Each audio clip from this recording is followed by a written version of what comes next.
Good evening, everyone. What is up? It is so good to see everyone. PK, how are you going, my friend? Hope you're having a very good day. Back again, as per usual, with some more Guild Wars 2. Don't know if you can hear. Hang on, I'll turn on Addie cam. Addie has a frozen yogurt down here, which she is thoroughly enjoying. Yeah, we just got back from the hospital where Jess's sister is. We saw our nephew again, so that was great fun.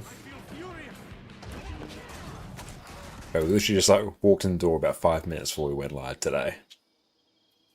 And as a reward for being such a good girl, just chilling at home all day, Addie gets herself a treat. Good morning. Pacifist, thank you so much for the sub, mate. I really appreciate that. Super kind of you. Enjoy no more ads and your wonderful Addie emotes, mate. Thank you. How have you been? It's good morning to you, good evening on my end. It's getting a little bit of a get a little bit set on the gold farm here. Oh, what was the set on the girl character I had up? That was I think it's the Relentless Captain set. It's one of the new sets of armor that you can get in the first map of Visions of Eternity. The one you exchange the tokens for. So yeah, that's the Relentless Captain set. Or Restless one. Have to actually go and check. But yeah, you get it by exchanging like the little tokens you get.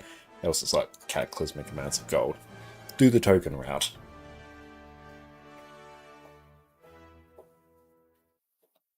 Also picked up some loose leaf tea today, and they actually taste quite nice. Oh, you're making a mess there, Addie. Just laying in that. The answer is yes.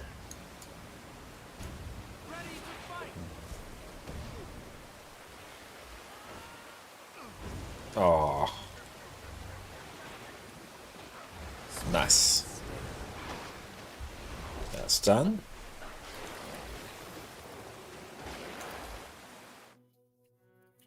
Everything to the right of this gale shot, we can basically we've got parked.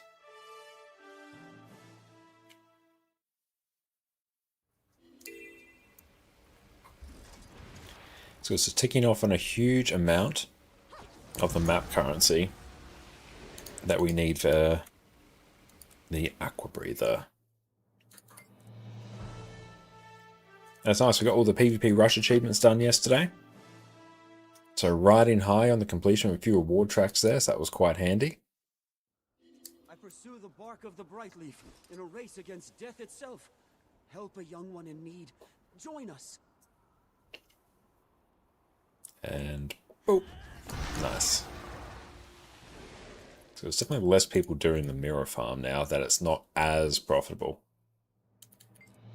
Still, for having characters parked, this is really good gold. In fact, what's up? It's great to see you.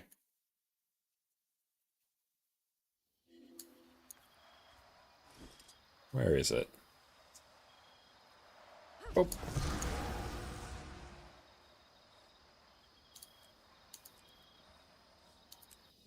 And we'll get even more once we actually start processing out unidentified gear. Push the gold up quite a bit.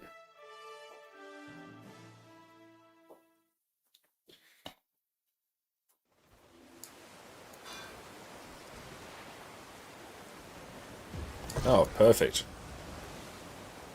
Accidental success. Best kind.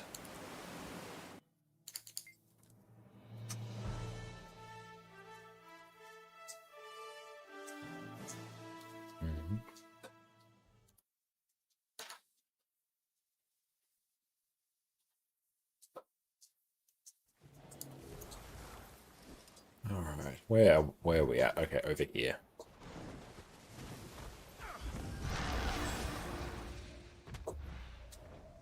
Let's keep depositing all the mats.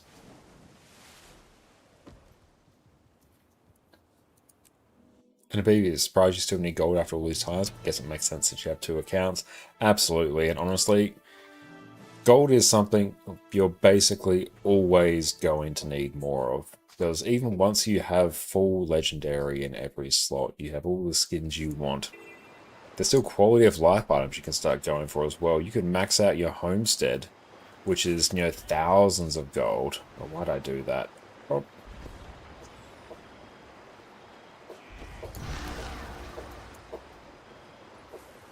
Oh, see, there we go. We've got some tokens there. Oh, we've already got some. Let's add those to our bank. Nice. It's gold for giveaways as well. Like, yeah, on my other account, which has 10,000 hours, there's still so much gold that I need. I'm nowhere like close to done on that account. That account's very much on the back burner now. The focus is on this one. But yeah, we still need so much. It's one of those things that you just never ever stop needing.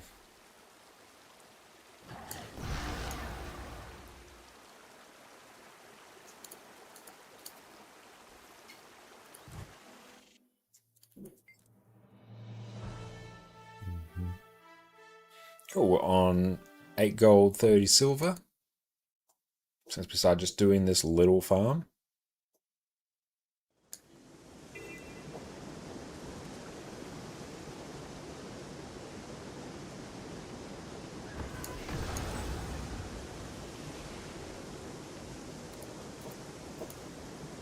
So even the permanent bank access, that was 5,000 gold. But I'm still incredibly happy with my purchase. We could go for every infusion in the game. Each one is thousands of gold. We could get every character geared out in +5 stat infusions and the +9 agony infusions. Thousands of gold. Why? Yeah. I feel like this one's always super fiddly. There we go. Gotta be a bit closer there. The bank one is incredibly handy because, yeah, just constantly having access to your bank, your entire bank just becomes a giant shared inventory slot. It's insane value.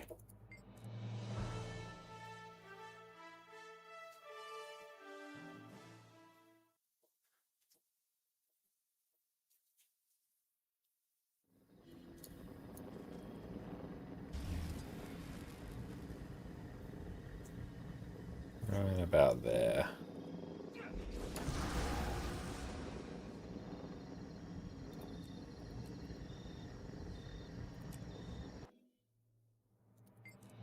Cool, we've got 4 more characters to do this on.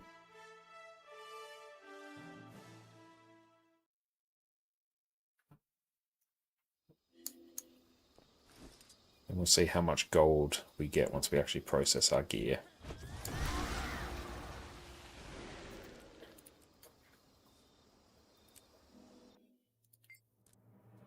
Have to check out some of Fandrel's guides as well on how to further refine our materials into useful things.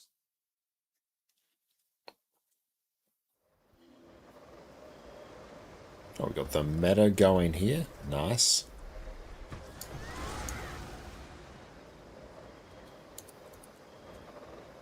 Oh, we got the fast constructor shield there. Let's salvage that. This is most remarkable.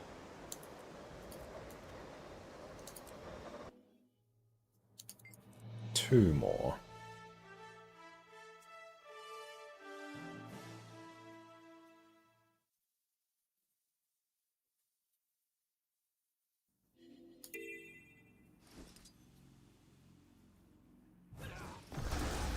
Hmm?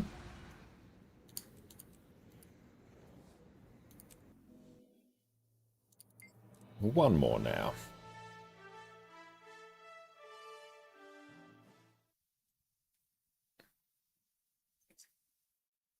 Now this one might have to do a few little map hops to get back to where we need to be. So we'll exit the lobby. We've literally done all our PvP matches on Revenant on this account. Not a single one done on another class.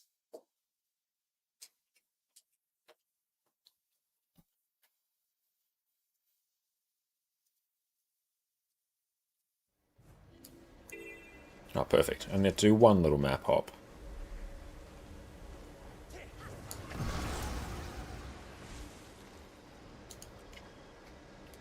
Got another set as the shoulders.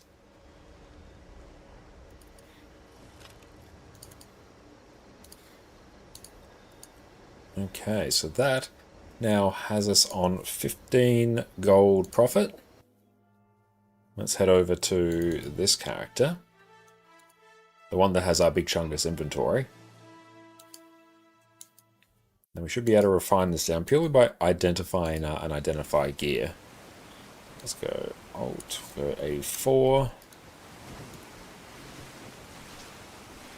That looks valuable. Yep, makes gold go up.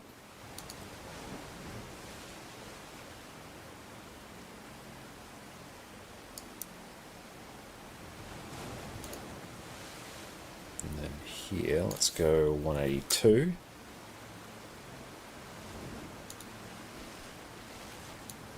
Never have too much treasure.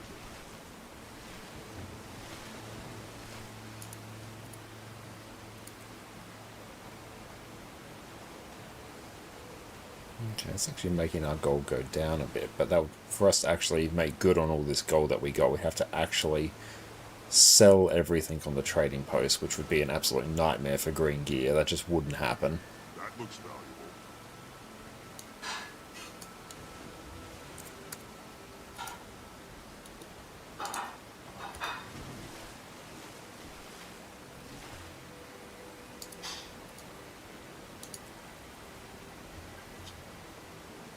There we go. It's mainly processing the rares that pumps up the gold. Drake Ben, let's salvage that. Affirmative. Cool, so now we're on 18.5 gold from that little 10-minute farm. Okay, we're going to have to refine all those materials at some point, so we can just deposit them.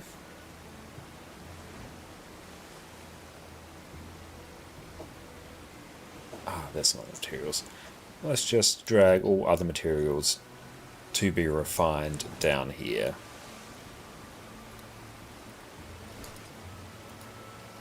Never have too much treasure.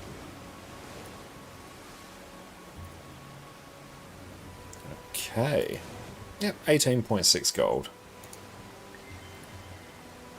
We've got some coins and stuff to pick up. Let's see how much we have there. It's good. We can also... should we refine our luck? It's kind of getting to that point where it's starting to build up a bit.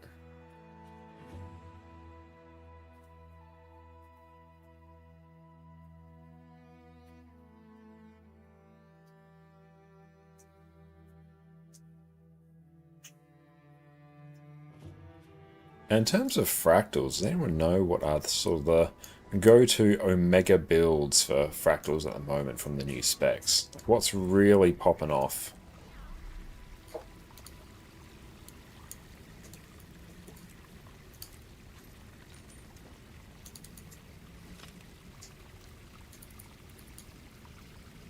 Okay, in terms of fractal keys, so I can probably get 80 fractal encryptions.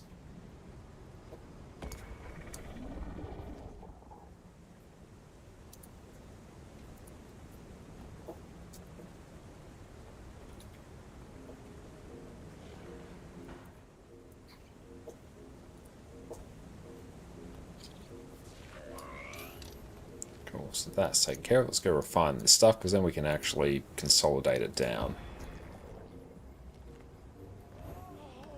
Your situation's pretty much the same. Amalgam, Conduit, Evoker, the only ones that really seem to be shining. Okay.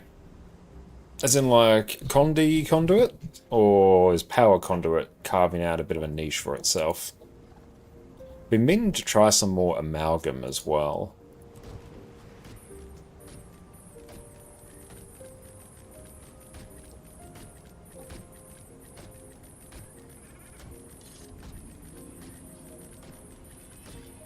Condi Conduit is really hype. Need to practice some more of that build as well.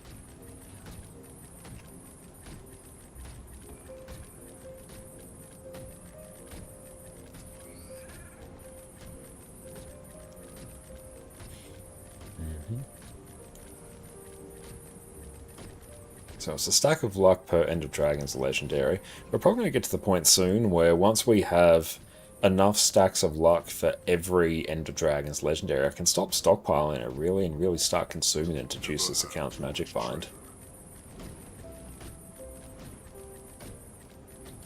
And Garth, welcome in. You started playing Amalgam Open World and you're loving it. Hell yeah, that's great to hear. Yeah, I've tried Lord Hyzen's Amalgam Open World build and it was good. It was very, very good.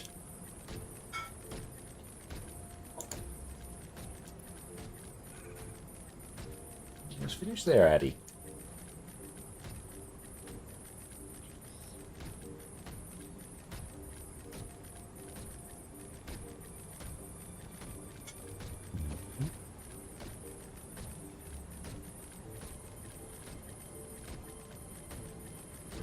That looks valid. Okay, now let's do big essences of luck. So, hang on, how many Aurian legendary weapons are there? You prefer the hammer power build? Hammer's just such a good weapon. Oh, has there been any changes to engineer builds since the Bloodstone relic change? Have they moved on to something else?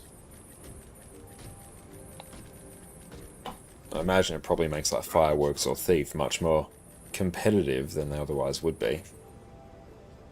Okay, so where are we at with our luck now?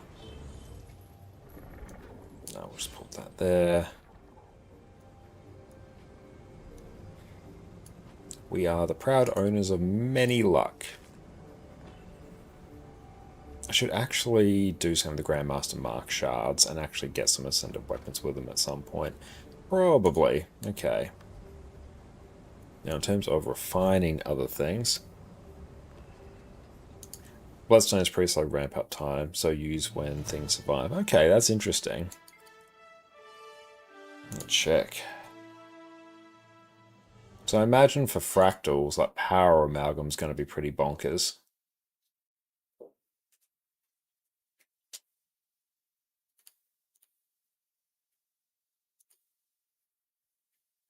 It's cool, welcome in. Bloodstone's still best in slot for energy. Okay, good to know. Let's show me engineer.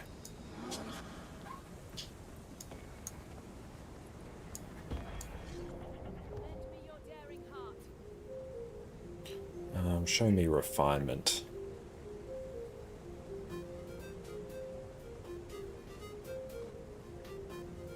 That's what we can get. There we go.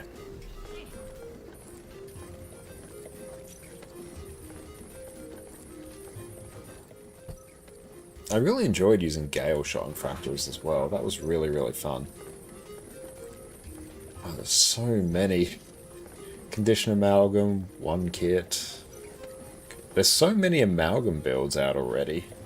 Alright, let's just look at regular old Power Amalgam. T-Tamer, how's it going? That could be a fun one to try. We'll use it hammer, sweet. Back the Bloodstone. Alternative relic would be Fireworks or Claw. We can probably just throw. I really don't like Bomb Kit.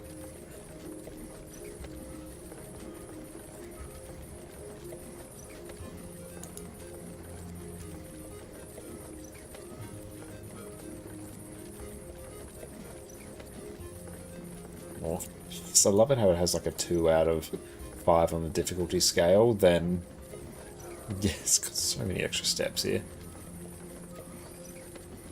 I only managed to play Evoker and Dry Top, you need to finish the Android weapons. Nice! But Annie punches. And Jess.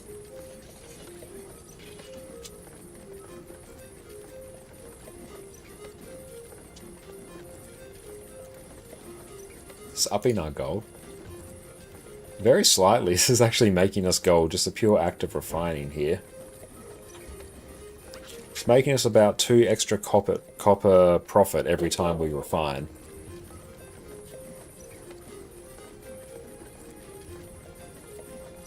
Actually no, like one copper profit.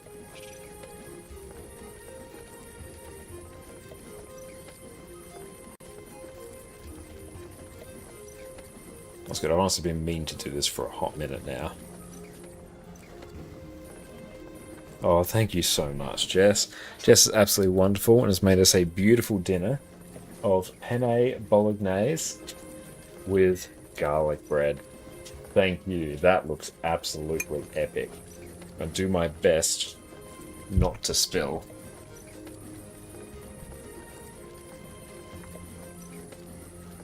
Gossick, what's up, mate? Great to see you.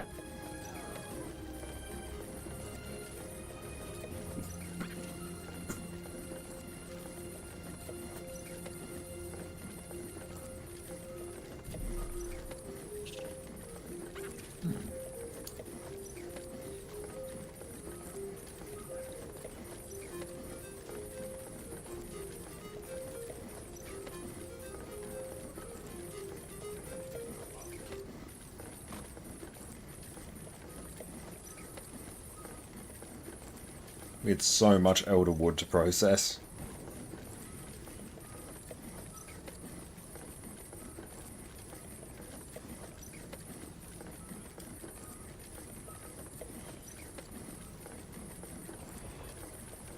Refining elderwood, though, is actually a gold loss. I should have just sold stacks of the elderwood logs.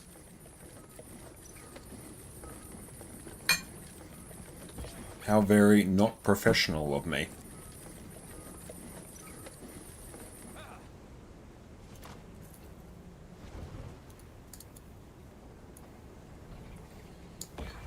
Let's see if we've got everything from the trading post. No, not yet. Okay, let's jump over to our ritualist. That one is our tailor who can deal with these silken scraps. Oh.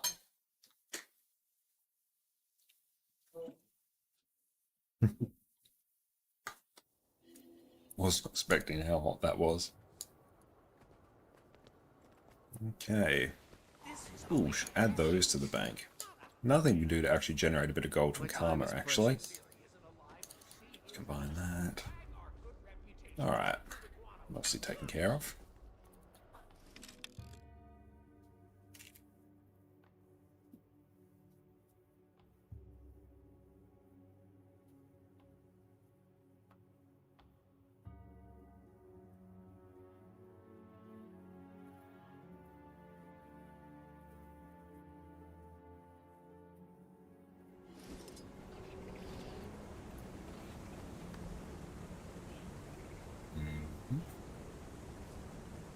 What would be the best bet for Power Amalgam if I just didn't want to use Bomb Kit?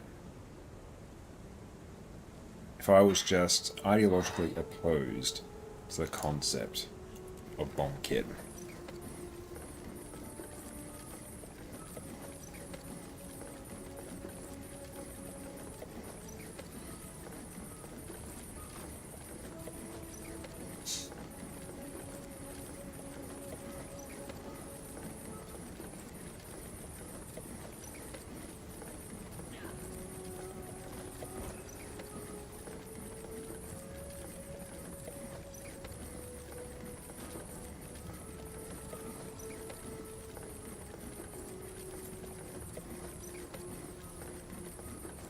I'm almost actually just capped on bolts of silk.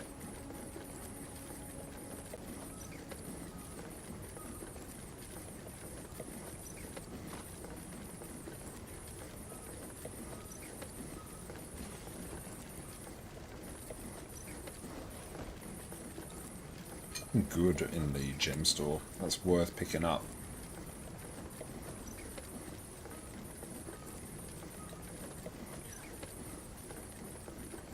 Buzzing boogie dance emote.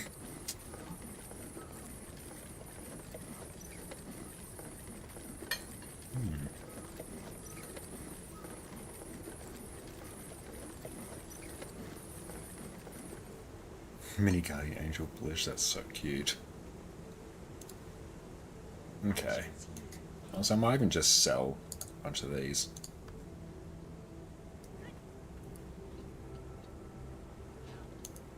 Oh, I need to change it so my scroll wheel doesn't go in increments of 2 each time.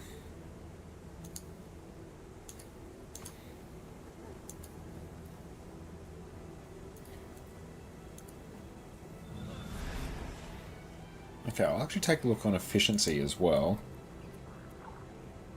I think there's going to be some +9 infusions floating around on characters that aren't actually using them.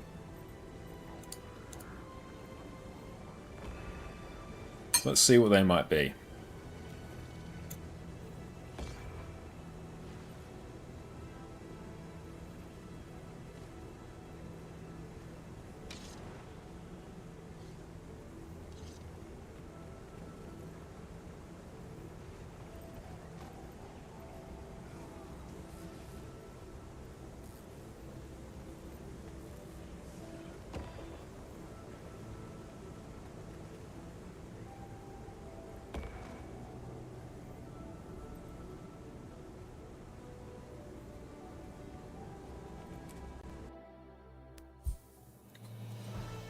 Right, let's go take a look. Look, I can buy more, but I kind of don't want to. Although, this is actually my fractal healer. Should I just bite the bullet and buy more? Maybe I should. Maybe I'm being a bit too frugal. Maybe I just need to eat it and... yeah. Probably. I can probably do the more efficient route of this as well, actually.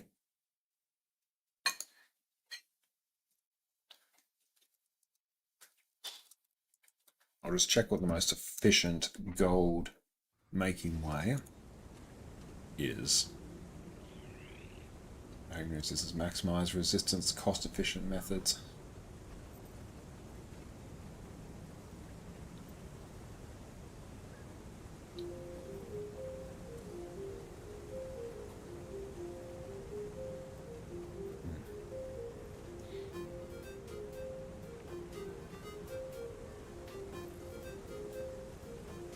Does it want me to craft these? I mean, that's going to cut this down a lot.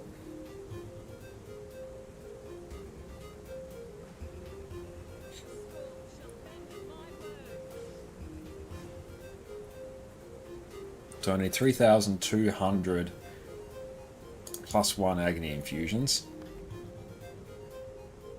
Oh, I think I got everything there. No, well, let's do it. Okay. Contemplate, I need to get a few things. Yeah, let's actually do this somewhat efficiently.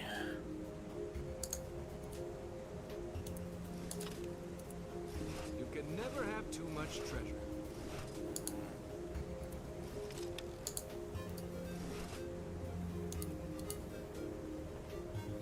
I've just got that there. Do you even save money by buying +1 infusions? I think so. According to the wiki, anyway.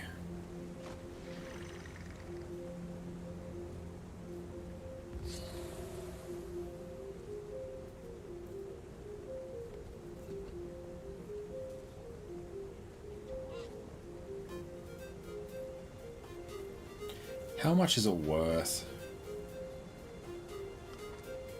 Lower sell price instant buy.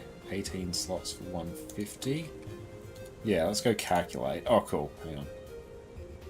So just instant buying.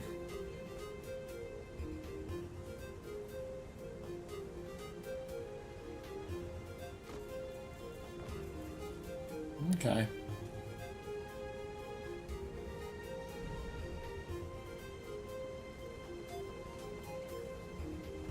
Might actually, yeah, I might even just insta-buy the... Yeah, I can probably just insta-buy things. It's going to save me like 20... Well, the time is going to cost me 24 gold or so.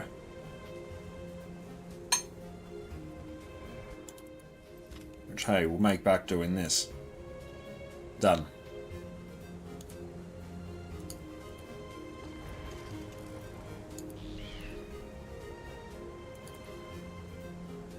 Oh, rift extraction. Use. Nice gear. Track those there. Okay, so the most efficient way to do this is 2 +7s. 2 weapon sets. Yeah, let's just get 2 plus 7s. Don't think, only do.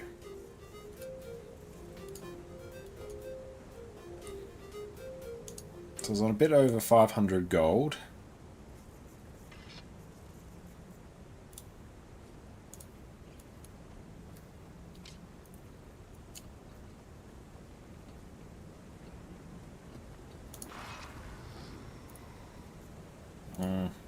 Hurts every time. Okay, so let's go.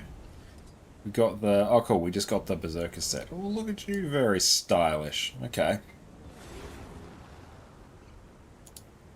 Power Amalgam.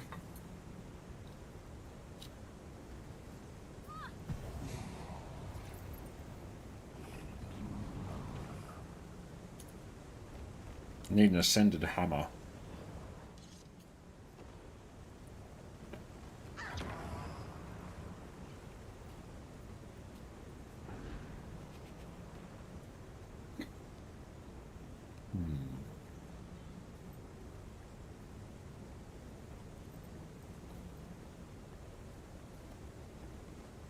I got a stat swap it, don't I?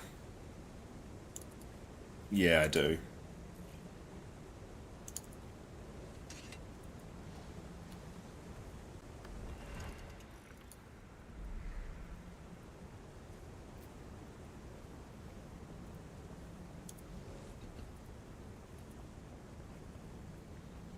Oh, I've actually got the portable forge.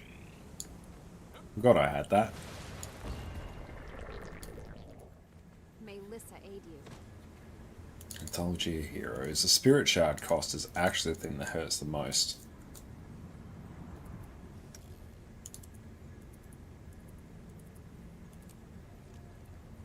There we go. Customize, we're looking at Force and Impact.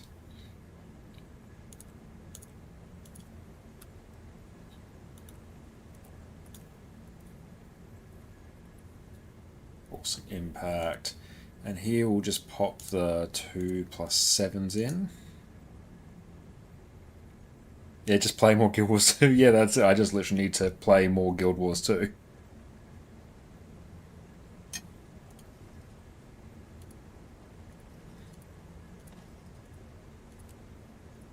You can never have too much treasure.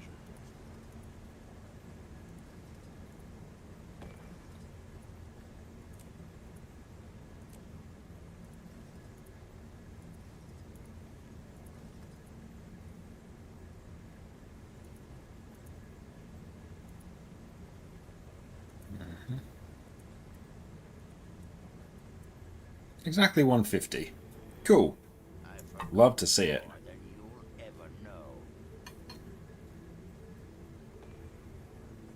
That skin is unacceptable, though. Oh. You're not showing gloves. There we go, that's better. Actually, we can do something else with the wardrobe here. Let's get the True Sight coat. Yeah, already many style points.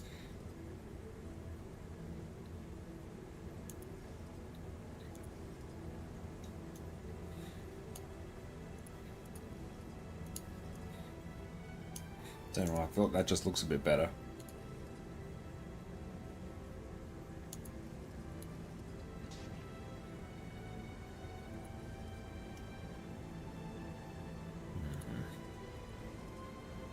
I feel like that works.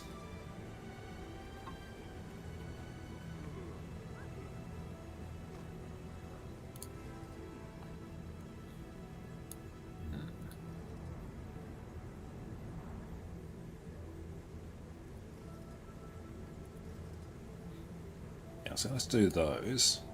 Got the legendary glove skin. Captain's mantle. So the Ward Knight shoulders, which look pretty sweet, actually. Oh, the Restless Captain's medium mantle, that's it.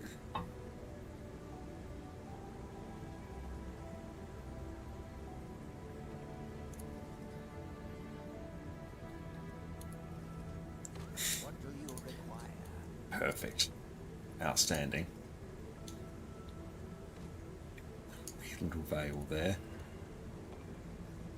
I don't know why, but that kind of works. Aside from the mad clipping, that looks pretty cool. Sky Sage spectacles. Yeah, so let's go to spectacles. What do we go? Sun. Actually, no, I feel like that looks pretty cool. Yeah, you know what? That looks pretty sweet. Oh, we can get the Blood Moon Hammer. Yeah, that's pretty nifty. Oh, we can get the Aetherized Vermilion one. Yeah, and then if we go for a bit of a red look. Need a bigger hat like Ramatru. He's a man of a spectacular hat. Is that actually a bigger hat?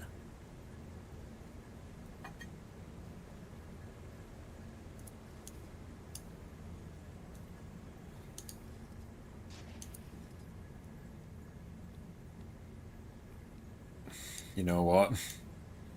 It's a bit goofy, but I like it. Okay, now, go to the old... We're going for a red theme.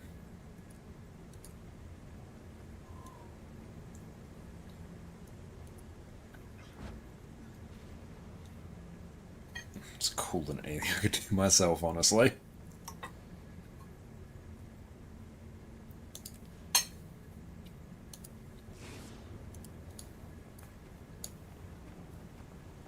Yeah, it looks good enough to someone randomized eyes. Yeah, but no one would do that. No one would use their hard-earned channel points to do that at all. Don't know why you'd suggest such a thing. Okay. Let's also put all the things in here. So let's get the +8s.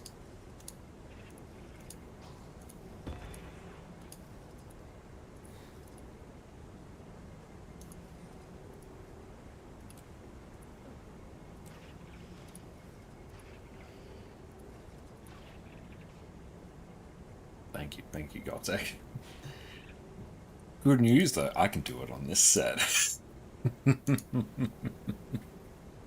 I have indeed done the randomized dice. Afaro, what's up, mate? Great to see you.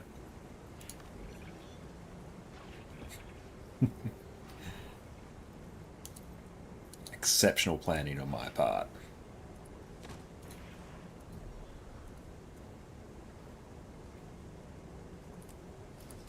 There we go. Okay. So do I just keep Thief on there? And here...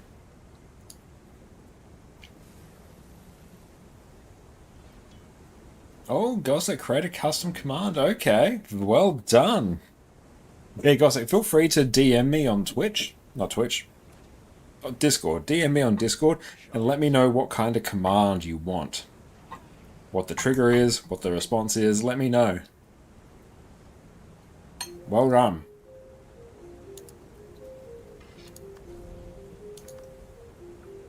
Now I've got a tier 6 J-bot, that's fine. You're dealing with MySpace. Well, if you could find my old MySpace, that'd be pretty hype actually. Somewhere out there.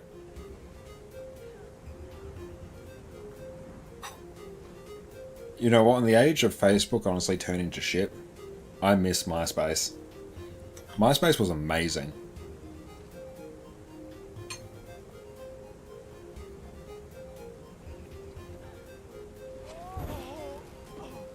Okay. It's Protocol Thorns.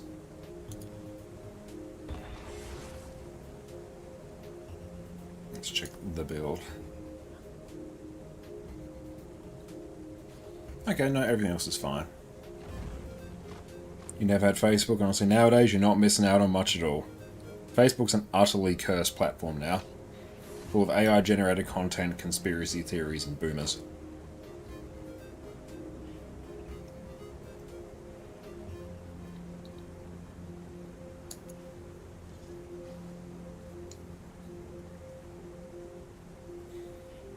Am I just being stubborn by not using BombKit?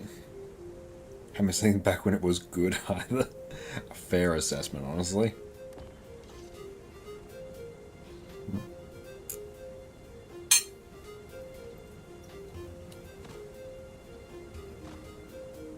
Literally the only thing I use Facebook for now is a handful of like family chats and wishing people happy birthday.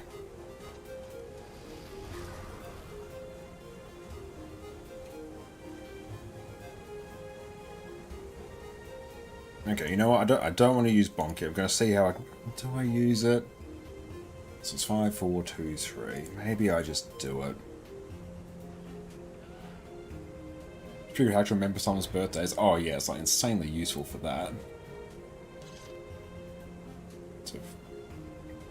So basically everything in bomb kit is hype. Let's actually see what Discretize is suggesting for it. Like name of that process, enshittification. Oh, Facebook, I think, is one of the greatest examples of enshittification that there has ever been in the tech world. It's just so stark. You remember how Facebook was back in the day. And it's honestly a pretty plain, simple platform where you'd add all your friends and you'd all chat and you'd have a good time. And now it's just an absolute nightmare. Good command there, Gossek. Let me go and set that up for you.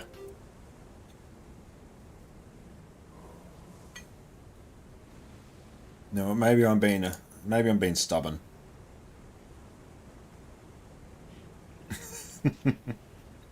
Good philosophy there.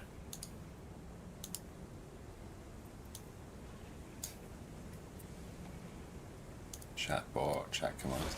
Very easy command to make.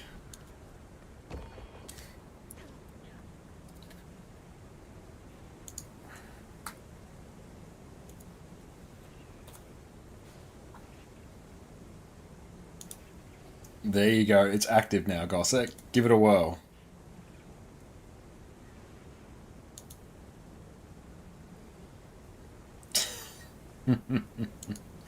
Nice.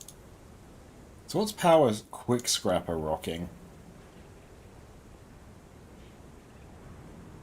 They're just using fireworks. Maybe I just use fireworks.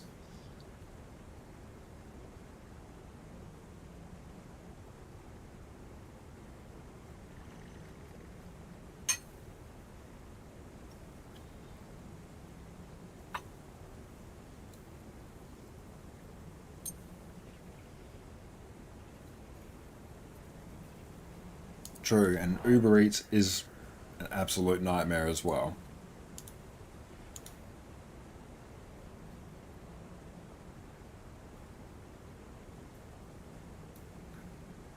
And let's do fireworks. Yep, screw it, just ditch bomb kit. What's a good other skill?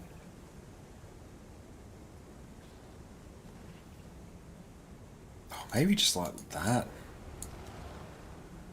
It's command, smart enough Gossek is here for posting. We can limit it to only Gossek's able to use it. You know what, that seems pretty hype.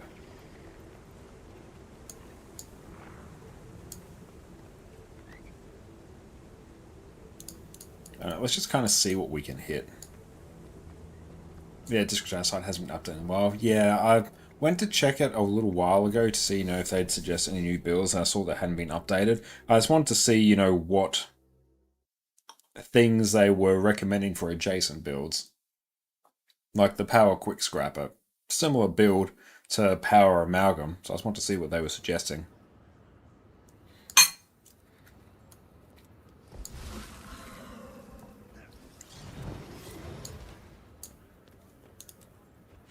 Yeah, I just really don't want to use bomb kit. It just annoys me. More than one kit. Some with Australian ping, I just have an aversion to it.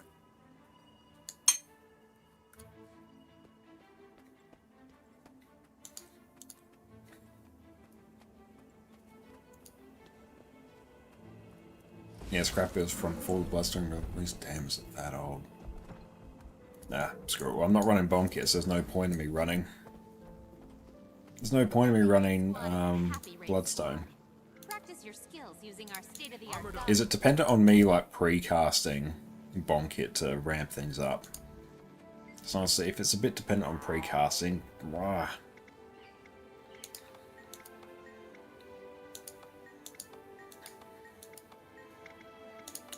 Okay.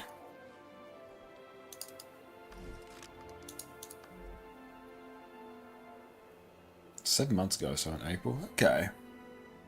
Actually a bit sooner than I was expecting. Forgot how recent the Bloodstone relic actually is.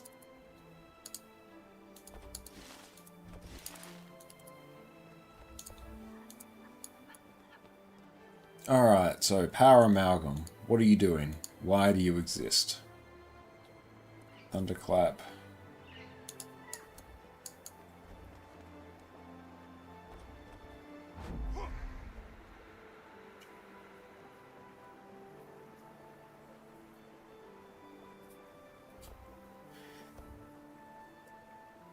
Morph Burst would be Thorns into Demolish into Obliterate, then Evolve, Flux State if it's available. Okay.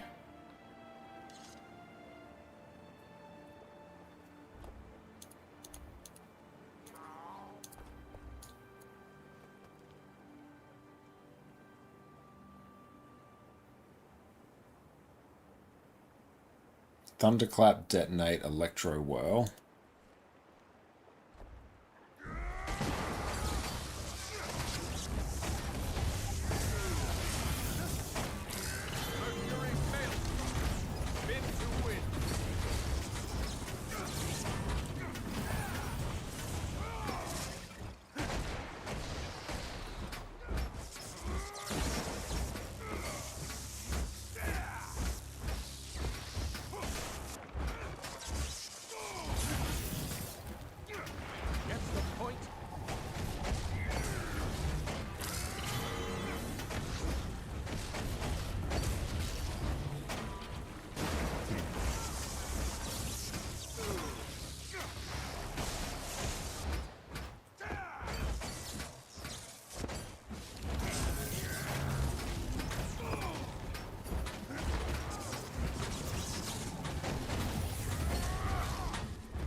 That's fine.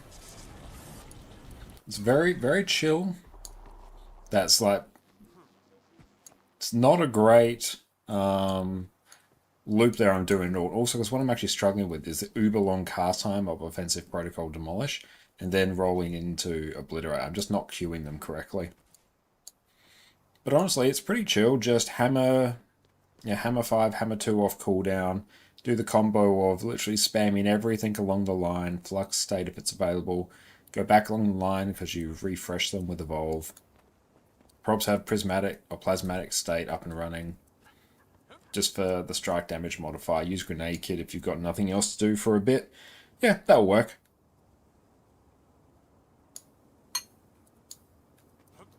We could probably take that in Fractals and do 1 billion damage. Awesome. I'm going to take a break now, finish off our dinner.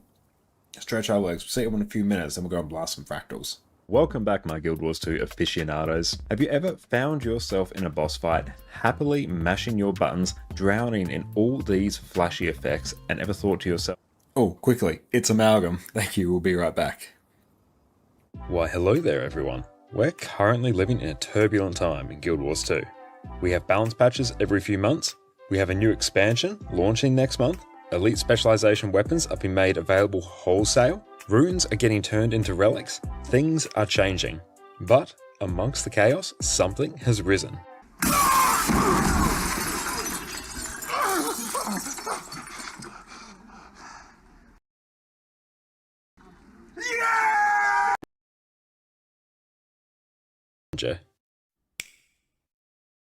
Welcome back, everyone. With the release of End of Dragon came the new Necromancer Elite. It's become one of the premier condition damage builds in the game. Not only that, with the exact same gear, you can run one of the highest damaging quickness builds in the game. Being able to efficiently cover off on 2 endgame rolls with effectively the same build is completely busted. You pick this up and your endgame PvE life is going to get a whole lot easier. It's time, my friends, for condition damage and quickness Harbinger. Once you equip the Harbinger specialization, you'll get access to Pistol as a new main hand weapon, new Elixir utility skills, as well as having your Death Shroud replaced by Harbinger Shroud. Unlike core Necromancer and Reaper, Harbinger Shroud doesn't act like a second health bar. Here, it doesn't protect you from incoming attacks, and instead gives you access to powerful ranged attacks and mobility skills. With your Grandmaster trait choices, you'll either pulse strike damage, conditions, or quickness to allies while you're in Harbinger Shroud. You'll also inflict yourself with Blight by staying in Shroud or using your new Elixir skills. Blight is a bit of a double-edged sword in that it reduces your overall HP the more of it you have. In exchange, several of your skills get more powerful the more stacks of Blight you have.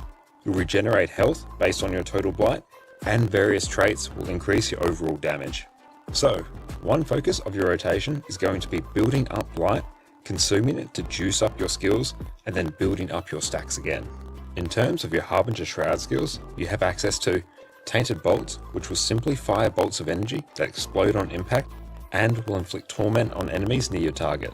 Dark Barrage will fire 6 bolts that fan out in front of you, which pierce enemies and inflict torment. Devouring Cut will launch you at your target and damage nearby enemies when you connect. If you use this when you're at or above 5 stacks of Blight, you'll double the damage and inflict torment. Always make sure you use the skill when you're above 5 stacks of Blight. Voracious Arc will cause you to leap to your target and daze enemies near your landing point. Again, when you use this above 5 Blight, you'll double the damage and torment your enemies. Again, always use this above 5 Blight. Vital Jaw will deal some damage, grant you life force for each target struck, and float enemies, which gives a great amount of break bar damage. All in all, you can think of Harbinger as the glass cannon of the Necromancer elite specs. You lose the safety of a second health bar in exchange for a ton of extra damage and boon access. Now, for our weapons. For our weapons, we'll be using Pistol and Dagger on one set, with Scepter and Warhorn on our other set. You can think of Pistol Dagger as your more damage focused set, and Scepter Warhorn as more of a utility focused set. A key purpose for Scepter and Warhorn is to help you generate life force, which means you can go into Shroud more often, which will then lead to higher damage overall. If you remove Scepter and Warhorn from this build without some extra way to generate life force, on quite a few encounters you're going to find yourself starved of life force, which is not a good time at all. For Pistol, your Pistol auto attack will simply fire a shot that deals damage, applies torment, and bounces between enemies. Weeping Shots will fire 6 shots and apply both torment and vulnerability. It will also generate and pierce through enemies. It's very important not to interrupt this skill so that all 6 shots can be fired off. Vile Blast will fire a dart that inflicts poison, weakness, and stuns foes around your target. You'll also gain life force for each enemy you hit. On Dagger, Deathly Swarm will blind and transfer 2 of your conditions to your target. This is one of your most important skills because it lets you transfer the conditions you inflict on yourself when you use Blood as power, a huge portion of your damage. Enfeebling Blood simply inflicts some bleeding and weakness on enemies in your targeted area. On Scepter, your auto attack will inflict bleeding on each strike, with the third attack in the chain also inflicting poison. Unlike Conti Scourge, you won't really be using the auto attack on Scepter in your main rotation. Grasping Dead will deal some damage, bleed and cripple foes in your targeted area. Devouring Darkness, which is upgraded from Feast of Corruption due to your trait Lingering Curse, will deal damage, corrupt 3 boons to conditions on enemies around your target, inflict torment, and also gain life force. You'll be using this combined with Scepter 2 before and after you enter an exit Shroud from Scepter. This skill in particular is key to you generating life force to sustain your Harbinger Shroud. On Warhorn, Wail of Doom will simply inflict fear on targets in front of you. Very useful if you need some extra break bar damage. Locust Swarm will grant you swiftness and also siphon health from enemies around you and your allies. This skill also generates life force, which is very useful if you find yourself low on life force. While it won't specifically be used as part of your rotation, there's no harm in pressing it off cooldown. Now it's time for our skills.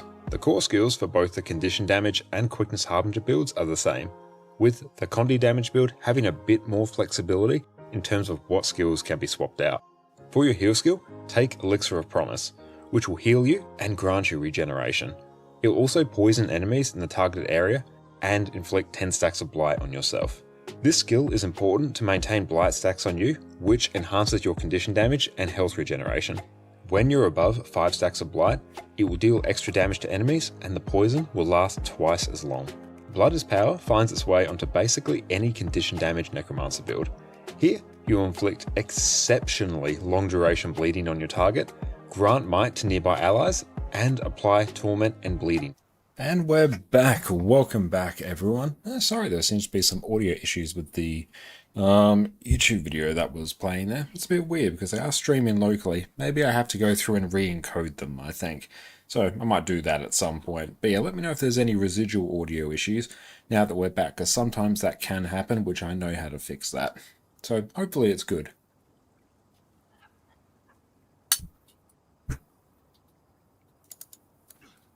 And thank you, Jess, for the ice cream as well. Big thing we're looking out for is if there is a big delay between my voice. Okay. Sparse, what's up, mate? It's great to see you. Right now, we were just practicing a little bit of Power Amalgam, doing a bit of a simplified version of the build. And yeah, we're going to dive into some fractals, which I think sounds like a super good time. How you going, mate? Oh, and how did things go on Sunday as well?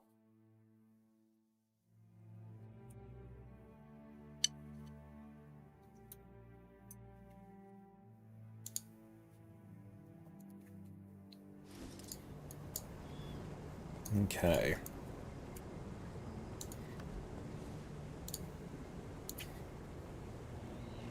Oh, Sarah's we're at 6 of 10, so side skip. Oh, that's fair enough at 6 of 10.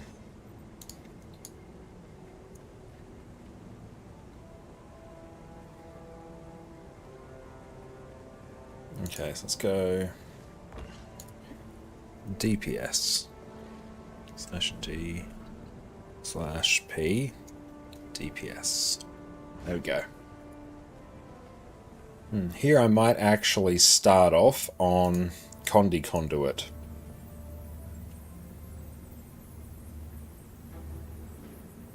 Oh, Wednesday Ceres prog showing improvement though. Hell yeah, that's great to hear. I haven't played Conduit since I had the fix to Twin Moon Scythe.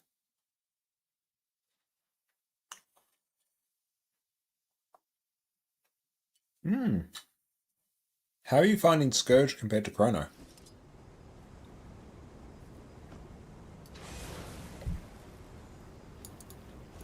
Pound it into dust.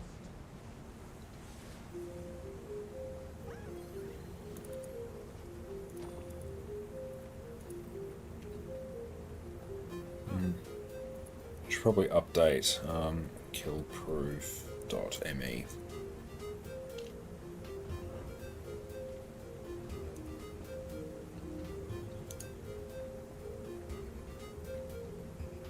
Heal Scourge is so boring compared to Chrono that encounter. Wow.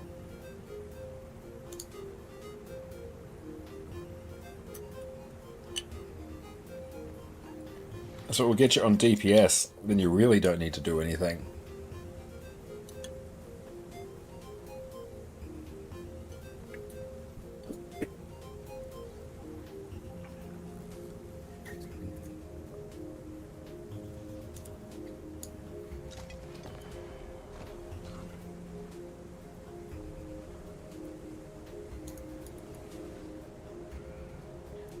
So portal in place, nice.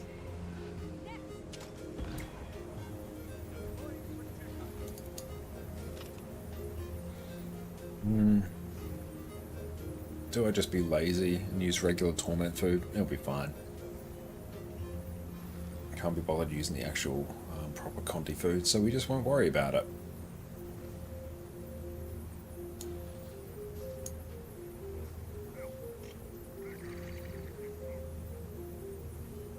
Nice.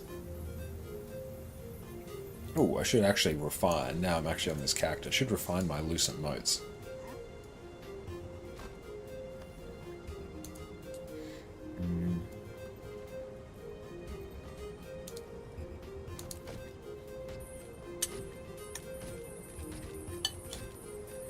Thank you, Jess, for the brownie as well.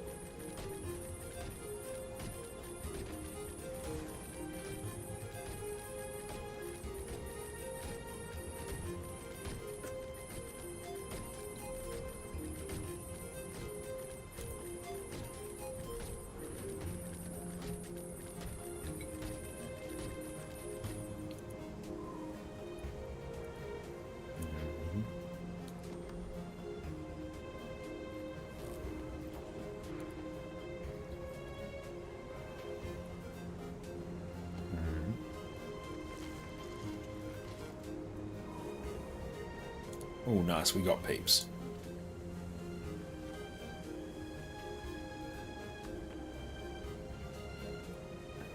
Sharper still. Not your UFE. I'll have to check because it's across both accounts. Statistics?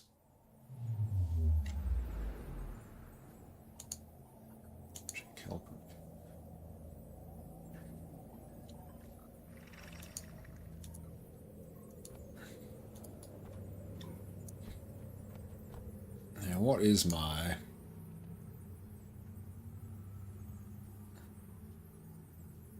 Let's go on this one. Okay, so it's 5,500 on this account. 21...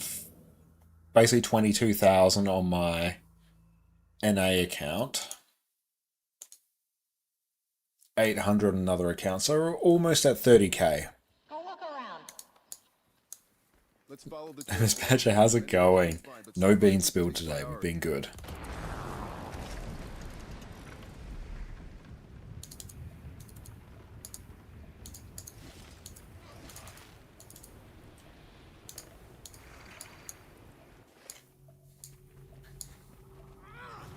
Take them out.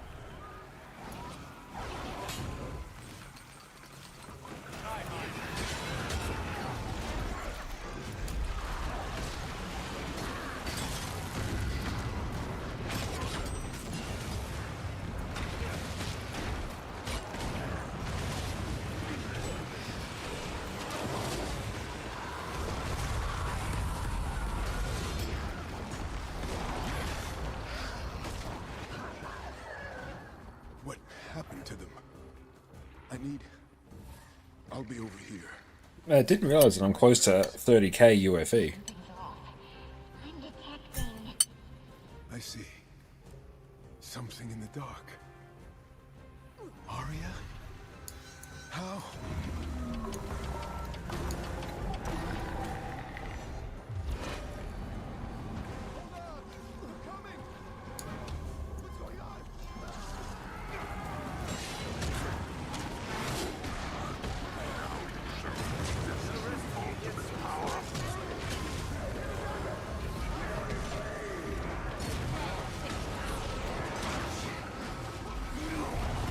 Nice.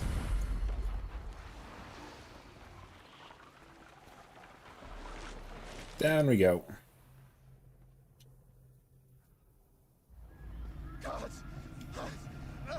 I can't move! Perfect.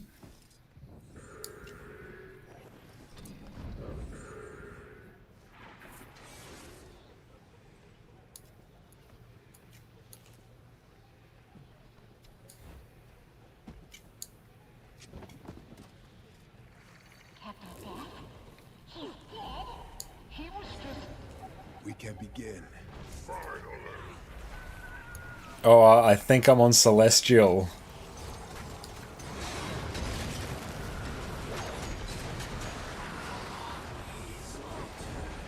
I'm like, why is my health like that?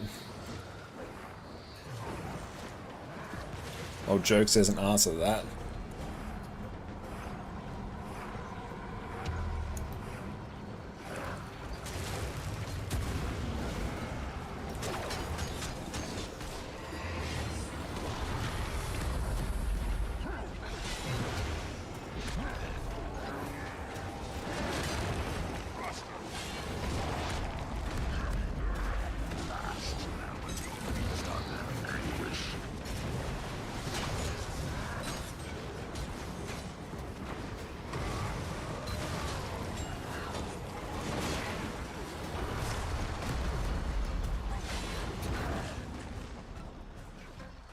Am I actually on Celestial?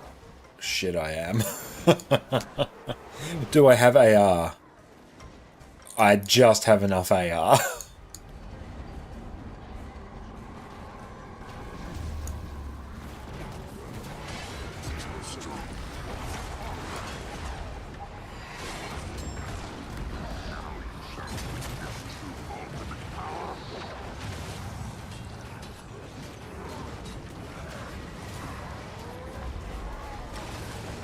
Snap target, please.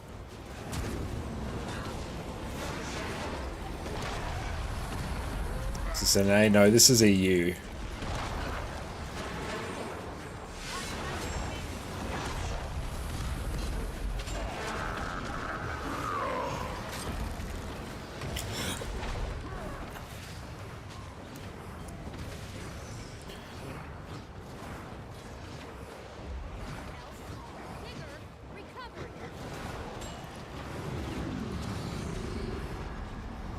But yeah, accidentally ran Selly because I didn't check. Oh, someone's not living their best life.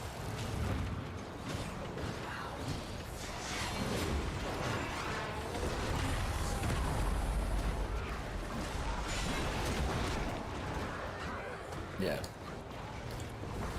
Are we just going to GG here?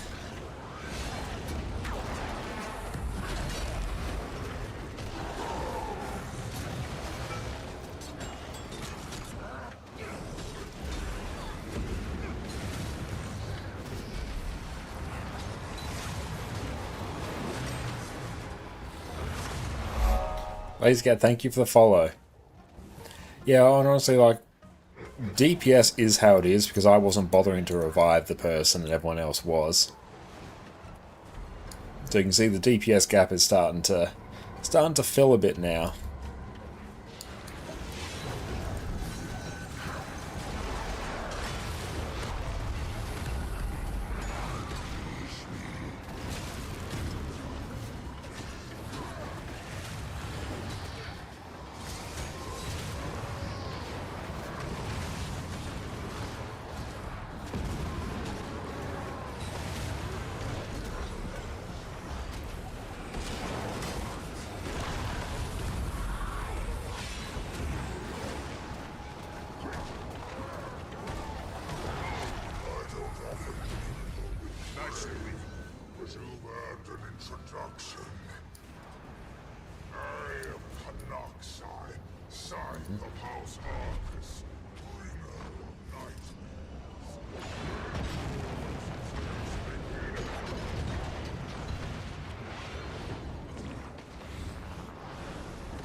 I've definitely really been helped by the fact that Conduit has like an absolutely bonkers DPS benchmark right now, so even though we're in Celestial gear,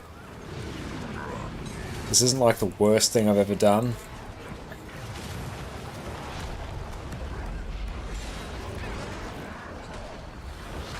Feels way more fluid to play now though.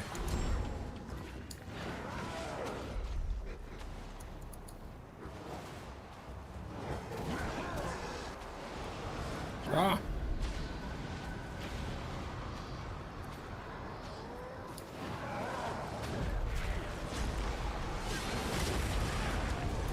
Oh, D-target.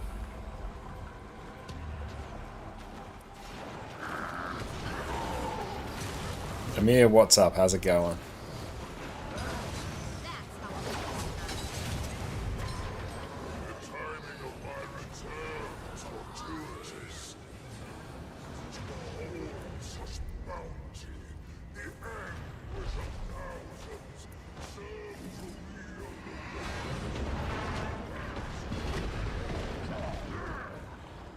Burp.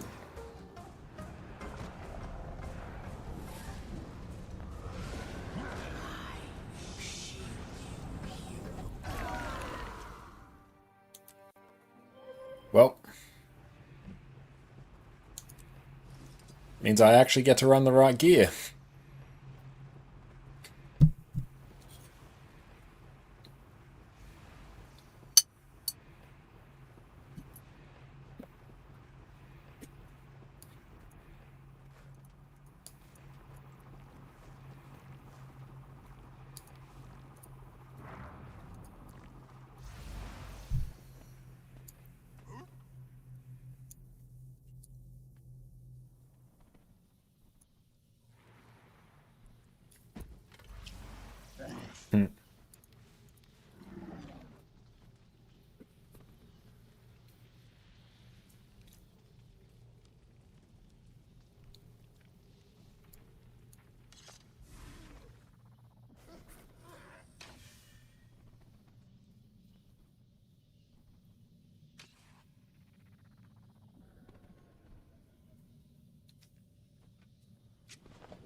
We can begin. Refreshing.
And really in this fight, I think basically everyone gets a hit from time to time. It's not really a set tank on this one.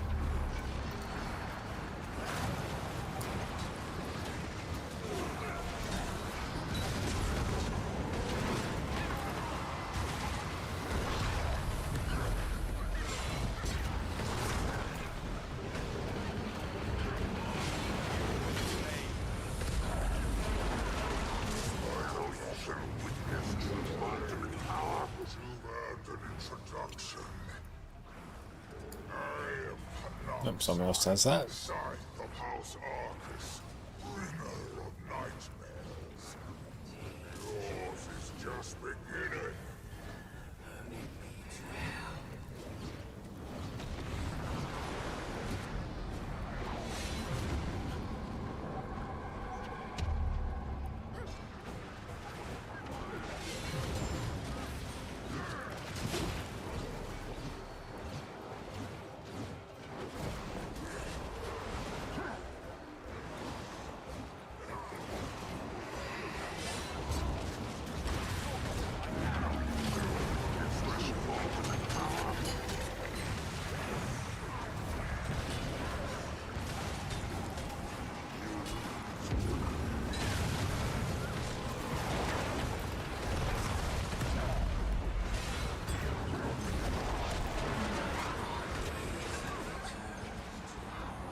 Move out of that.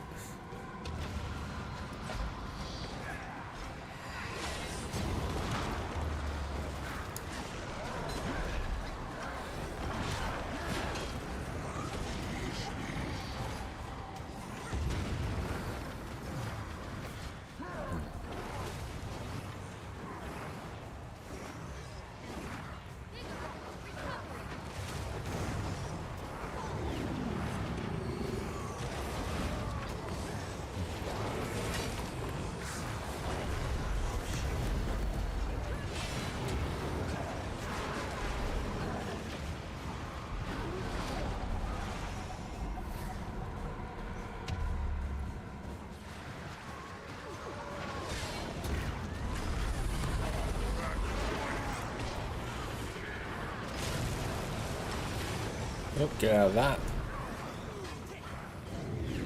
Oh, I thought the boss moved.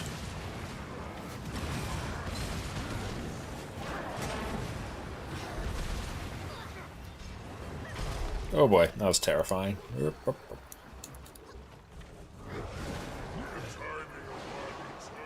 Fortuitous. To behold such bounty, the anguish of thousands, serve to lead on the winds of a madman's will. You draw through jade and shadow into my nightmare. Now you shall witness true ultimate power.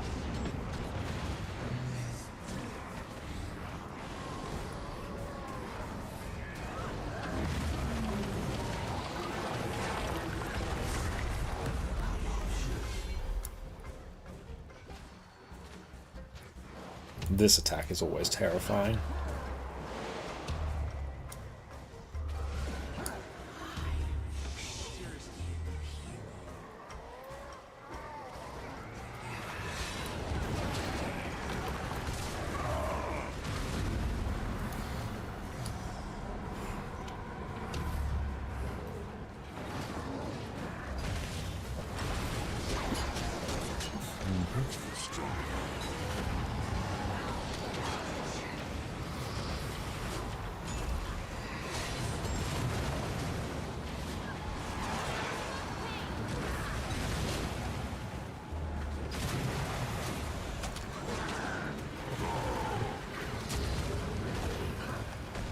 Oh, I'm in the wrong weapon set.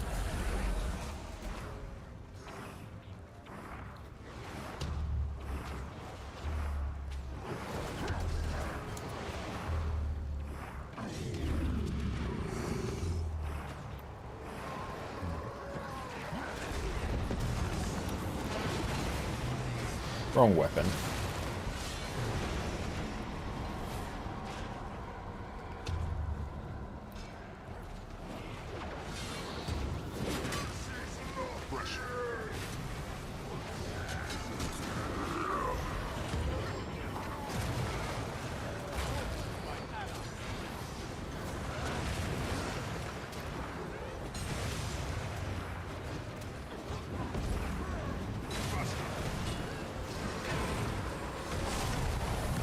Much faster. Nice. Your lives are yours. Relish what comforts your fleeting time allows. I'll return for you.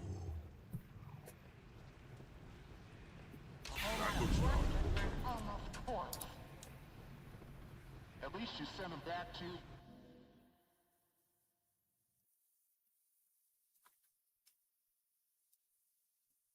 We'll have to try some more like Conde Antiquary as well. I mean, I think it's just like Busto.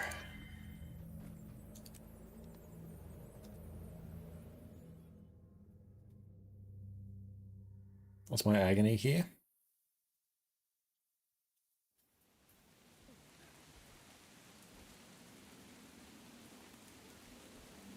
Oh, yep, no, I know.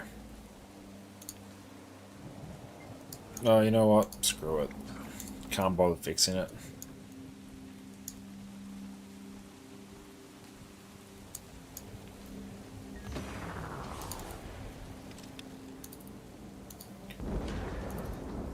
Just do that. Now is fixed.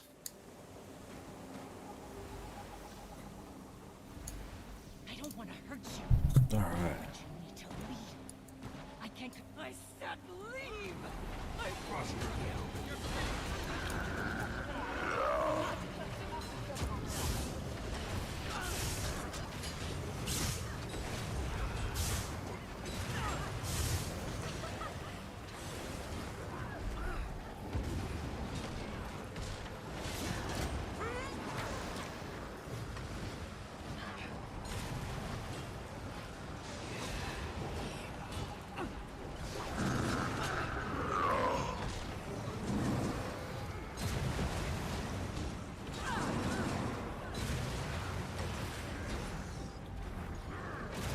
Beautiful.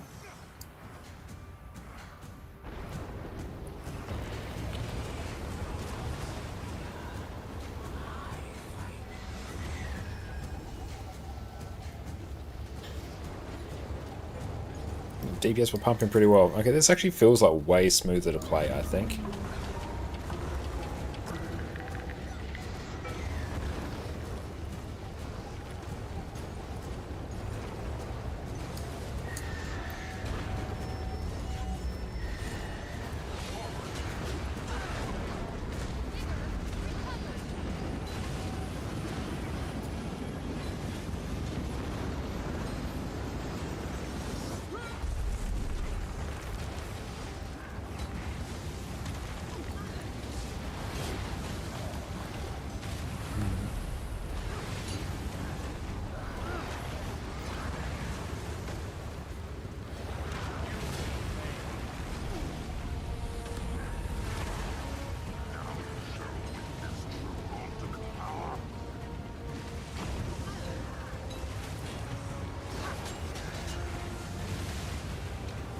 Nice.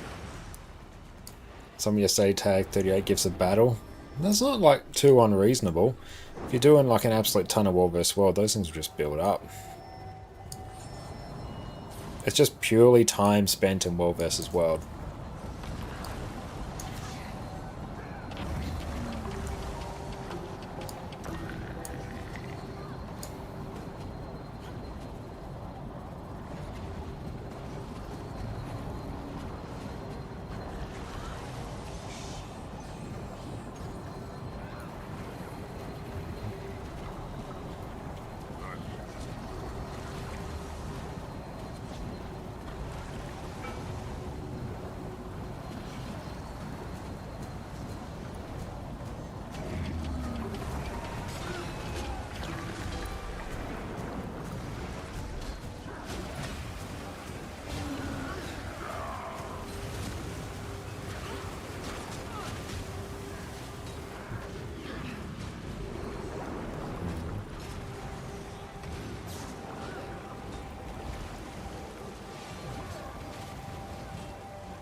Sunk was such a fun encounter. Why are you still here? It'll just get worse. You just...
Oh, beautiful. We can straight just kill him there.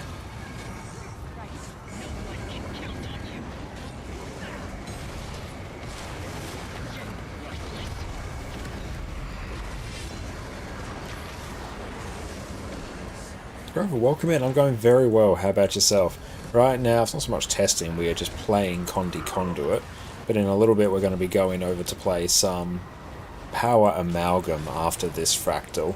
It's just these last few Fractals, like, very Condi focused.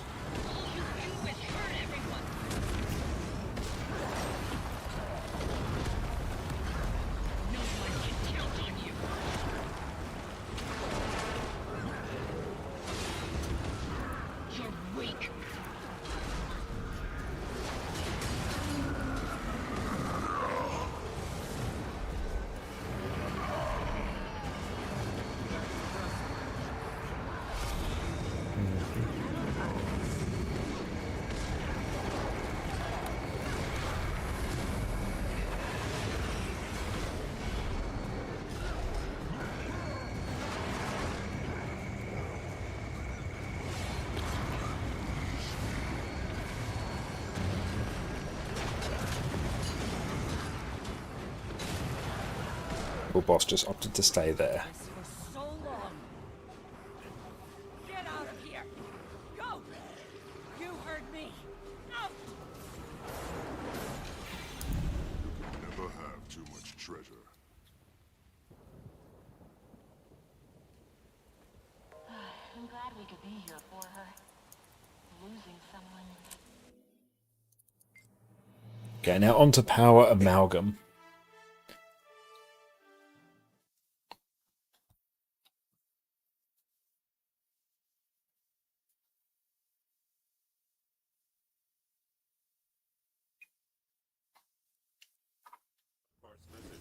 Please restate.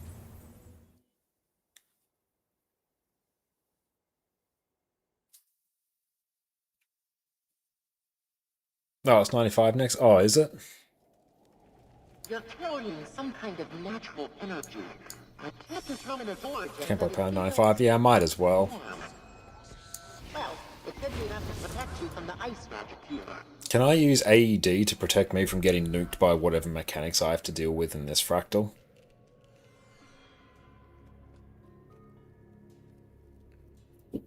I always struggle to see them a bit. Because this will be the third time I've done it.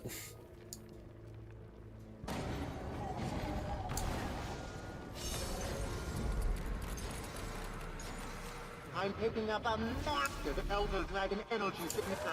It's not real, but I know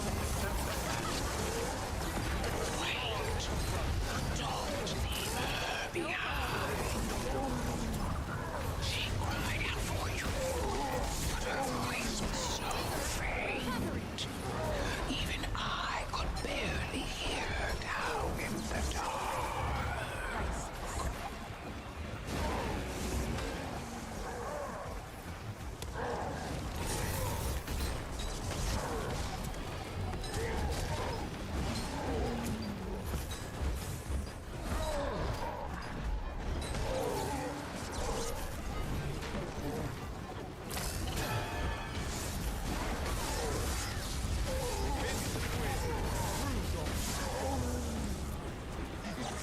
there's a high concentration magic barrier here. It looks like the only way through is... One of you will have to sacrifice that. Also, we'll just stick on power here, because I really just want to practice some of this. Get a bit of a feel for it. My fire frightens my ice.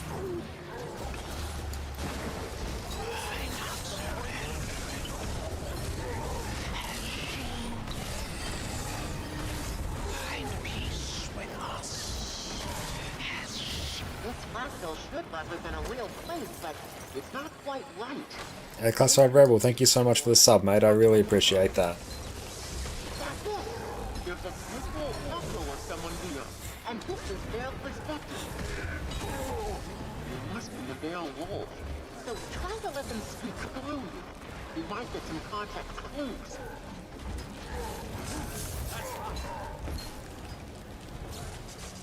Where actually is everyone? Oh, they're back here, are they?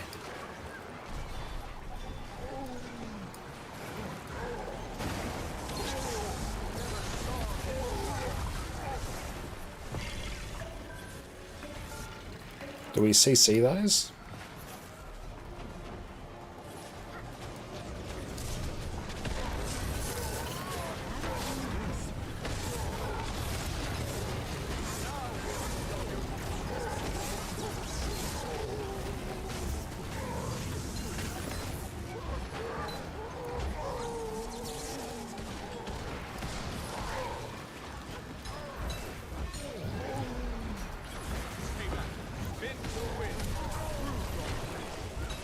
Oh, you CC them. Good to know.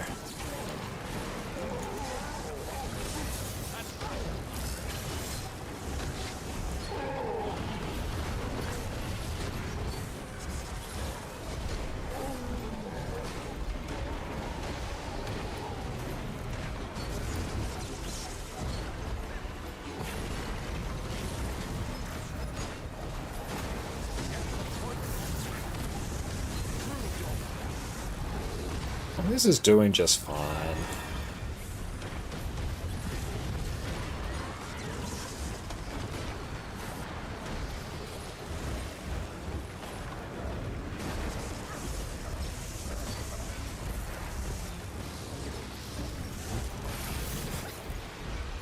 Oh, so this is like very chill to play. And like we got an aid kit.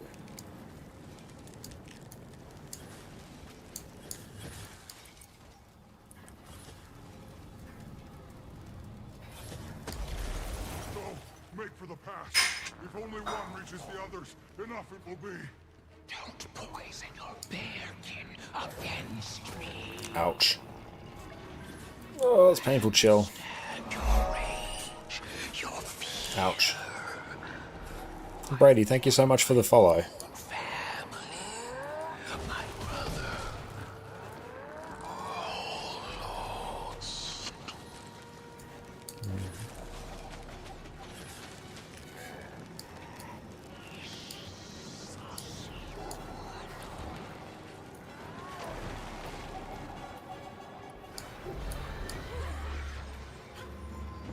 Let's get some more live fire for that. Recovery.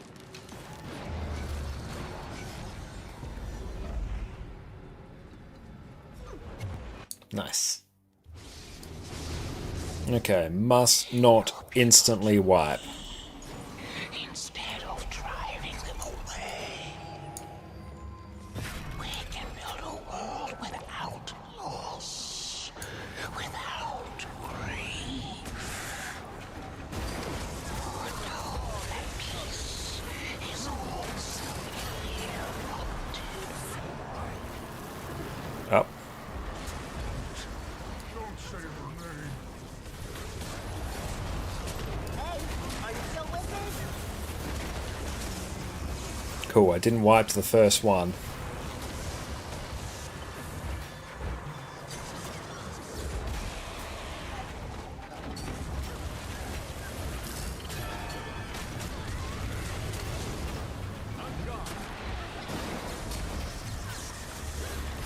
You don't know what Silken Weir wanted.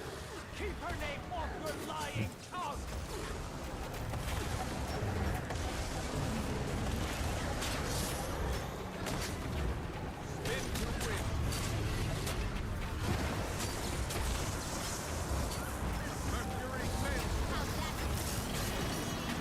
Okay, I didn't die. Excellent.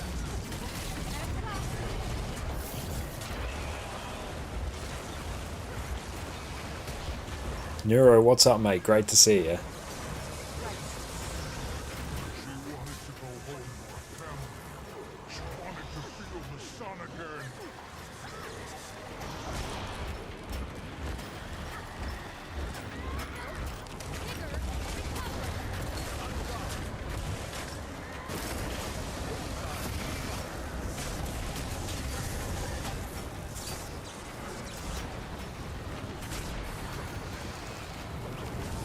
Okay, so I'm gonna need to get up into something. Oh, I was in that.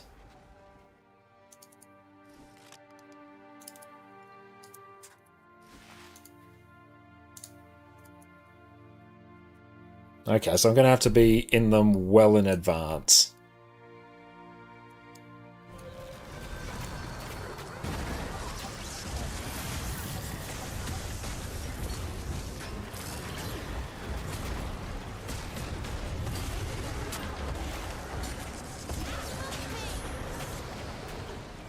Met my associate.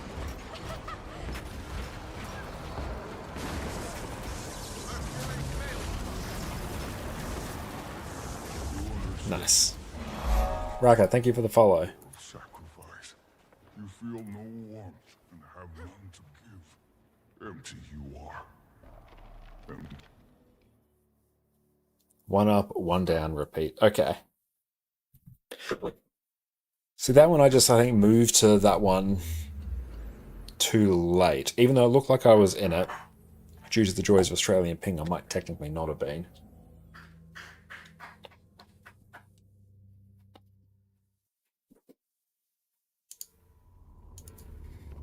But, like, I'm enjoying Power Amalgam.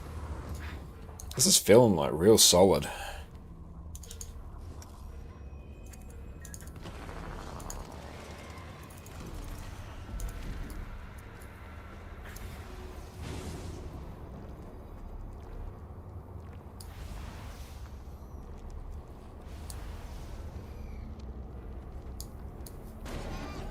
It's just straight power amalgam.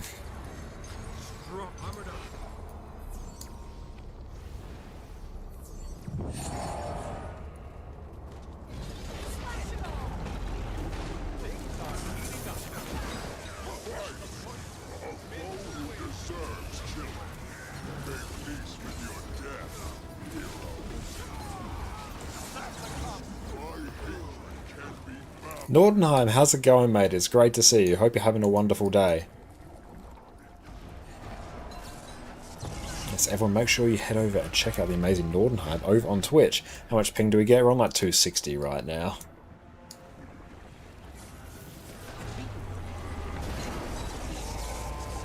Very sleepy. Oh, sorry to hear that.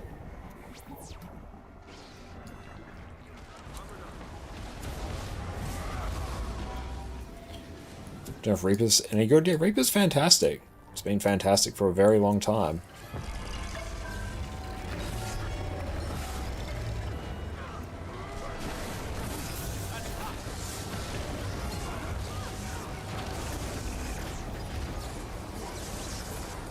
Yeah, I'm going very, very well. Been a great day so far. We saw our nephew for the second time today. He was just born on Wednesday. So it's been a really good day.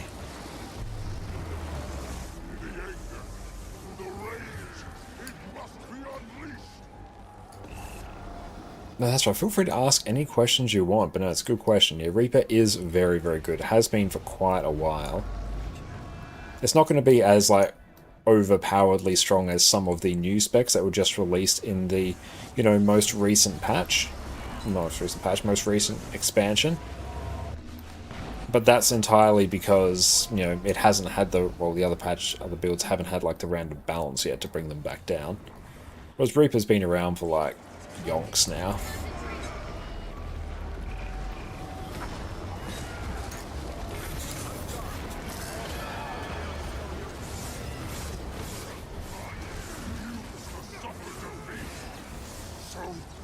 That was solid.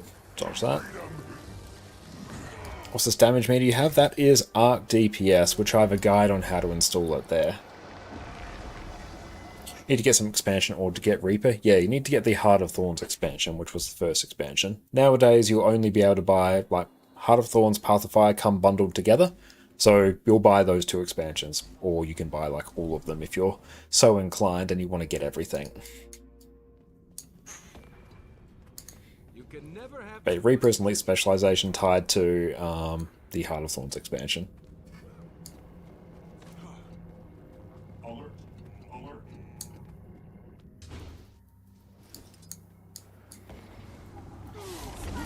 Pressure indicated. Disengaging. Strong. Alert.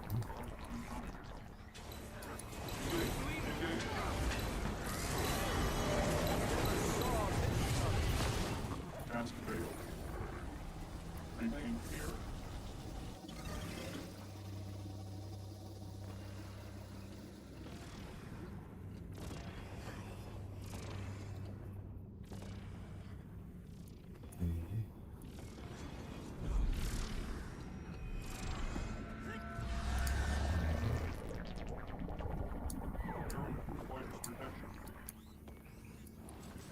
Boing.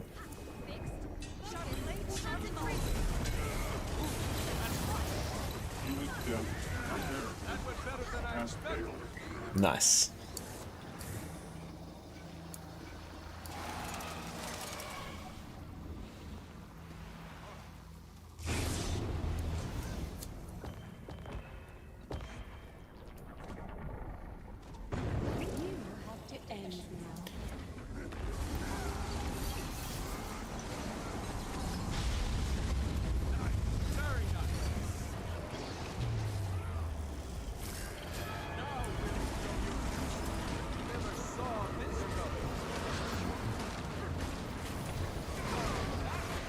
Yeah, the burst damage on Amalgam's just fantastic.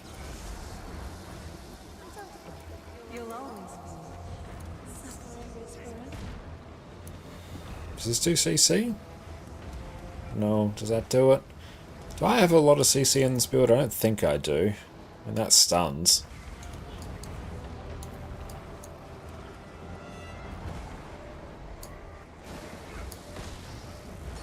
That does some stun as well, so we do have some.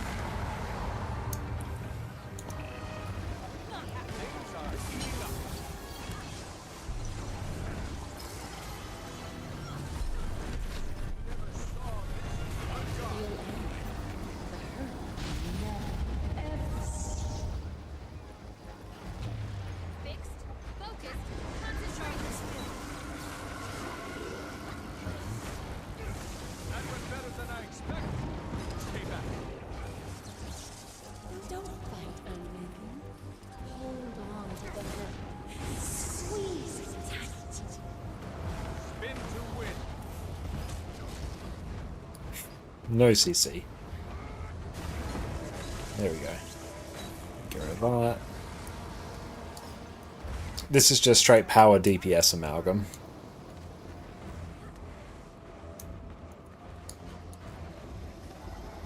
Oh, that's a pull as well.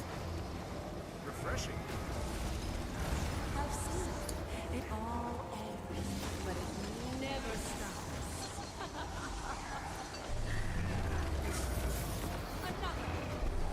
Stay back. Never saw this coming. Synchronize.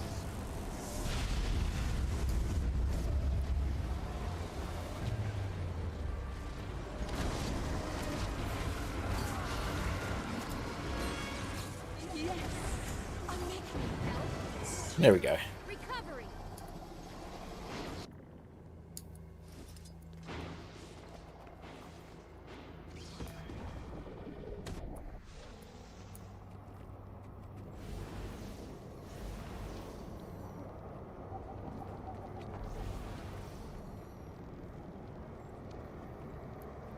Wait till everyone is in.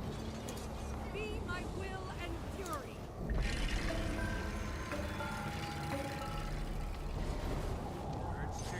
We'll get that amazing pre-buff going.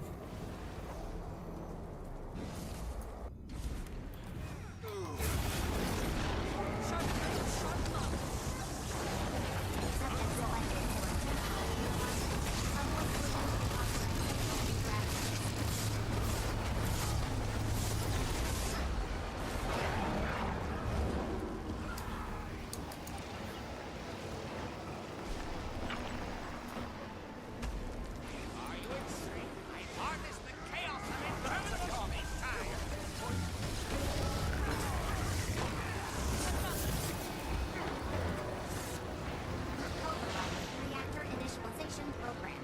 Production interrupted.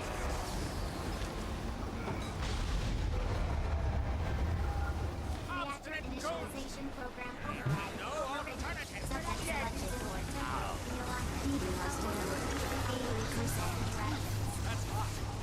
Forward to the boss.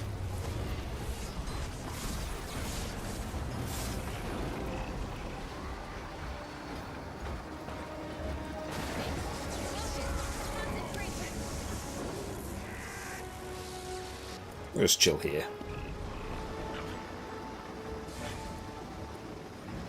Stop. The consequences of your actions will be catastrophic. I harness the chaos of interminable space-time.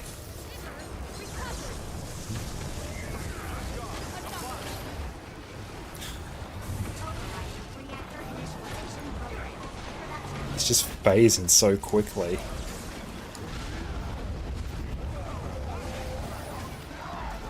Now you're in my domain. I set the parameters. I control the variables.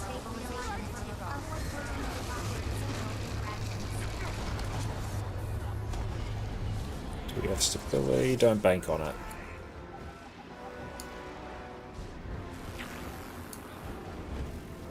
Are you insane?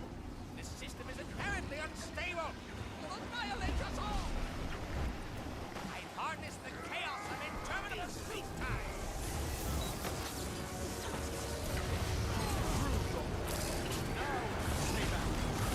Enough of this. Your time ends now. EDR. Initiate PDF. Projectional defense facsimiles online.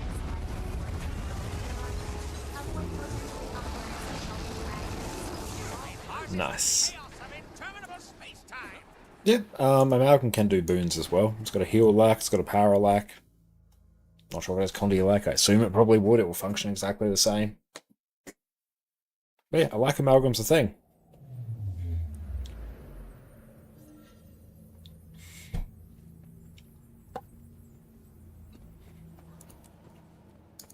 You can never have too much treasure. Sharper still.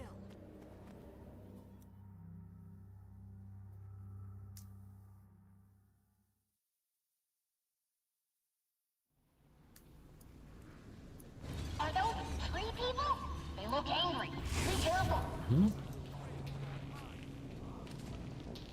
Nice. Good jumps.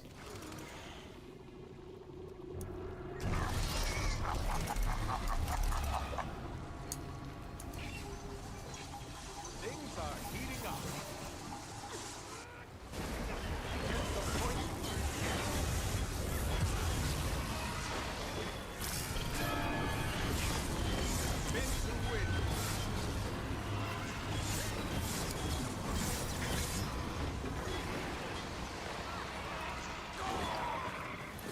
GG, off we trot.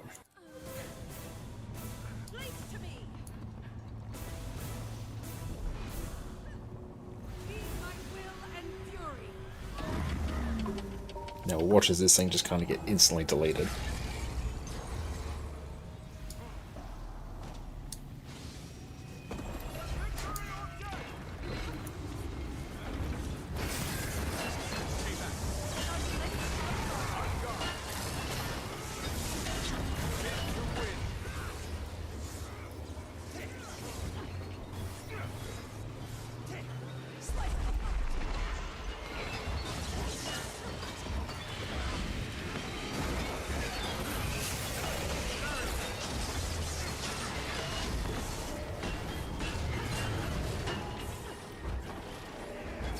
Sharp blade, sharp knife.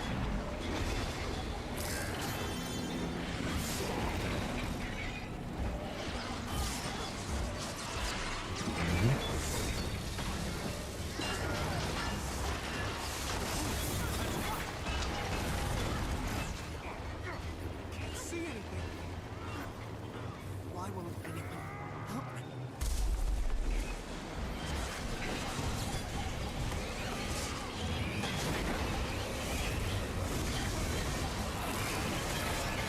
Big block.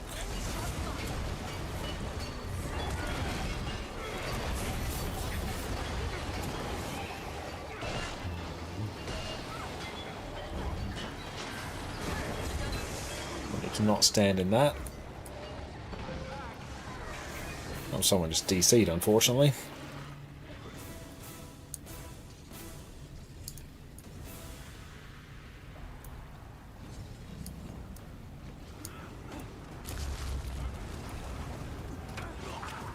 Ah, that was big knockback. Too strong.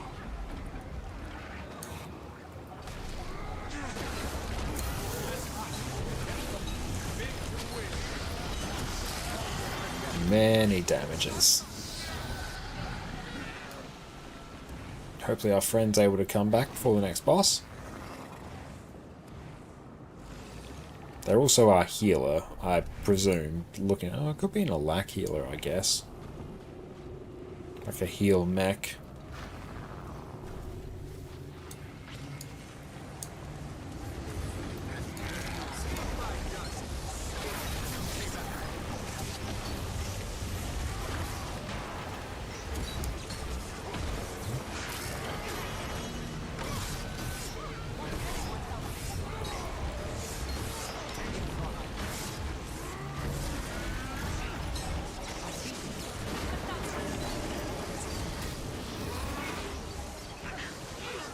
Let's get a D off.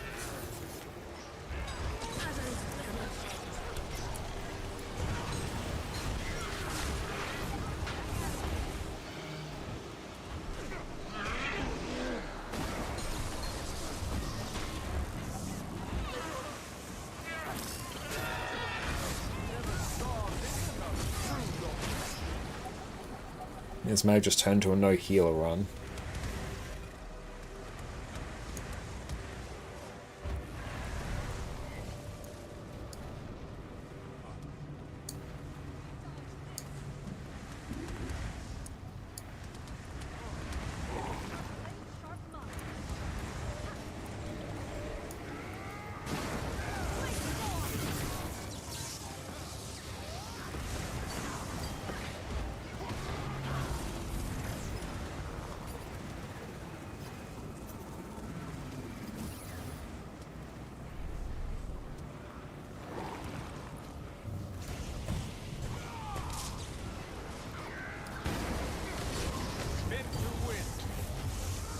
to spin to win. Alright.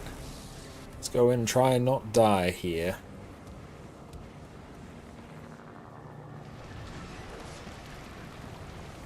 Someone help me!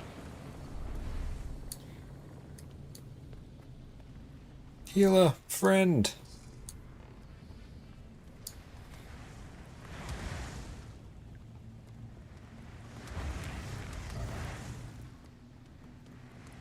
I don't have enough energy.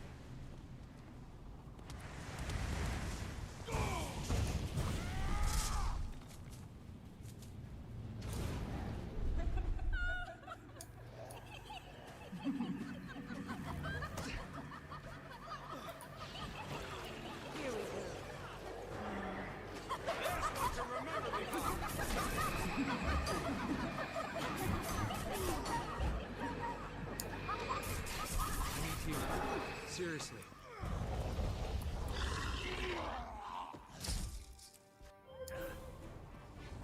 There we go.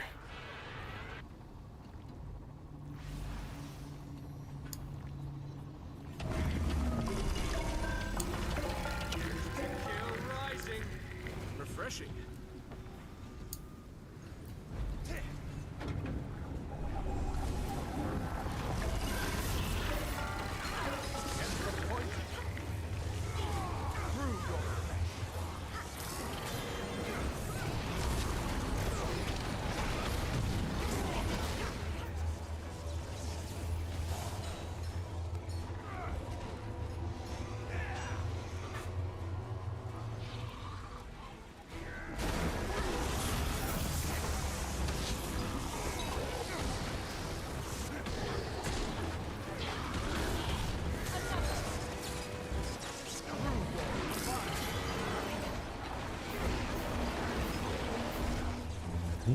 Link over here.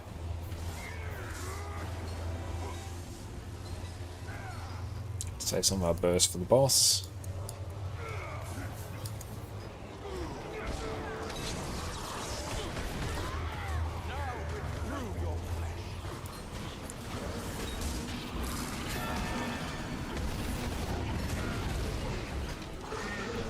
Nice. Anyway, you can see how good the specs are, how much DPS they do. Yeah, check out the website snowcrows.com. They basically do all the PvE benchmarks. So you'll be able to see sort of the maximum possible DPS of each class. Although, like, DPS isn't necessarily everything.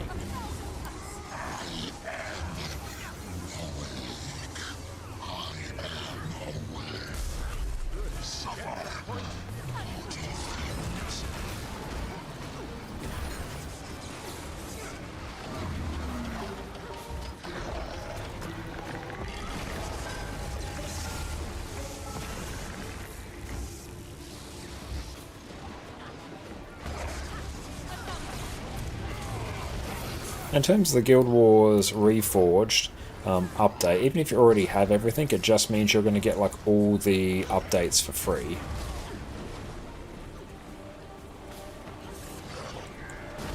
Like, it's just going to get included in the version of the game you already have. How dare you defile my birth chamber? I'm loving Power Amalgam for fractals. All your delirium. Feeding me. Suffer and die in terror.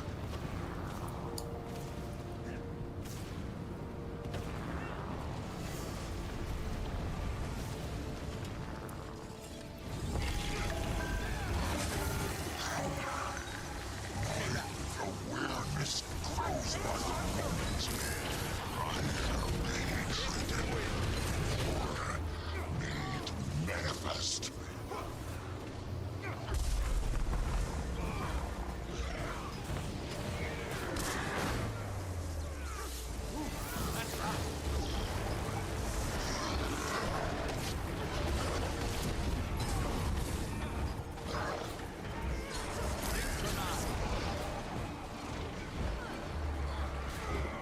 The Ouroboros turns eternally.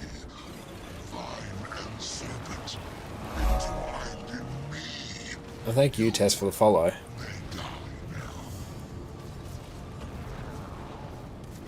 Boing.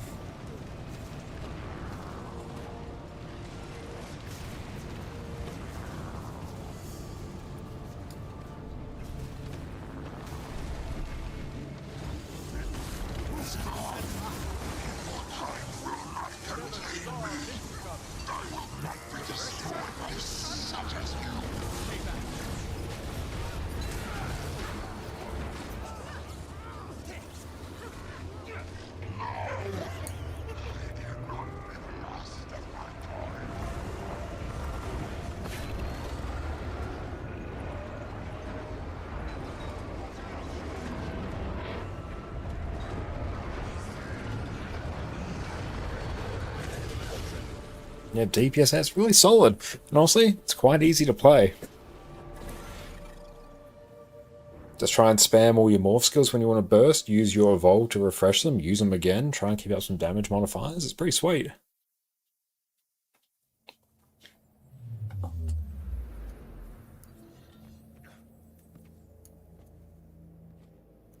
Yeah, basically no ramp time. It just blasts constantly. Just know I rate this one very, very well for fractals. Good CC if you time some of your skills properly.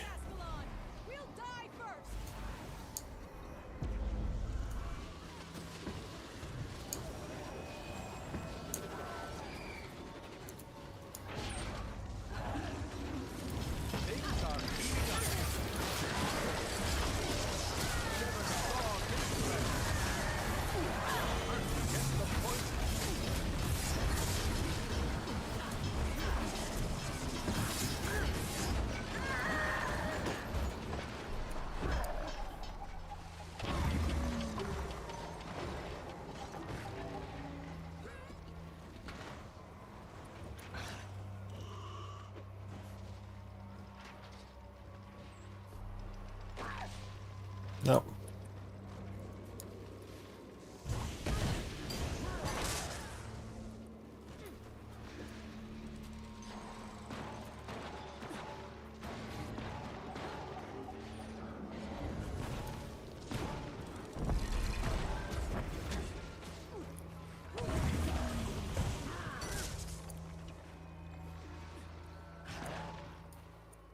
It's a very long run of these today. We're still going.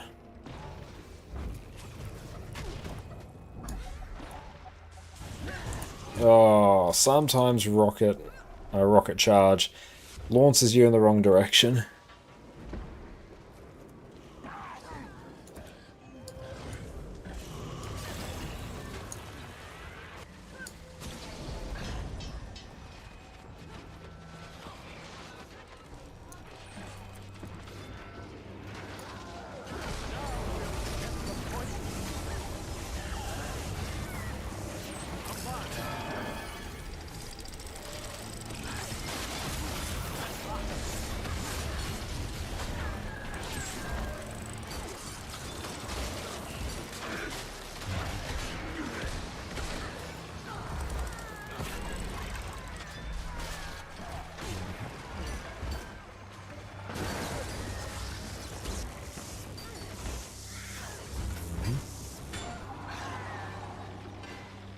Nice.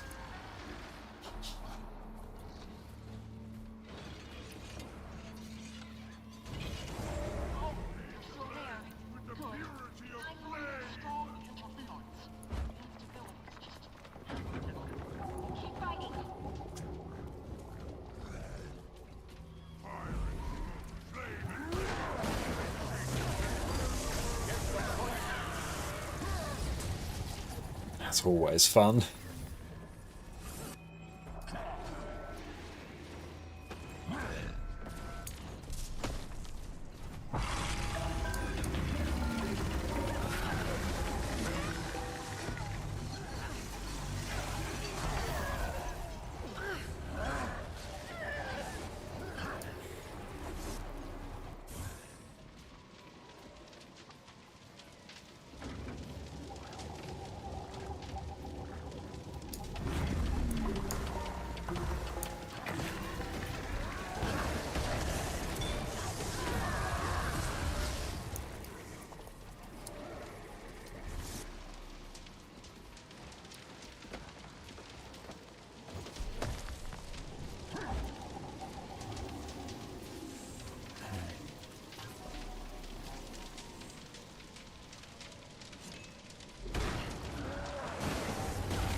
Amalgam is incredibly satisfying.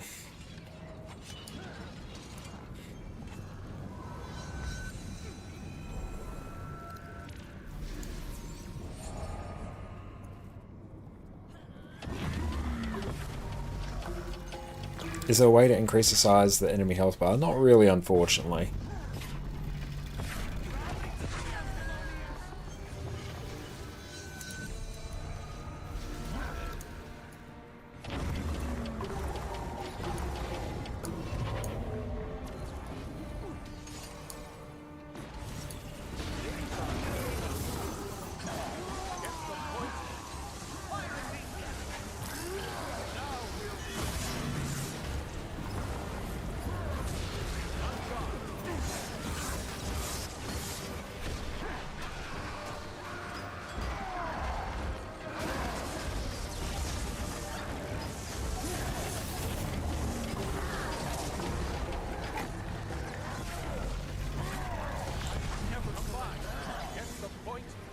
Oh, that block is rough.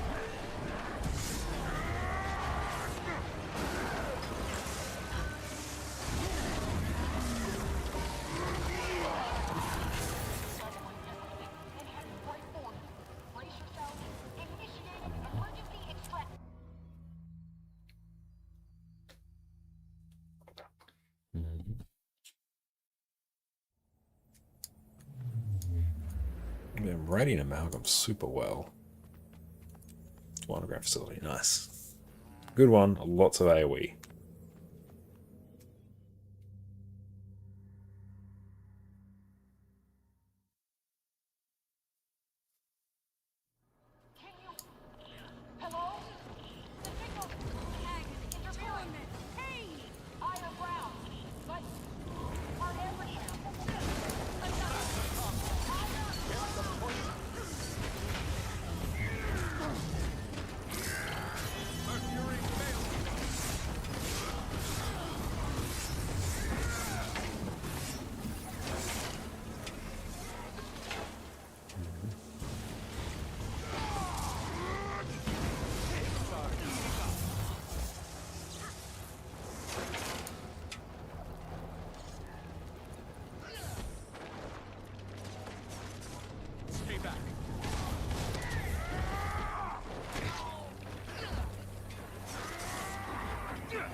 Let's target the Fractal Avenger.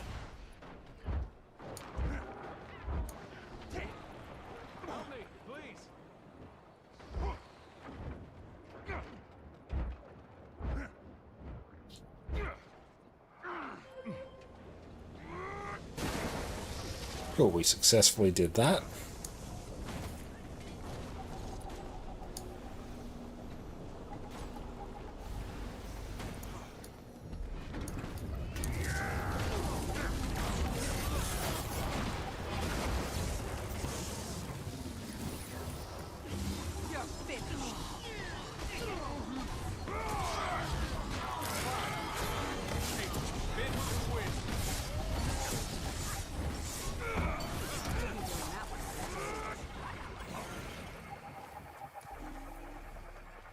It'd be good to at least, like, if I'm doing fractals on this character, having a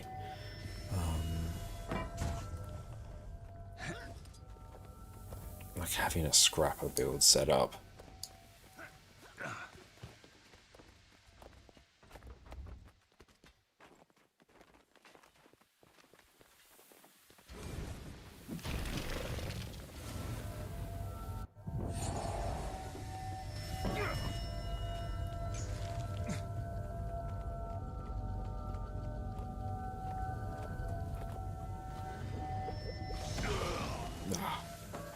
Refreshing. Easy does it.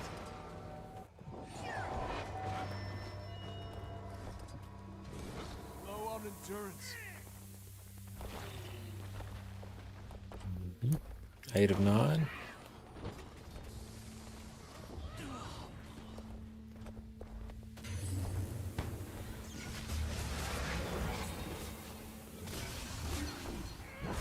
Back into the fray.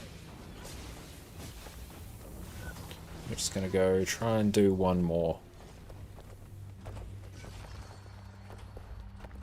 I think this is it for the daily fracs. Horik, unleash the cannons. Aye, aye, Captain.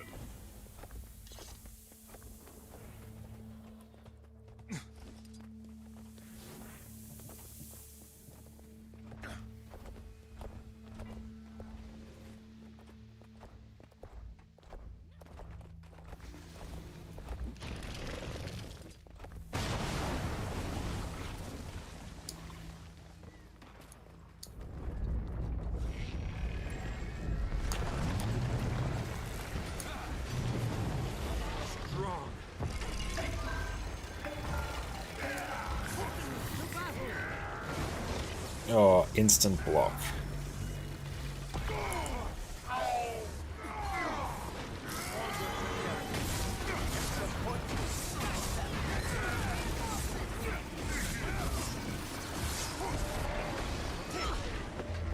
Continuous way raid quick play beta mode, or just wait till the next update. Yeah, it's just going to be wait till the next update. They might do a blog post or something, you know, announcing some more details before then. But yeah, we're just really waiting until the next big patch. Ow. Oh, none of that for me.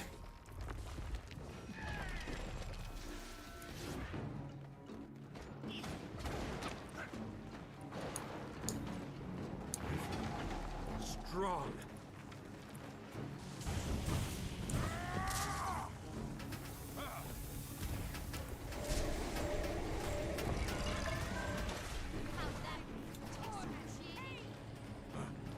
Running out of endurance.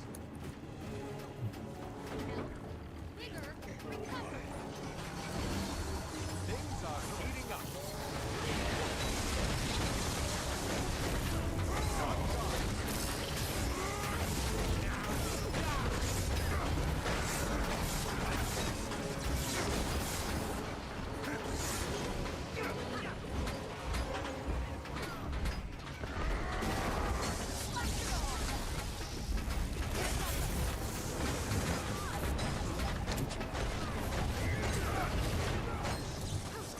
Nice.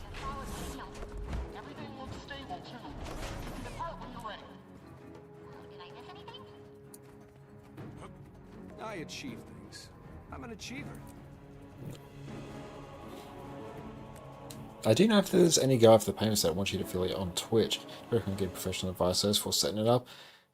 Honestly, getting it set up, like I don't have a guide for it, I haven't seen it, but I found it to be pretty self-explanatory. You'll just put in your like payment information, provide, I don't know, whatever forms of ID they need. I can't remember if they need any. And submit your tax information, which is relatively straightforward.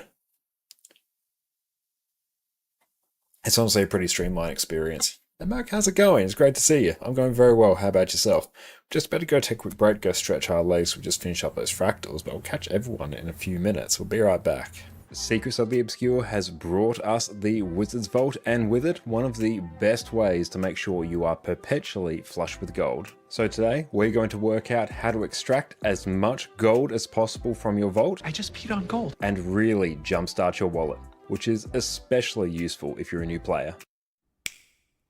Welcome back, friends. With the release of Secrets of the Obscure, our old daily login reward system has been replaced by the new Wizard's Vault. And with that, we have a whole new way to make gold that is actually very lucrative. The new vault currency, Astral Acclaim, is incredibly easy to learn and does a great job at taking you all across different areas of Guild Wars 2 that you wouldn't otherwise get to, and works very well as a login reward system, I think. Hello, you're back. You can take this Astral Acclaim and then go through and exchange it for all manner of different rewards, which you can see here. I've already taken advantage of a good number of these. There's lots of different useful things you can get here. We have crafting bags, transmutation charges, mystic clovers, build storage expansions, heavy crafting bags, ascended weapon and armor chests. There is so much here for us to get value from. But I hear you asking, there's so much here, where should I put my Astral Acclaim if I'm just wanting to focus on making as much gold as possible? So today we're going to walk you through that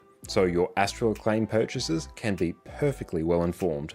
Before we jump in, we're going to be using the fast farming site to get an idea of where the most valuable things are in the Wizard's Vault. I'll include a link in the description below. This is an incredibly useful site if you're looking to convert any currency in the game into gold in the most efficient way possible. First up, we have the Legendary Weapon Starter Kit, which is by far and away the highest value thing you can possibly get from the Wizard's Vault.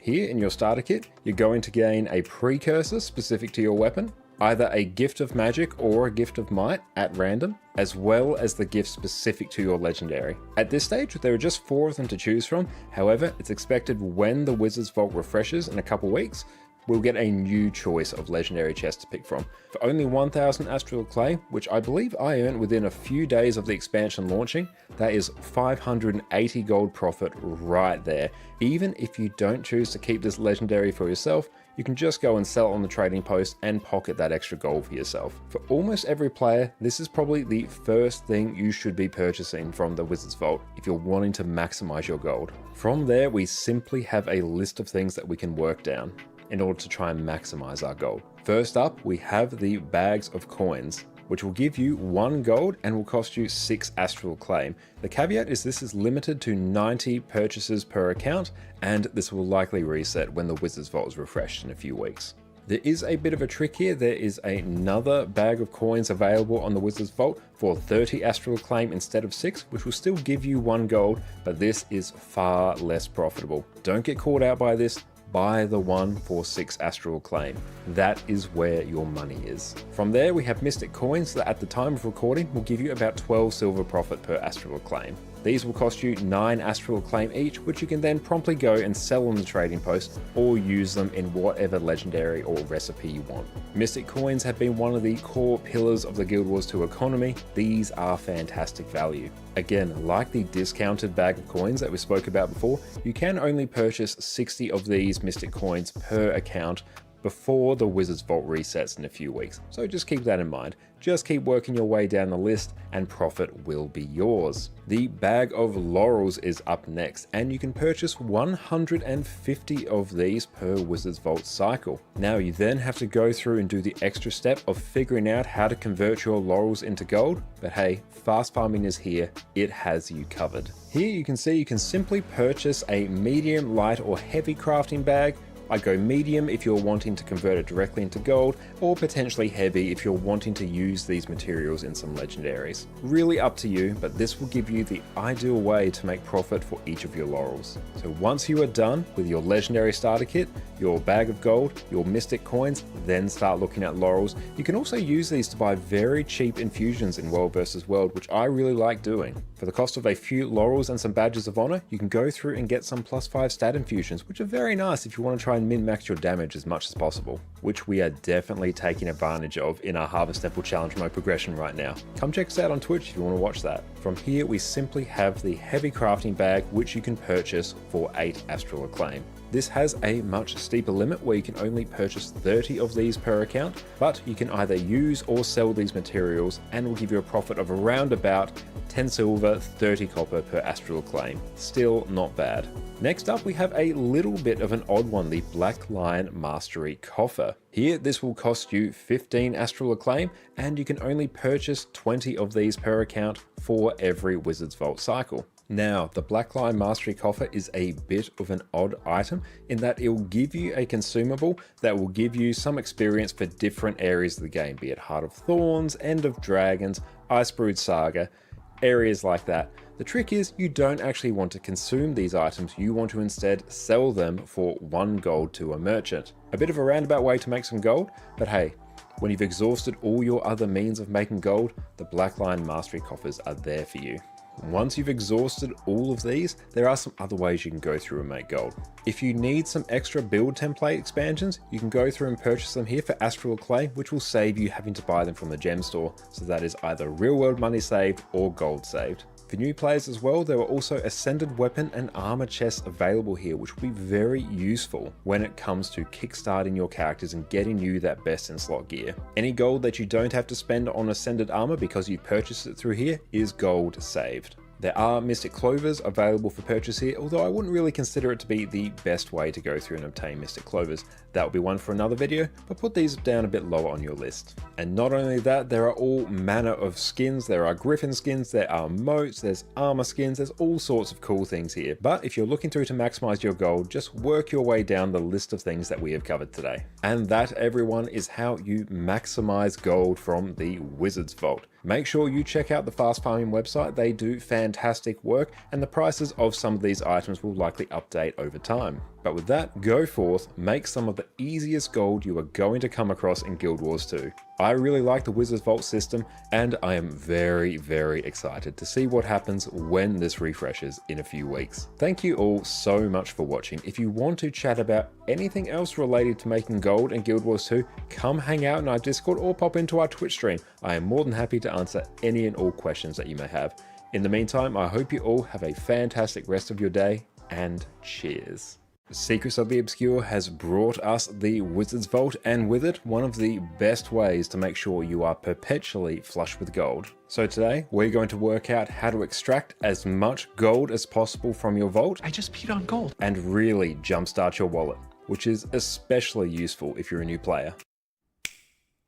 Welcome back, friends. With the release of Secrets of the Obscure, our old daily login reward system has been replaced by the new Wizard's Vault. And with that, we have a whole new way to make gold that is actually very lucrative. The new Vault currency, Astral Acclaim, is incredibly easy to learn and does a great job at taking you all across different areas of Guild Wars 2 that you wouldn't otherwise get to, and works very well as a login reward system, I think. Hello, you're back. You can take this Astral Acclaim and then go through and exchange it for all manner of different rewards, which you can see here. I've already taken advantage of a good number of these. There's lots of different useful things you can get here. We have crafting bags, transmutation charges, mystic clovers, build storage expansions, heavy crafting bags, ascended weapon and armor chests. There is so much here for us to get value from. But I hear you asking, there's so much here, where should I put my Astral Acclaim if I'm just wanting to focus on making as much gold as possible? So today we're going to walk you through that so your Astral Acclaim purchases can be perfectly well informed. Before we jump in, we're going to be using the Fast Farming site to get an idea of where the most valuable things are in the Wizard's Vault. I'll include a link in the description below. This is an incredibly useful site if you're looking to convert any currency in the game into gold in the most efficient way possible. First up, we have the Legendary Weapon Starter Kit, which is by far and away the highest value thing you can possibly get from the Wizard's Vault.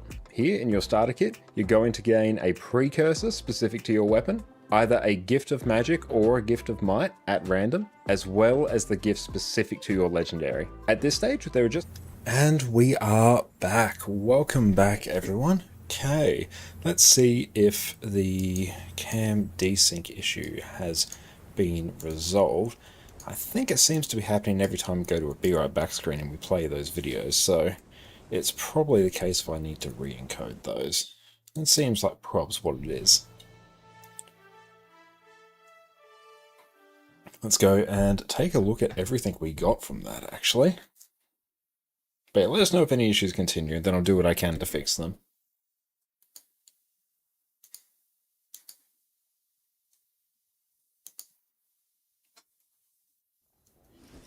Okay. Deposit everything.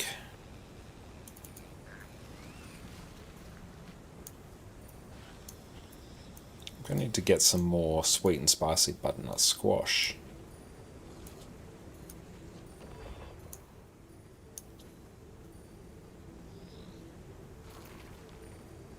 A rabid tribal staff. Nothing particularly great there.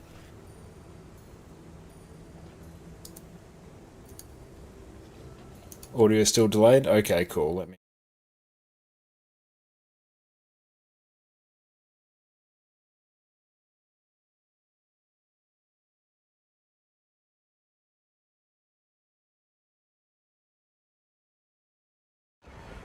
Alright, we're back. Let's see if that works now. And sweet and spicy butternut squash is such a trap nowadays. What would you recommend if I was just a bit lazy and couldn't be bothered crafting ascended food, because then I have to log on to my NA account. You can never have too much treasure. And so what I should probably just do then is... Audio's fine now? Okay, it seems to pop up every time I go to the Be Right Back screen. Something for me to fix later.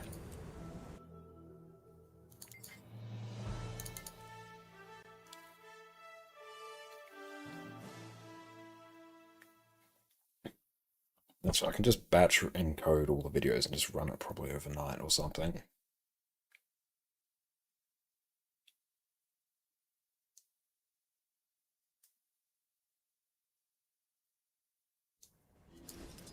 Okay, let's see what we actually got. Have a go with all the food. Like, we do have the charge miss skill, which is normally where I store the food, but I'm still riding high on the accidental me crafting the power and concentration food.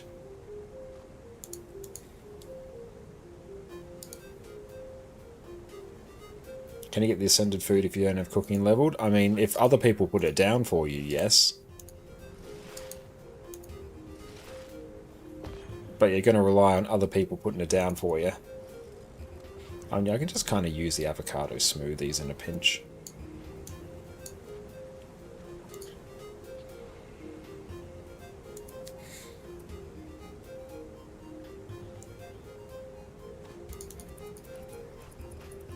That looks valuable.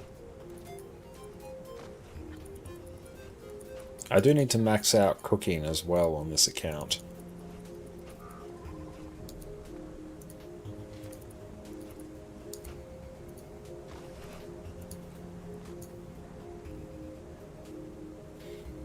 Alright, 2 more. Nice gear.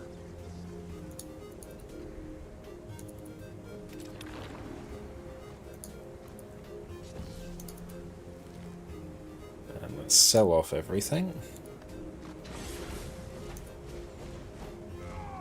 So we can start to recoup some of the gold that we lost.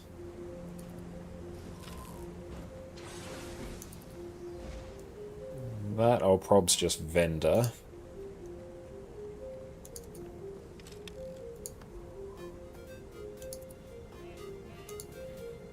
Okay, so we have 3 rings. So I need to get 2 more salvage kits.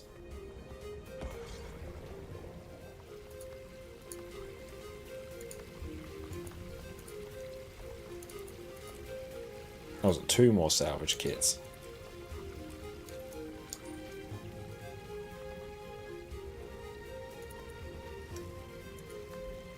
Let's get our +1 agony infusions. Goodbye.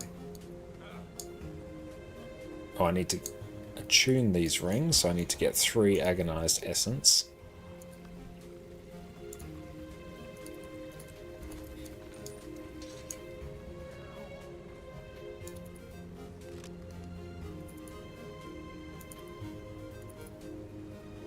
There we go.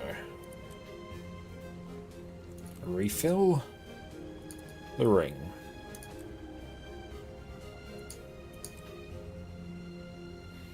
We've got another one there, actually.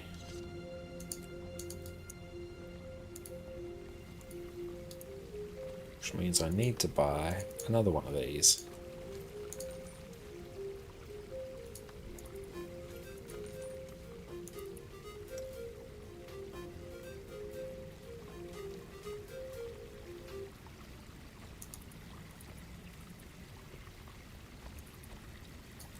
That looks valuable. Okay, now we can salvage them.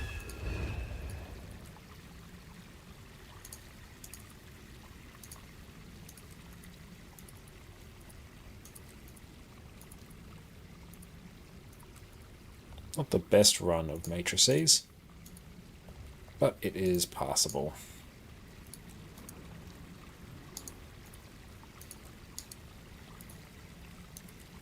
That looks valuable. A few more ectos, love to see it.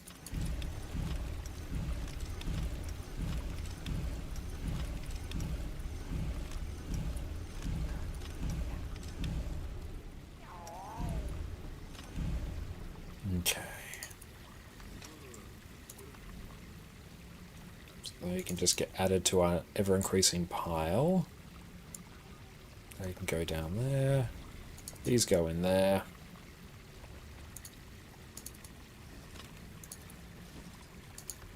Sell off all of our fractal spoons. Thank you. Show what you got. Okay, so let's do potion refunds. Bam, bam, and bam. More fractal relics. Consume luck. Consume luck. Should sell off all these. There we go.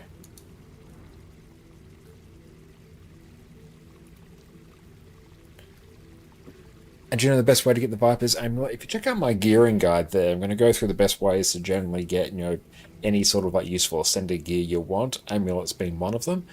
Honestly, probably the most straightforward way is probably doing Ace Gear's amulet from Bureau Marches.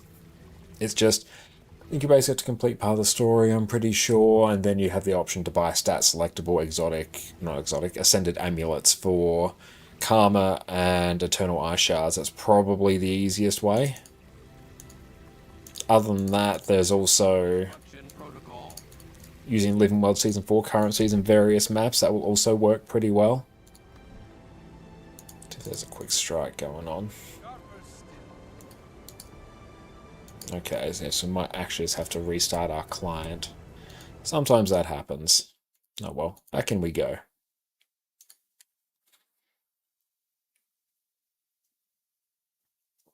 But honestly, yeah, I rate Power Amalgam really, really well for Fractals, even that simplified version.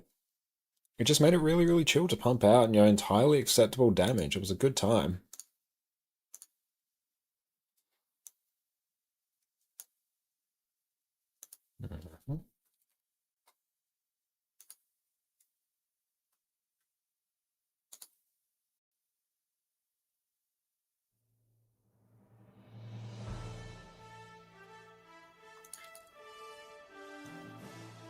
How are we doing for... Oh, I turned off DRF, so I can't track my gold, but that's fine. Because honestly, we spent a whole bunch of it getting infusions for this character. That's good. Honestly, it's going to be good getting infusions for quite a few characters. Let's do it. Thank you for the follow. I appreciate that. Let's see. I would not mind a quick strike on this. I'll just check that's actually working. Yep, it is. No, that's alright. And where are we at in terms of event timers?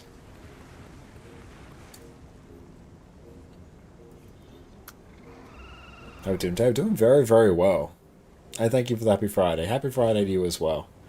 With night bosses rolling into Pinata, if I can quickly leech one of those. Path of Fire, Crystal Oasis.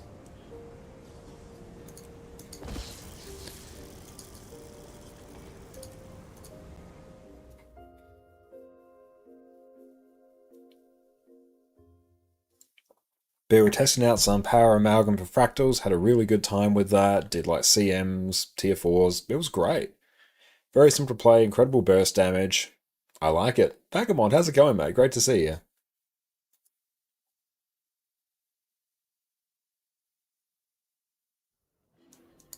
Oof. Oh, I don't need to see that. Hang on, can I just go, is it Alt H? Nope. Alt K? What's the thing to hide Nexus? Alt Shift H. Alt Shift O. No. What is the thing to hide Nexus? Control H. Ah, that's better. Good. Having breakfast, hope you're doing good. Nice. What's on the menu for breakfast today?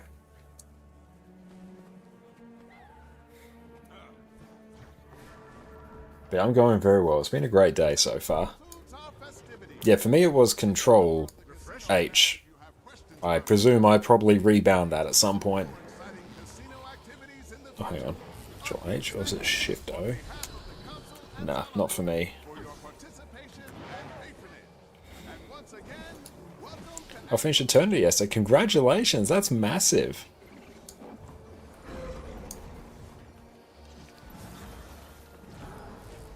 French toast. Ooh, that's a good breakfast.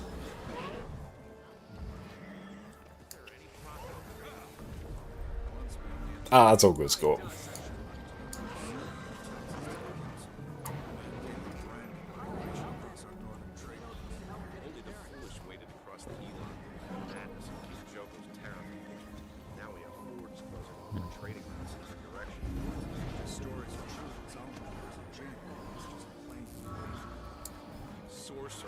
Okay, we're off to up here.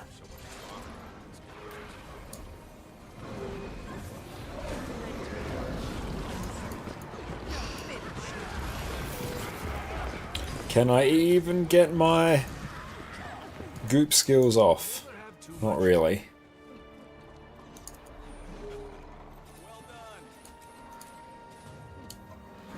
Okay, that's done. Do I bother with a Shack Garant? Shack Garant is very fun. Strikes are like better for me though. Also, I think we just roll into a Shack Garant. And do I have the waypoint? I'll go Teku New Hawk. I got this waypoint at least. I did all hero points in this map. Sweet.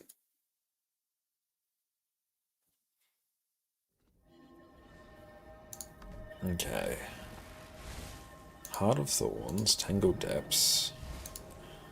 Let's just get into New Hawk. Nice, we did. And then we can go blast Scar. That's always fun. Then hey, we always have a chance for the Chak infusion. Confluence Passage, New Hawk Lane? Yeah, I think it's New Hawk Lane. That's where we want to go.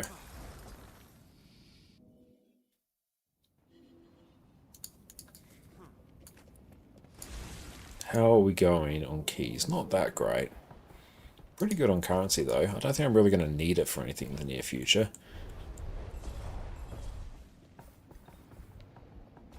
Let's go get the waypoint first, because then I can always blast out some hero points. Oh. Treasure mushrooms up. Let's just roll the invisible shoes quickly.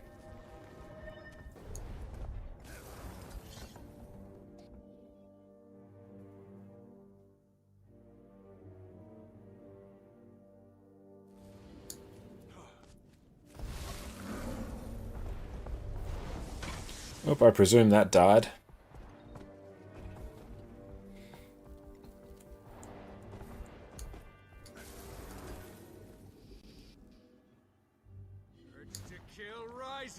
Oh well.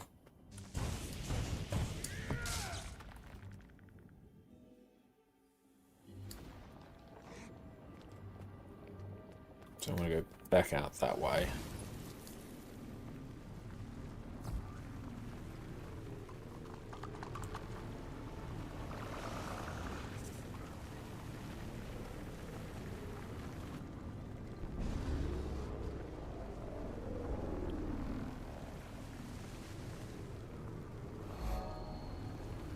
Cool, let's go do this hero point.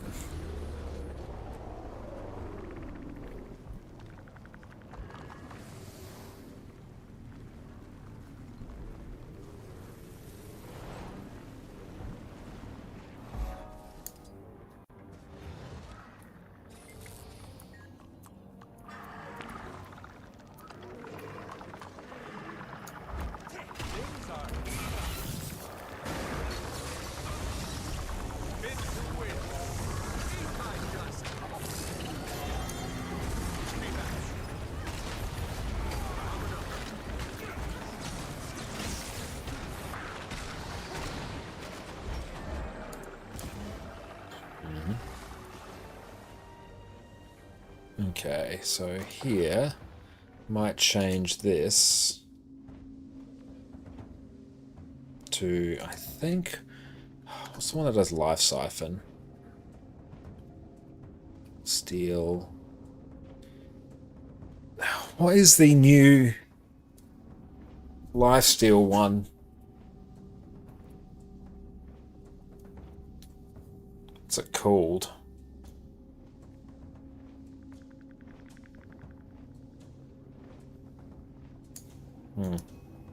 I'll check.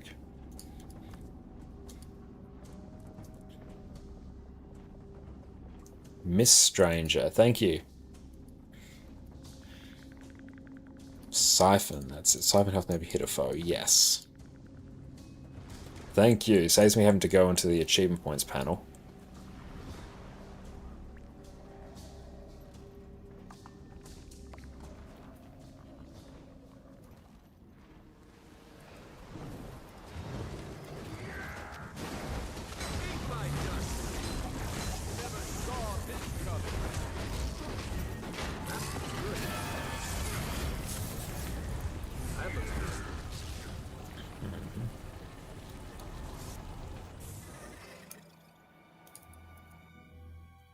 Cool, just blasting out some of the hero points here to kill a bit of time because they are worth quite a bit of gold actually.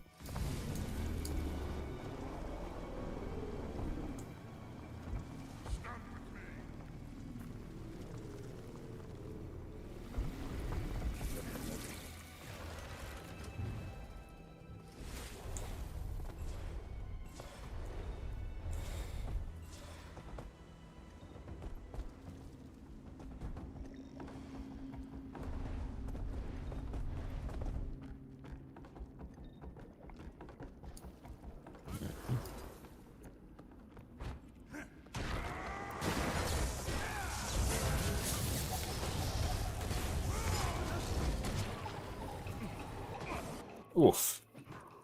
Gotta remember to dodge that attack.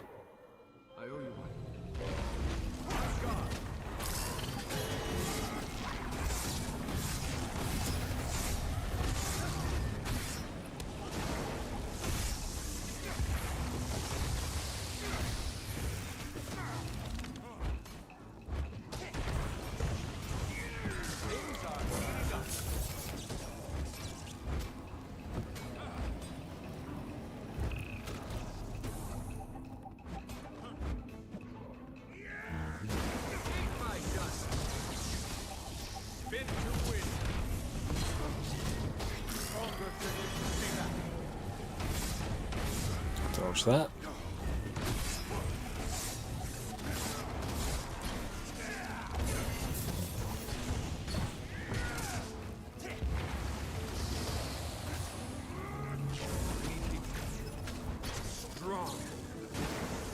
That was way harder than it should have been.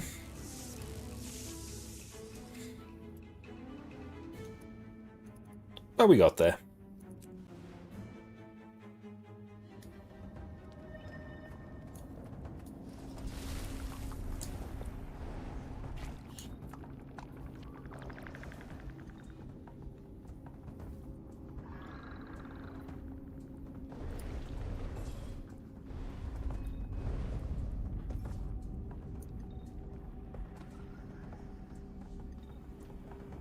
Cool, got a minute before this starts.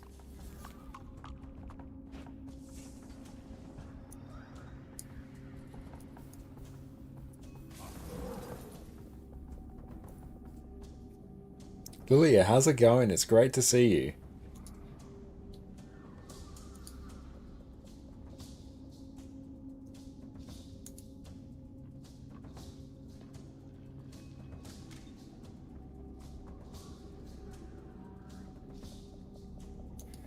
See if we just run Pirate Queen here.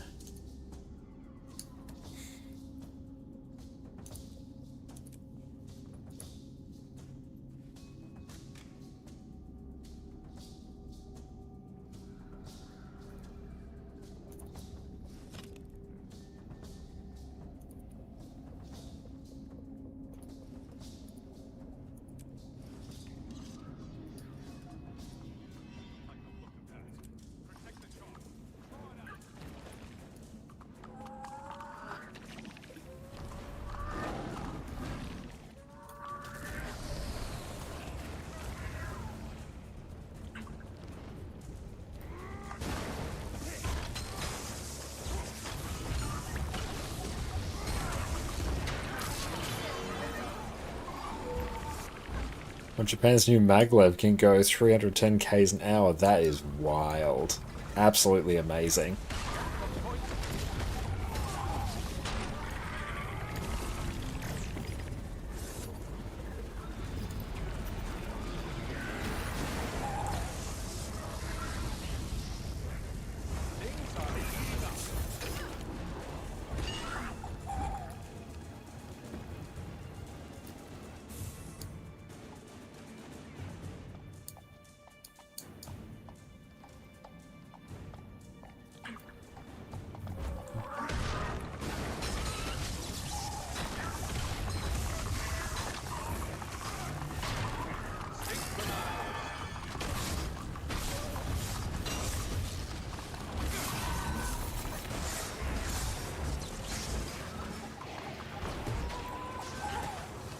Nice. The only cost the Japanese government was 70 million. Honestly, that's not that much for a train like that. That's pretty crazy, actually.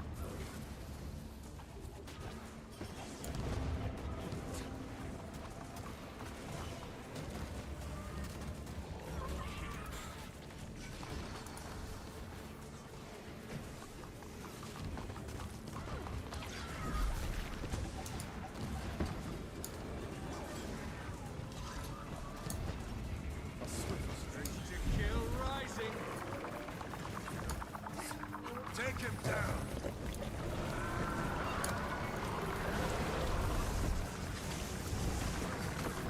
On guard. Stronger together. Armored up.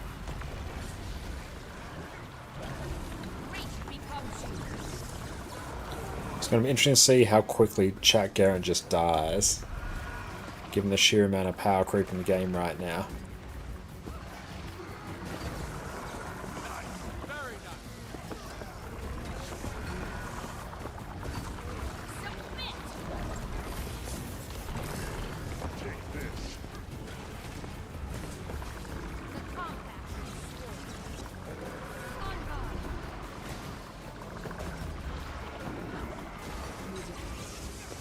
May the sands take you.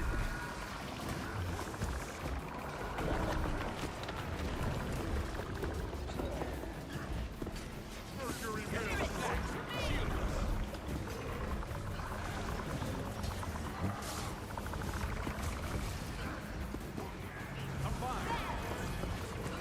Spin to win. Shot blades. Shot Your actions are Dodge out of that. Things are heating up. Stay back.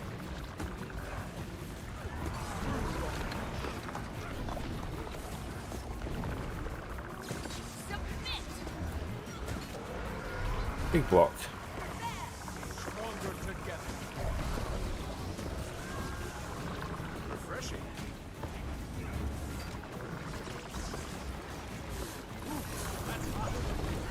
Yep, this is absolutely melting.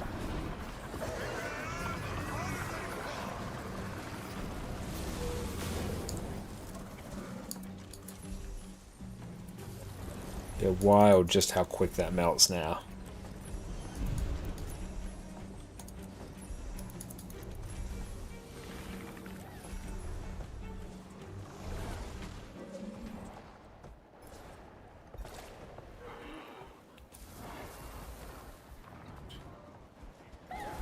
Nice gear.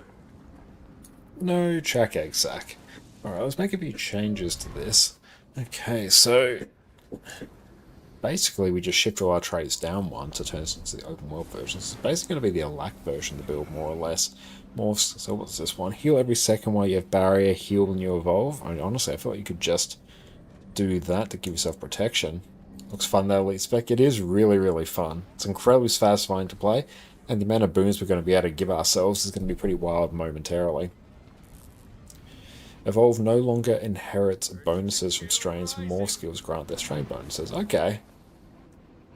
Took you like 6 rewatches to actually catch train appearing. It was a quick white blur. That's incredible. And here, so we're going to get might on our sword. We're going to get swiftness on our demolish and stability on our Thorn skill. So if we find a target, something that's got a little bit of health to play with, which will probably be some good stuff over at New Hawk here.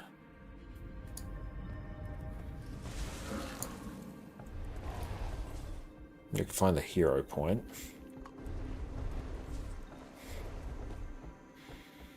Oh, can we also do the... Let's actually test it against the... I think it's like the challenge over here.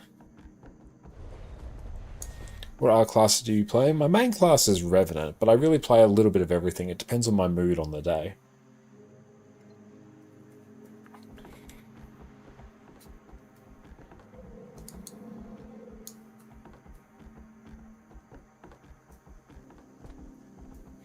Tony the Massive, I think that's the one that we want to face.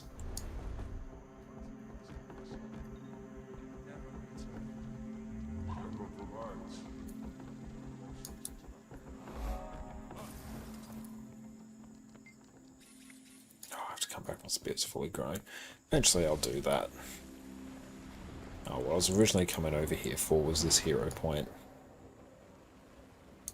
Any you would recommend for a returning player? I haven't played in like 3 to 4 years. I mean, that's a tricky question because there's no bad choice for classes to play in Guild Wars 2. Every single elite spec and class has tons of amazing builds made available to it. So it's kind of just what you prefer. But the ones I kind of recommend to people are typically Guardian, Ranger, and Necromancer, just because I think they land on a bit of the easier to play side of things.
We've got a stun break baked into the build there.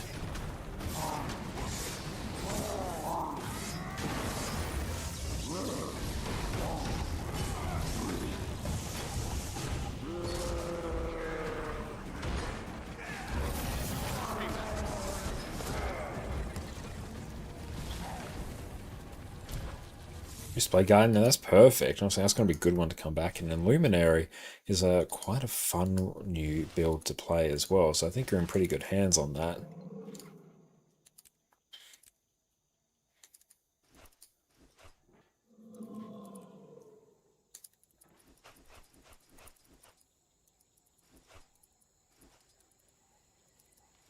Perfect. We'll go actually park our character back at the door. It's a very opportune point for us to take a quick break.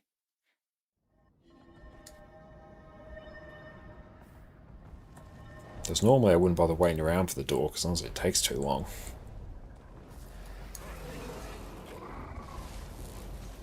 That's a pretty good time, so we'll catch everyone in a minute. I get asked all the time on my streams, Josh, should I play Guild Wars 2? To which I always say yes, and there are so many reasons why you should. So today, we're going to go through the reasons why you should be playing Guild Wars 2. Welcome back everyone. I've been playing Guild Wars 2 for 11 years. I've got multiple accounts and easily 10,000 hours between them. So today, we're going to chat about why I play Guild Wars 2 and why you should do it as well.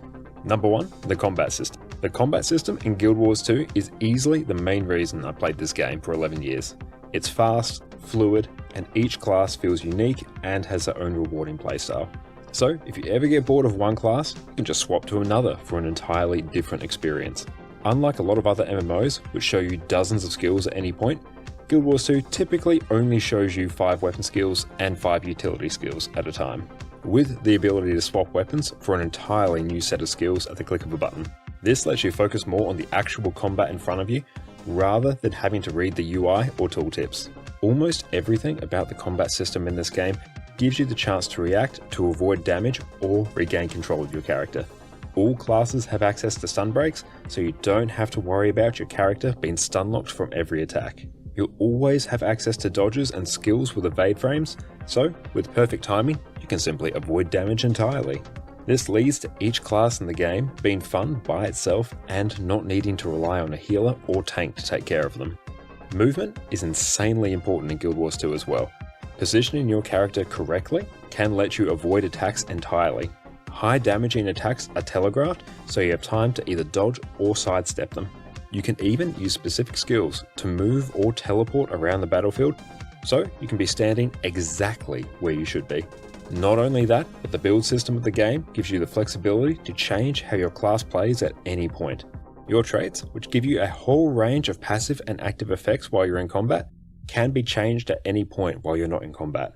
You even have access to elite specializations, which drastically change the playstyle of your class, like turning your stealth-focused, close-range thief into a long-range sniper rifle-wielding Deadeye, or turning your staff-wielding elementalist into a catalyst that crushes enemies with a hammer. All this freedom and customization means that no matter what class you play, there's going to be a playstyle for you. Number 2, buy once, own it forever.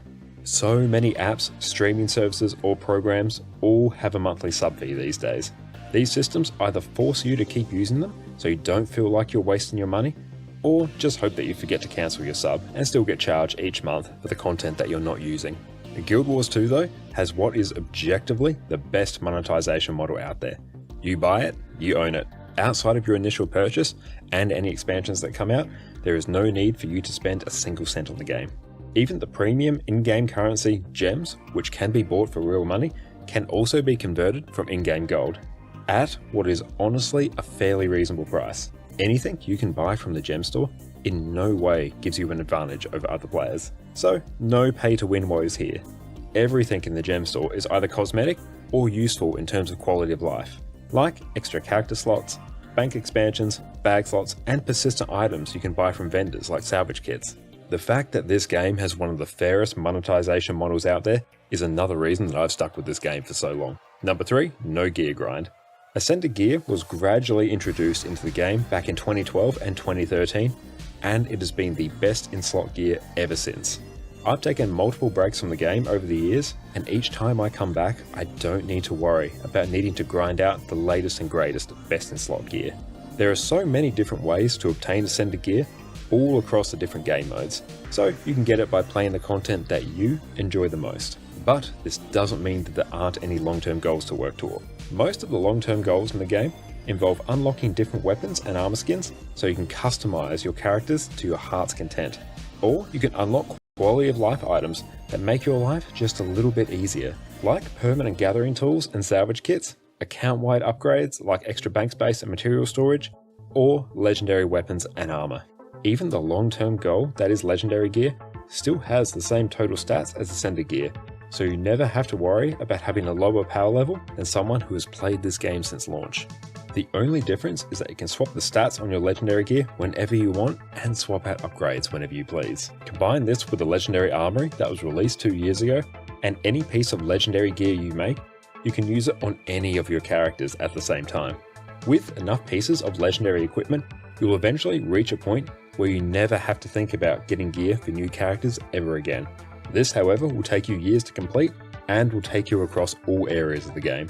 But the fact that I never have to worry about having my gear outclassed if I ever need to take a break from the game is just one of the most amazing feelings. Number 4, the game prioritizes convenience and respects your time. On top of not having to worry about gear grind, the fact that this game prioritizes convenience and respects your time is a huge benefit, and another reason why I've played it for so long. The best gear in the game, Ascended gear, is account bound, meaning that you can freely swap it between your characters, provided that they have the same armor weight. This is the same for weapons and trinkets as well. This makes it super easy to go through and gear up multiple characters and swap characters freely. It's also the fact that this game just flat out encourages you to play multiple characters, with how easy it is to level up characters through tomes of knowledge and experience scrolls, which you get just by having characters reach their birthdays. This means at any point you can quickly go through and create a new character and have them level 80 and ready to go in no time. And again, because there's no gear grind, you never have to worry about your old characters falling behind, so you can just return to them at any point. I personally have 22 characters on my main account, with some spare character slots ready to make even more. You can also unlock portal scrolls to be able to teleport to different parts of the world with a click of a button. The content in this game can be done quickly, without the need for huge amounts of time to be dedicated to it, and with the click of a button you can bounce between all the different game modes. Most open world meta events occur at specific times, with one always following the other, so you can simply bounce between different events for as long as you want to play. With the new expansion, Secrets of the Obscure, coming out next month, it has never been a better time to get into Guild Wars 2. As another fun quality of life feature, it's also reportedly going to be even easier to unlock the god tier flying mounts of Griffin and Skyscale with the next expansion. Once again, another way that this game is respectful of your time. Thank you all so much for watching. I hope you enjoyed this video, and I hope it's given you the clarity needed to realize that you need to pick up Guild Wars 2 right now. Let me know, what are your main reasons for playing Guild Wars 2? And with that, I'll catch you all next time. Cheers. I get asked all the time on my streams, Josh, should I play Guild Wars 2? To which I always say yes, and there are so many reasons why you should. So today, we're going to go through the reasons why you should be playing Guild Wars 2. And we're back. Welcome back, everyone. Okay. And Guild Wars 1 Reforged, I'm definitely planning to play that. I'm very excited for it. I'll be keen to try it out with controller as well, actually.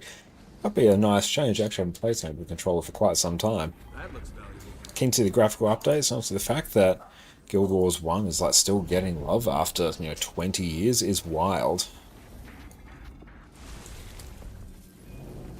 And this is worth it even just for the spirit shards, not gonna lie.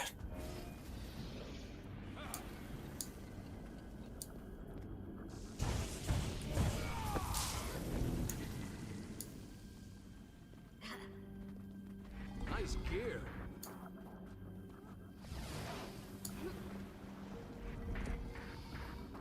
Also, here what I might do actually, let's copy this build template and paste it here. And then here, let's go bam, bam, bam.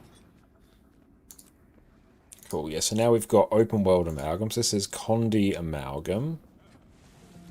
Oh no, this is open world amalgam. Hang on.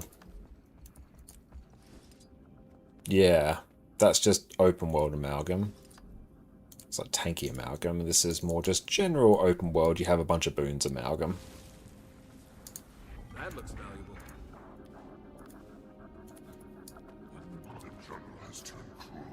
A legendary armor, how do you get that? You said that in the video while you're AFK. Well, there's quite a few ways to get legendary armor now. It depends on the game mode you get it through. There's open world legendary armor, which is the set of medium armor that I have. Basically, you're doing a bunch of stuff in the Secrets of the Obscure maps, a bunch of rifts, convergences, doing map completion in there quite a few times, lots of events in the map. There, and that's one way to get it. You can get it through raids as well, which is basically getting a bunch of raid clears. 150 raid boss kills to get the legendary insights. You only need raid wings 1 to 4 to get it. Generally, I'd say that's the quickest way. You can get a legendary glove just by doing fractal quick play, and just some super easy achievements tied to that. That's like the quickest piece to get. You can get it through PvP as well, and world versus world. But if you come down to the achievements, let's see, maybe collections, legendary armor. There you go. So there's lots of different ways to get them here. So we've done stuff tied for Envoy 1 and 2. That's raid armor. I've done a set of open world armor as well. And yeah, there's raid armor. Oh, world vs. world and PvP armor. So there's quite a few ways to get it.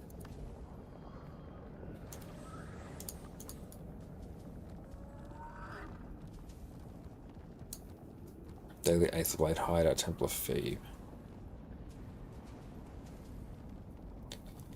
Let's do this one. /D DPS. So I will run this set. Equipment, and here I will just run fireworks.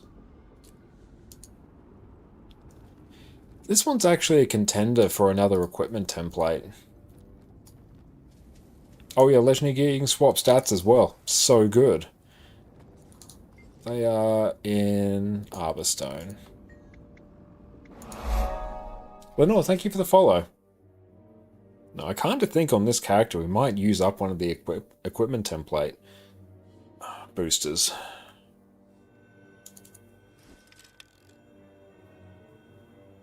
Oh no, that's build template. Wish I had an equipment. I mean, I can get an equipment template, but it's a pretty bad use of gems on my end. It really is. So you know what? I'm a not. I'm a not do that, and I'm just going to deal with this.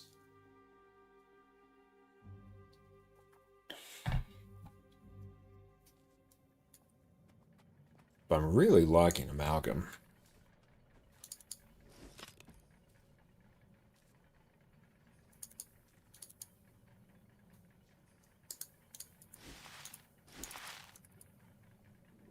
Permanent bank is so handy. Alright, Control H. Yay! Arc DPS back up.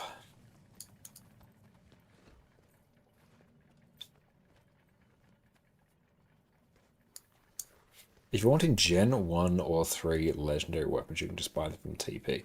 But depending on the current time, you could have a shop and bill of like 10k gold. Yeah, like, if you're buying a legendary weapon off the trading post, it's usually about 2,000 gold. Legendary weapons are very expensive. And making them is going to be in the realm of about 1,200 gold, like if you craft them yourself. They are long-term goals.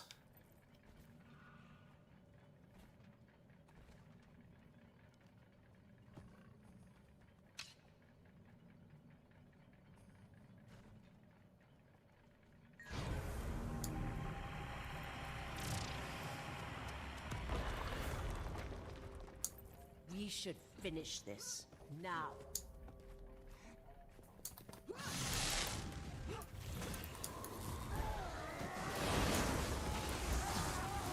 We'll just GG that.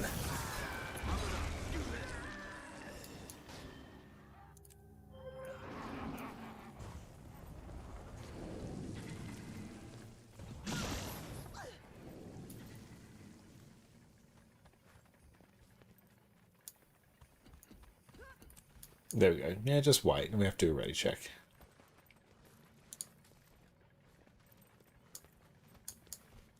Eat my dump. That feels good.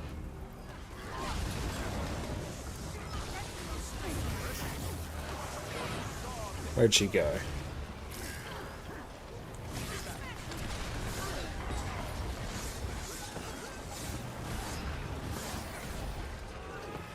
Spend a few years in the mist. You meet the most fascinating people. How did you...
Bounce. How did you...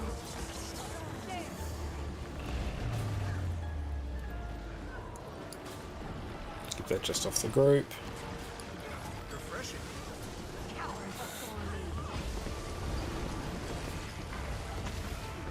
I've been considering buying enough gems to outright buy the Gen 3 longbows, and it goes really well with the Aurine Glam. I figured I need like 15k gems. It is incredibly expensive to do that, and like generally I wouldn't recommend, you know, buying gems to convert to gold for the purposes of legendaries. One, because it's just insanely expensive if you're doing that with IRL money. Which honestly, once you get your gold farming down packed, it's not that long in game actually to get it all. Can you get legendary armor for all armor types? Yes. I've got a set of light armor, heavy armor, and medium armor. So I'll never need a set of armor ever again.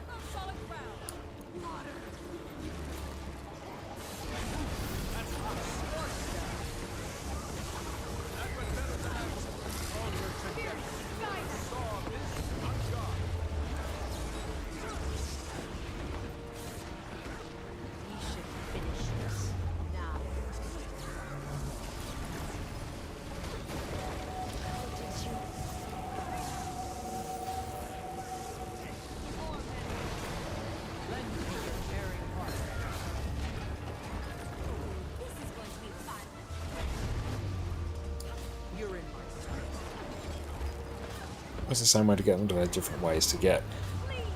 If you're getting a set of World vs. World armor, it's going to be the same as basically every other piece of World vs. World legendary armor. Same thing for raids, same thing for open world, same thing for PvE. The only one that stands out is the fractal gloves, because they were only introduced recently, and it's literally just the gloves that you can get. They've got their own acquisition method. But you know, if you're doing them, well, one, I recommend getting the legendary fractal gloves, because it's literally a free legendary. Why is that on us?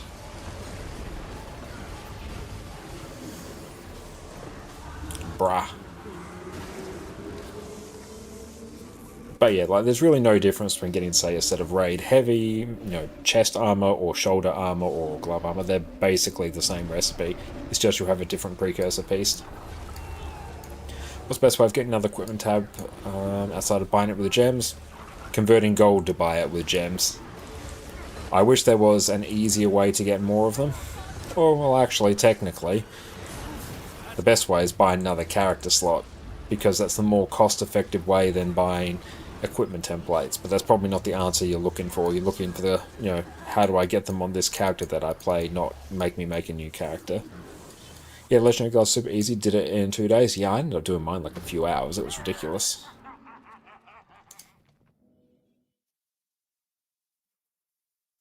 I mean, that when you get the heavy chest piece or medium chest piece, that's the same way, or do you have different requirements?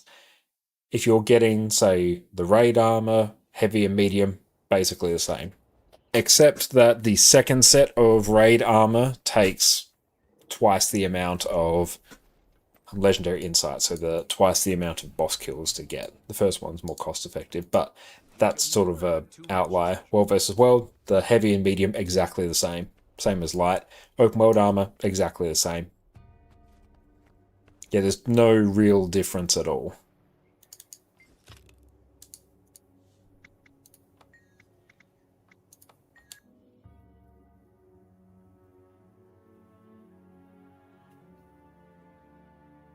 At the event, Buffy got yours yesterday. Nice.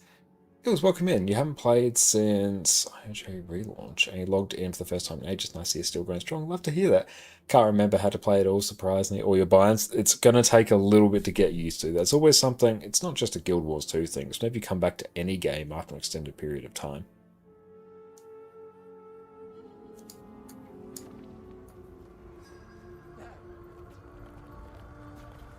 But yeah, different sets of legendary armor from like within the same game mode. So raid armor, open world armor, PvP, world versus world.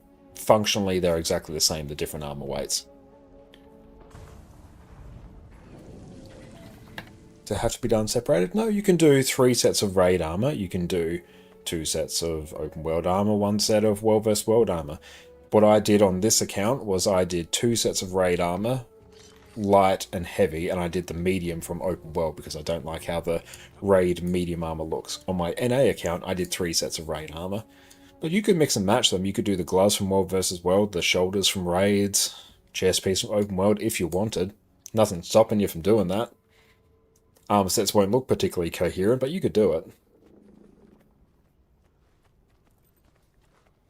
Caldeus, welcome in. Your main is Vindicated. You'd like to pick up an alt to chill on open world. Can I get your recommendation? Guardian of Warrior is a more relaxed game style. Guardian, I think, is overall the better choice of Warrior. I think it has a wider variety of just really good builds. Build I really like on Warrior, though, is Power Spellbreaker. That's a really chill power DPS build to play. It's got tons of CC, it's very durable, has a really good open world build as well. So that's one Warrior build I rate really well. But Guardian, like Luminary's pumping hard right now. Luminary's going very, very well. Firebrand's great, Willbender's great, Dragon Hunter's great. So for one of my recommendation, I'd probably say go Guardian. But Warrior does have some good builds, but it's really just not my favourite class to play. Is this power amalgam? Yes, it is. Refreshing.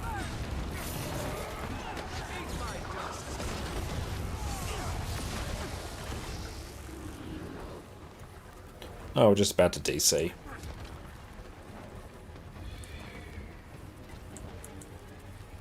I mean, who knows, it might actually work.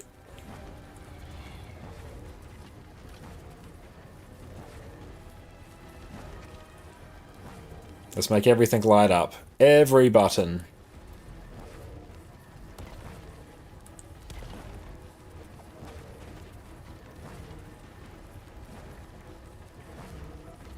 Yeah, I mean, I'm just gonna, like...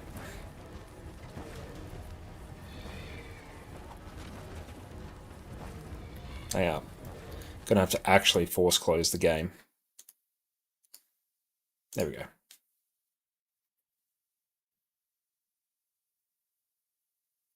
I mean, do you need to do it 3 times to unlock all armor types? Yes, you don't just craft one and you get all 3. You have to do them each individually.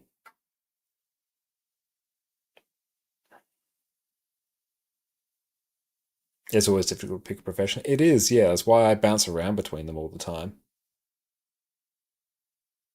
Okay, the game client actually can't connect to the login server. That's new. Interesting.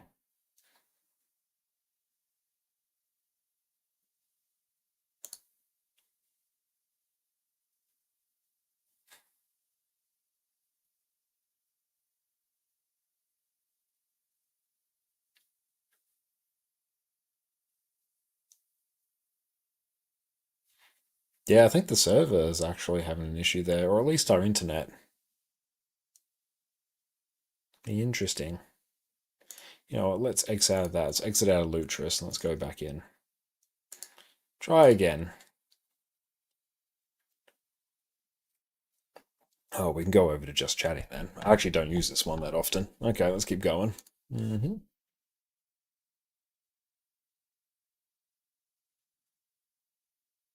I definitely do not want to reset my router. That will take down the entire stream.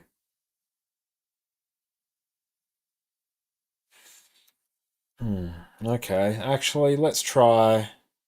Tesco's still here? Yeah, you should still be there. Hopefully. Oh, well, let's see if I can log into NA. Nope,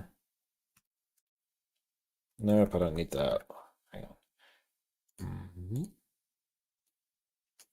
Let's see if it's just EU that carked it. Or let's see if it's also NA.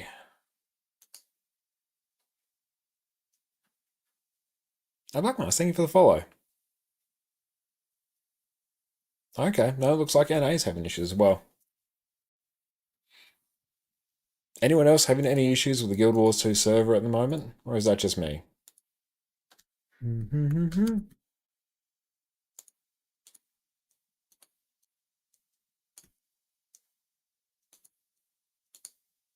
But what's everyone else been up to today? Whilst we try and sort out this technical issue.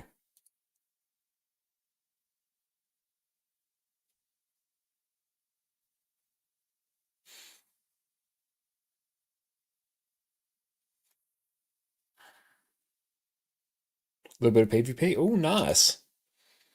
I can actually... It's fine if you're in EU. Okay, I might actually... What's the thing to reset my network connection on Linux? Linux, how to reset network connection.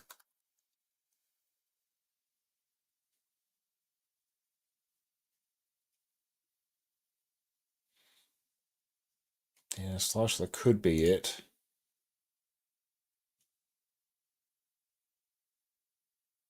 Systems restart manager command. You know what? Let's see what happens if I plug in random commands from AI overview. Also, I might as well at this stage.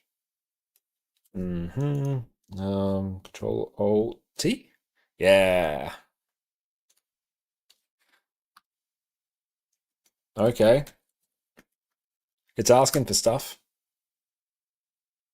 Nope, didn't like that. Let's try again.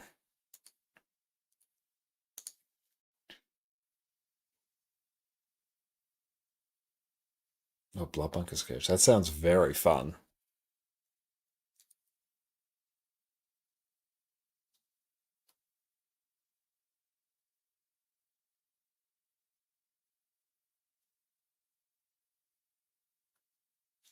Let's copy that.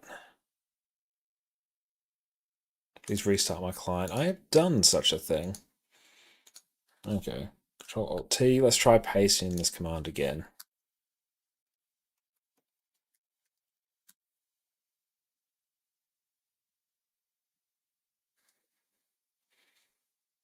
Okay. Did that work? Let's just test. Okay, internet is still up.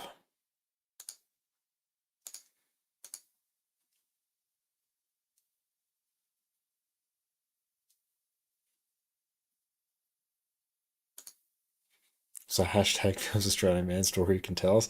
Honestly, good one is honestly just the sheer amount of Guild Wars pings that we have to deal with on a day to day.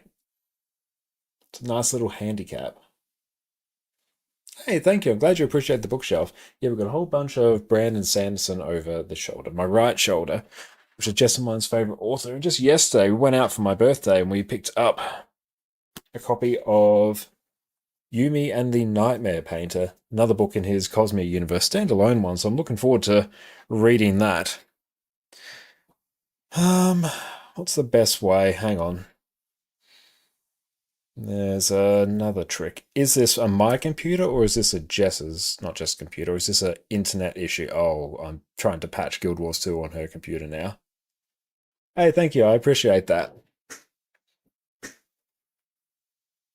Oh, you're 35 and listening to your first book since high school? Oh, what are you listening to, actually?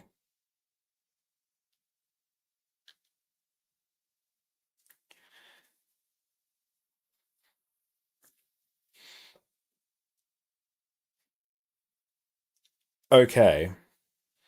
That's actually a good sign. I can log into Guild Wars 2 on Jess's computer.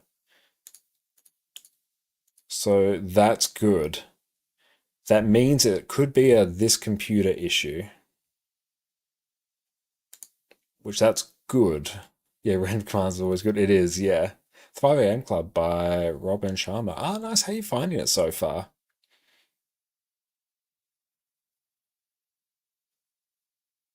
Okay, you know what? What we're going to do, we're going to just be right back. I'm going to just restart my PC. That won't actually take down this. I'll finish my sentence before I actually go over to that screen, actually. Yeah. It won't actually restart the stream, but it gets it back on my glorious be right back screen for a bit.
Okay, we are back now. So now I just need to relaunch a bunch of stuff. This might take a minute. Hang on, let me pull up Twitch chat first. It's annoying because I have to I have to go through and actually undock all my tabs. So let's pop that out, bring you there, and let's pop out YouTube chat as well. Game client's unable to connect to the login server. Please restart your client and try again.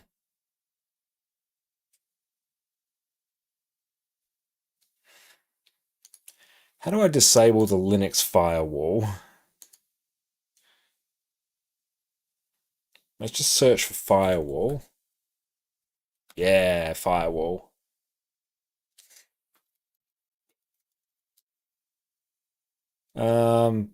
How do I even turn this off? What's the thing to just turn off the file options? Oh, I've never seen this interface before.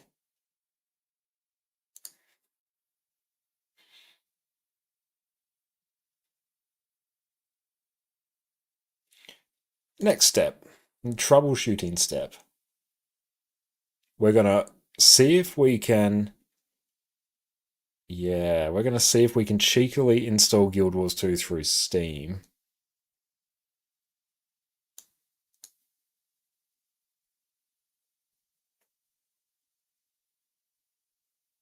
Thank you for hanging out, Black Minus. Enjoy FF14. That's all right. What I can do is library, and we can install Guild Wars 2, tell it to stop, grab the DAT file. That's Proton hotfix, and we can skip that.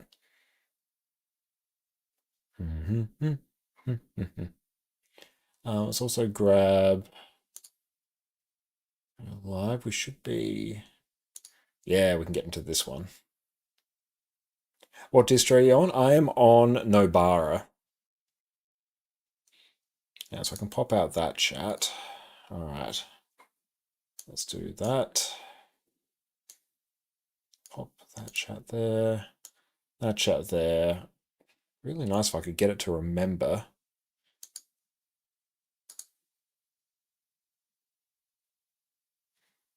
Why is it not letting me install Guild Wars 2?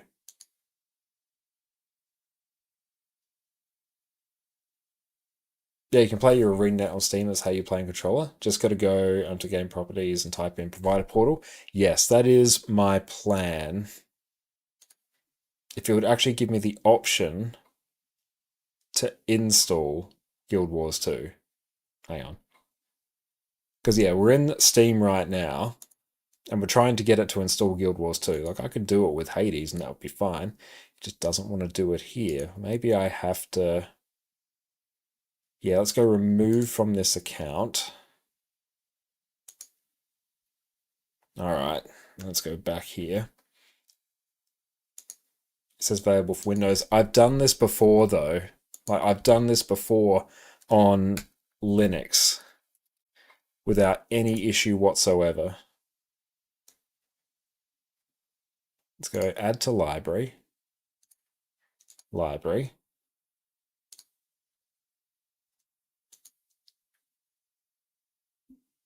Interesting. Okay, let's try again through Lutris.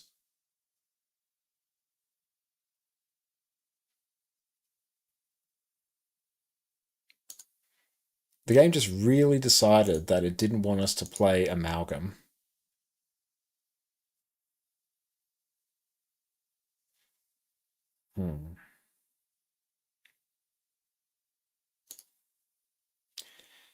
There is another thing I can do, which I really don't want to do.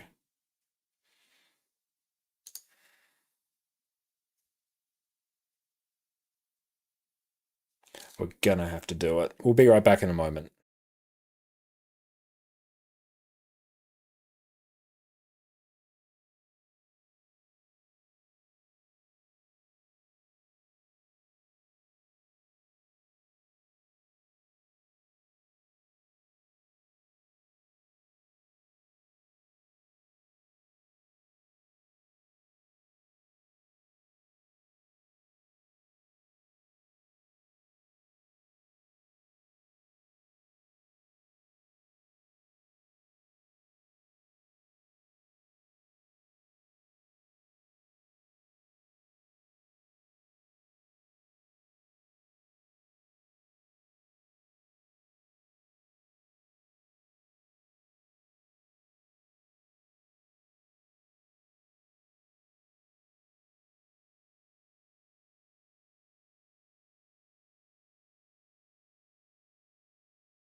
Testing.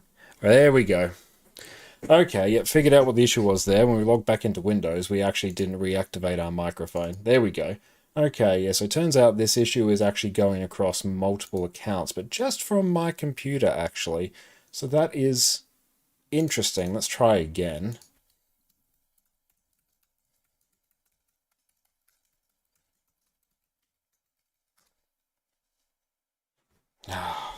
Password manager, why do you want my code? And that's the wrong phone. Okay, and let's try it one more time on a different account. If not, then honestly we'll wrap it up. Trust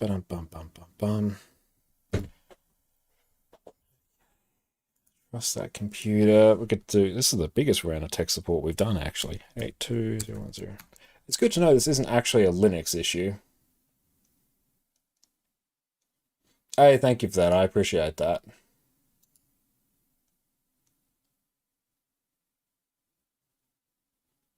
Yeah, let's try Windows Firewall. Because it's on Windows now. Where's the firewall? Let's just nuke it. How do I literally turn you off?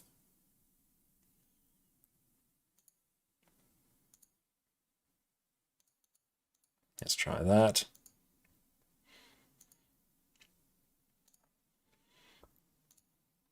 Okay.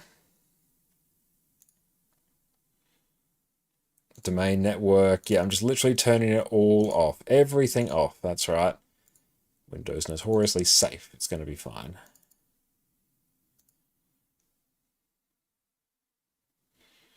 Oh, what error do you seem to be getting, Speedy? Welcome in, mate. Great to see you. People seem to be having an issue connecting from Aussie to EU. It's basically saying it can't connect to the login server. But it's actually... Hang on. Accept. Works on Jess's computer.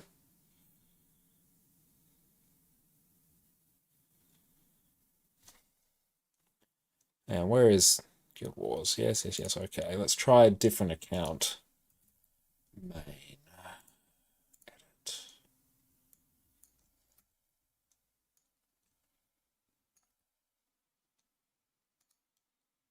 But yeah, if it's affecting people going from Australia to the EU, yeah, that's gonna impact me the most. Okay, we can get in on NA. That's good. Let's go back and try again on EU. And if it's doing it, then hey, you know what? That's nothing we can do about that. It's one of the joys of having multiple accounts. It's annoying, I can't actually swap my account without getting into the game to go to EU or go to NA.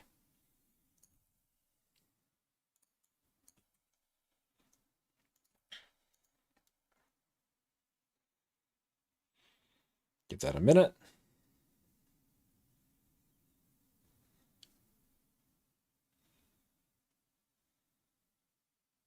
Yeah, it's an Australia to EU problem.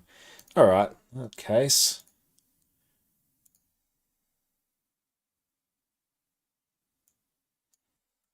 Good to know it's not just me, but we've narrowed this down.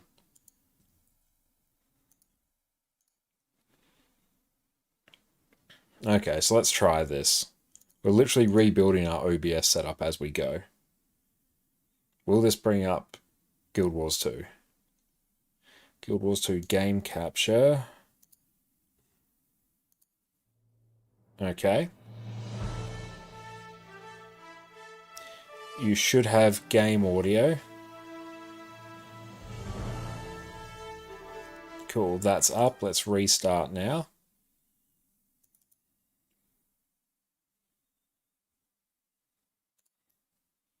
This account doesn't even have Visions of Eternity, so that's interesting.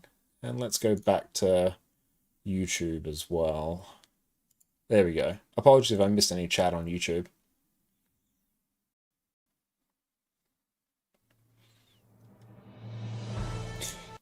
Game crashes for an entirely separate reason there.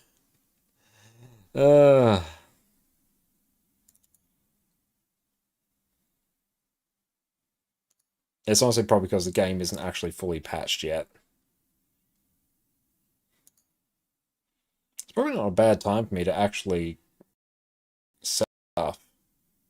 Let's go on to...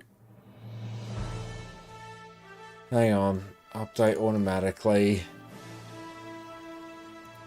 It's just gonna keep... It's gonna keep batch updating everything until it can finally launch. Oh wait, no. I know what the issue is, probably. It's because it hasn't fully updated. You know what I need to do? I need to keep a copy of the Guild Wars 2 DAT file on the server. Hey, and we got a race. We got to race everything. Go away, Arc DPS. You know what? The game thinks it's crashed, but you know what? It might actually not. Can he get in? He can. Nice. Good. We sort of got there.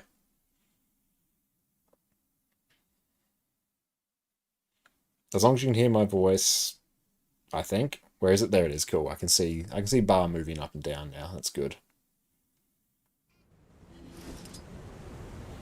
Ah, no, go away.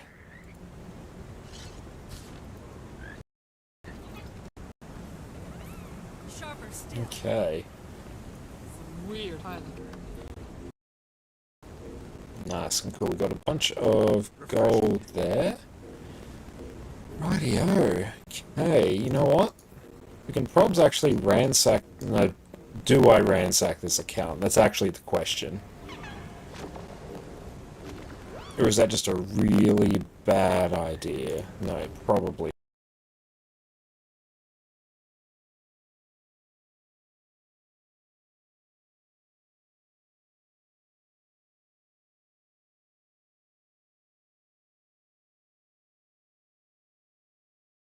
Hopefully that resolves itself. Hang on, let's...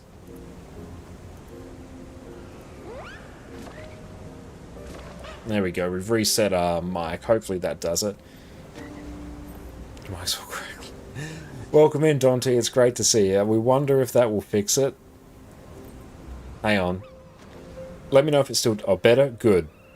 Don't know what fixed it, but hey, it did. How you going, Dante? It's great to see you. I'm glad that's fixed. Okay. Good. I need to actually check. How much would it be for me to craft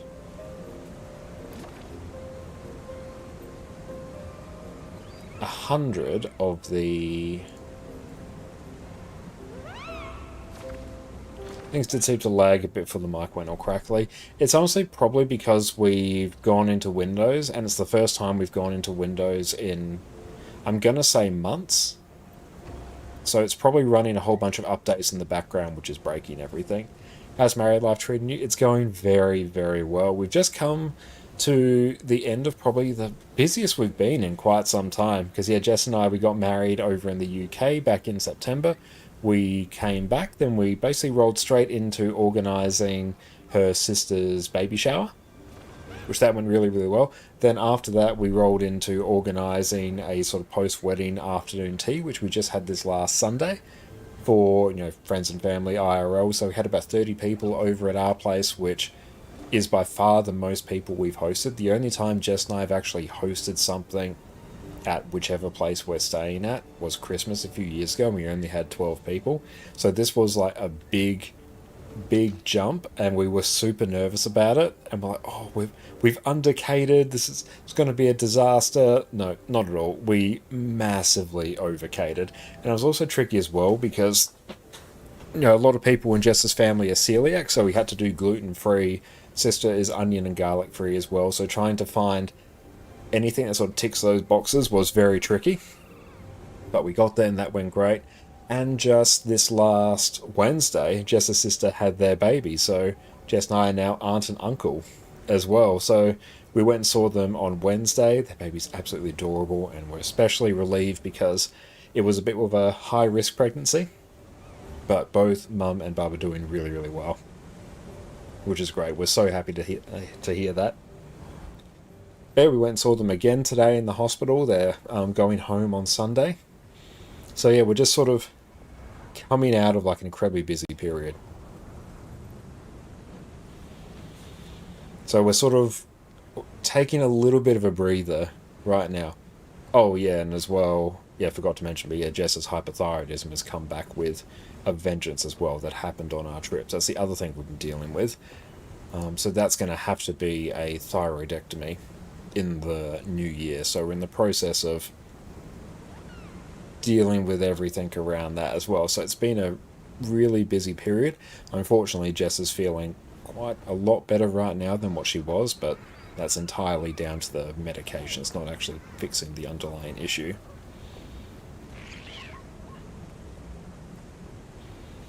But so it's been a big period of time.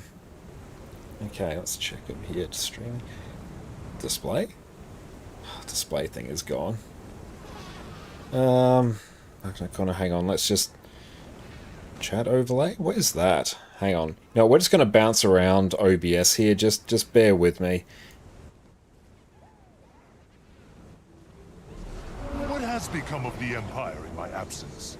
Emperor Usokaru expelled all... Where is that sitting? Is that the... Oh, it's a gold overlay. There we go. That's what I want to get rid of. It was isolated further. It sounds like a wild roller coaster right up until now. It really is. Let's set this display. There we go. Oh, we're rebuilding OBS on the fly. Love it. But so both Jess and I were like really just decisioned out for the time being. So we're looking forward to just a bit more of a quiet period where we can really sort of get back on top of things. But Dante, how have you and Fiery been going?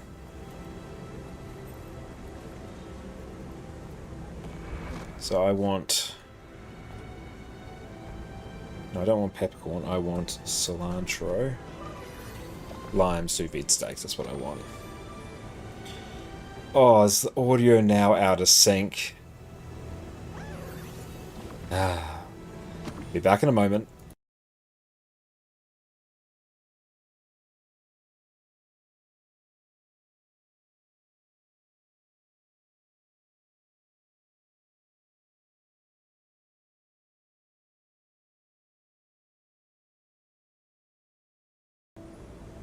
Alright, let's try that. How's that go? Just knew it's true. I swear I have done this before, but no, it's been the day of technical issues. Yeah, I'm sure you probably would have seen, Dante. I heard PD was having issues logging into EU from Australia. I was having that same issue, so we spent probably about 15 minutes trying to resolve that. Turns out it's fine if we're on NA. So that's good. So then we like jumped over to Windows because I was trying to rule that out because we were on Linux. Because yeah, there wasn't an issue on Jess's PC. It worked just fine over there. So it could be a Linux issue. What's the ping to EU? For me, it's about 250, 260. I sometimes get down to 230. NA, it sits more around the 230 mark as a bit of an average. Right now, yeah, it's 232. Yeah, I know OBS is already running. The game still thinks it's in the process of crashing. No, but if we just don't press that button, it doesn't do anything. So let's just not do that. What was I doing? Here we go. Okay, so I probably want to craft 100 of these. Okay, so it's only 40 gold. If we can get that much gold, we're fine. Okay, you know what? Let's start liquidating everything that's not nailed down.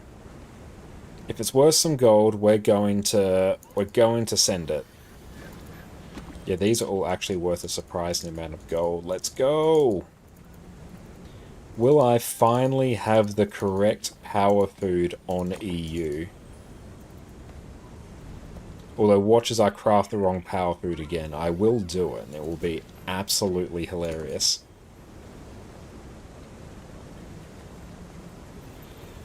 Another thing I need to do, we're running into a bit of an interesting issue. The videos we have on our Be Right Back screen, whenever we play them, it sends our audio out of sync. So I think to get around that, I need to re-encode them in something that's a bit more friendly for OBS, but there's like 50 of them. So I can batch do that in Handbrake, which I do have an instance of that set up on our home server, so that's good, but I found when I tried to re-encode some of them, not all of them, the video actually freezes partway through. Don't know why, doesn't matter on what platform I do it. Just kind of always does it.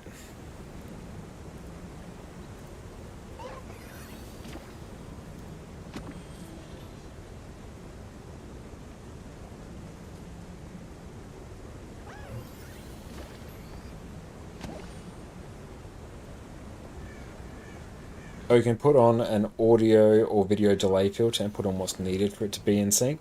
It's a good idea, but the issue is it starts out in sync and then there's something about those video files that then causes OBS to just freak out. It could maybe be a setting as well where I tell it to close when it's not being used, because that might minimize any impact. I don't know. I'm going to have to do a bunch of trial and error over the next few streams, but the first thing I'll probably do is re-encode a bunch of them.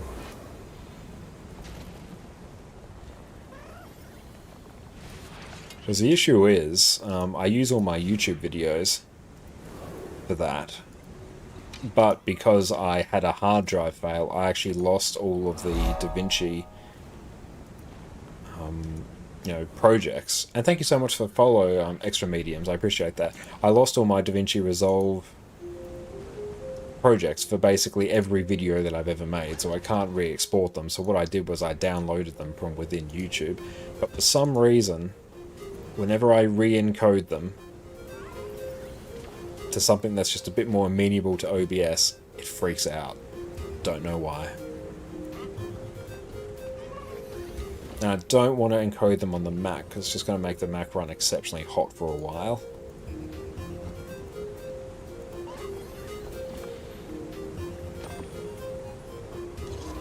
But yeah, when I was going to say when I encoded it on the server it did that issue, when I encoded it on Linux it did that issue, but the Handbrake instance on the server is basically just Linux as well, so I wonder if that's a Linux issue. Oh, Linux not actually...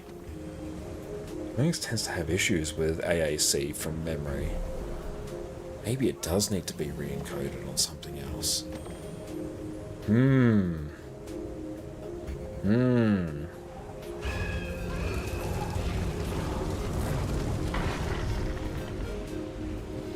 I just had the absolute cursed thought to try and encode it on the Windows virtual machine I have running on Linux.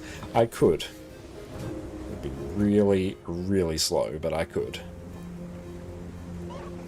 I just had like a potential solution flash before my eyes and it horrified me. Okay, I think that we've probably liquidated enough stuff to actually craft 100 of the foods. Did I just get like everything? I mean, Nobara comes with AAC codecs baked in, so it shouldn't be that. Okay. That's good to know. I mean, I'll try it on something else. I'll try the video that actually has the issue. It's actually my very early why you should be doing fractals video. What will basically happen is, yeah, part way through, and about 2/3 of the way through, video will just freeze. Raw file, it's fine. Plays through, no issues. Oh, let's actually see. Do I have access to that? I'll just jump onto the server and see.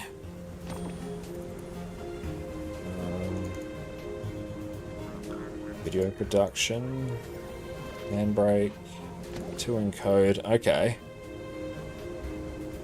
Oh, this WebM files.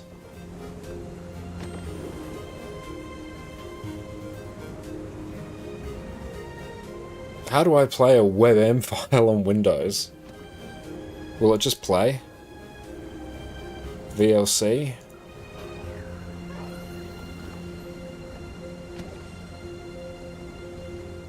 And let's try. Okay, so there it is.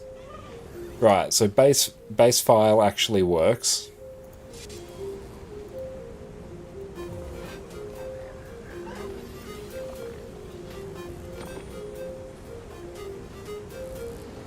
So fractals like Mythic Plus and WoW, yeah, they're super similar to that. Okay. Right, let's actually, you know what? We're going full tech support now. We're just making this happen. Let's grab this file. Control-C, grab that. I'm just going to dump it in my videos. Dump it there. Okay, do I have Handbrake installed? Best match. Okay, we have to install Handbrake. Let's do it. Windows, that one. Yep, exe installer. Let's go.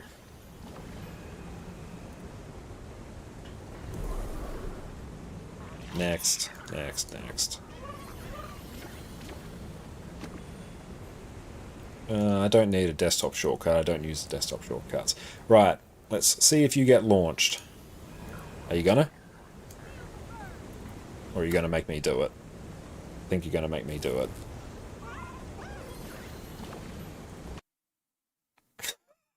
I did it. I pressed the button that Guild Wars 2 thinks it was gonna crash. Oh, it's just Windows, can you just...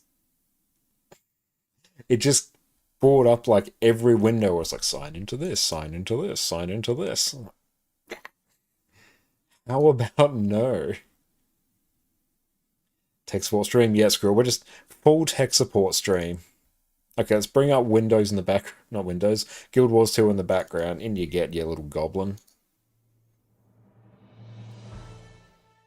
Look, Windows, don't think I won't reformat you. I can. Okay, so let's grab that.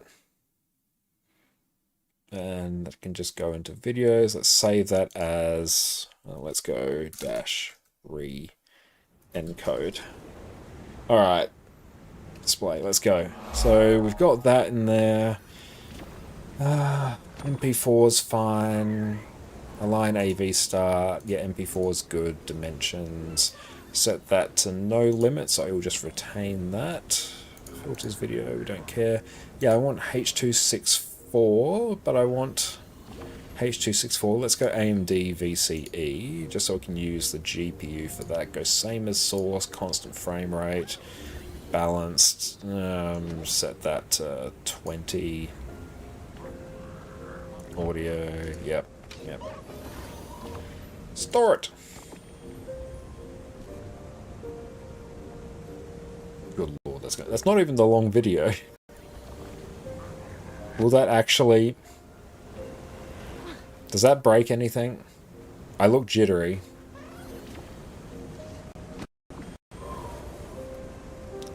I don't like that. Yeah, let's not do that. There we go. Afaro, what's up? How's it going, mate? Okay, you know what? Let's do... Oh, no. This will break Guild Wars 2, but it probably won't break OBS, so... Brain. Let's see.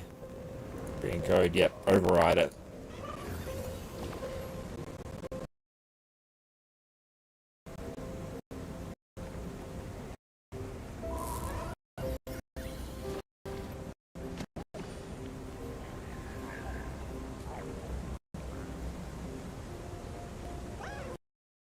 Hang on, can I just... Let's exit out of Guild Wars 2, actually. Hang on.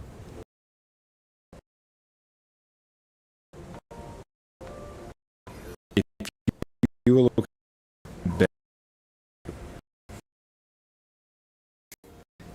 Handbrake's got more room to play. How are you going to find... Stream's breaking up now. Yeah, I'm going to do until it's finished and coming. It's probably going to be better if I have Guild Wars 2 closed, then it's got a bit more room to play. It's just Handbrake's agreed to... Actually, no. Hang on. Let's try again. H.264 start. Alright.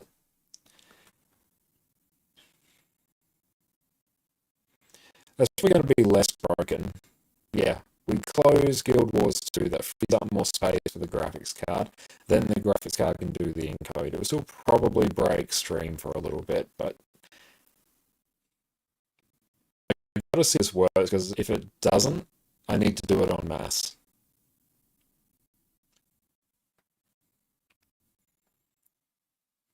Install is back. Give it a minute. We're almost halfway done. We're almost there. And then we can always just tell it to reset our microphone.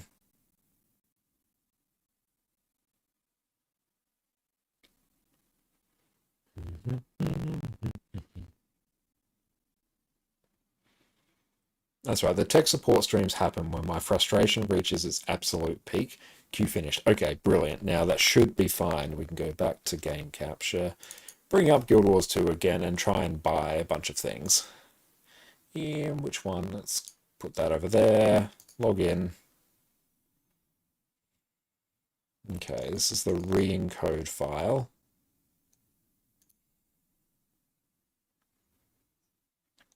Sounds very choppy. Let me fix.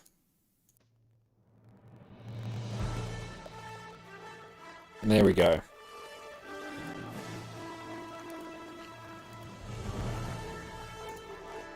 How's that? Is that fixed?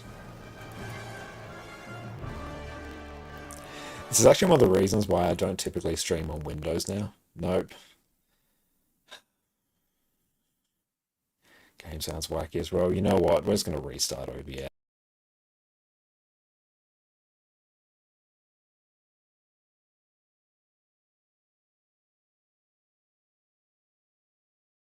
Okay, how's that?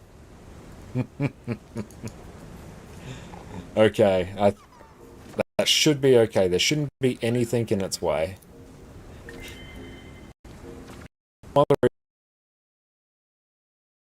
Stream on.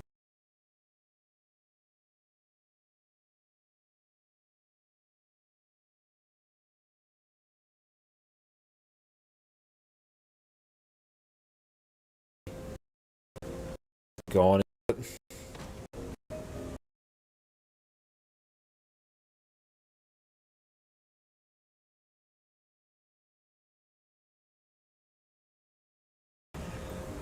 Stuttering.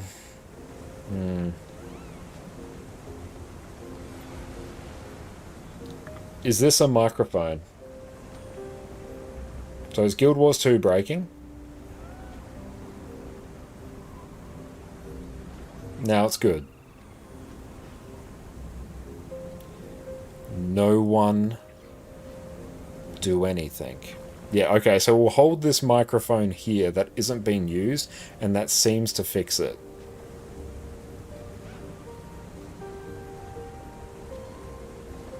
Cool. I don't even know. I don't know at this stage. It's not my day. Hang out. No. Just don't move. You just don't move. But I'm going to open this file in VLC, and I'll see if this corrupts my OBS installation. Come on. Okay. Let's make that a bit smaller. Okay, I can live there, and then we're gonna stay still. Video and the audio aren't in sync? Yep. Lovely. This happens. So it's good there.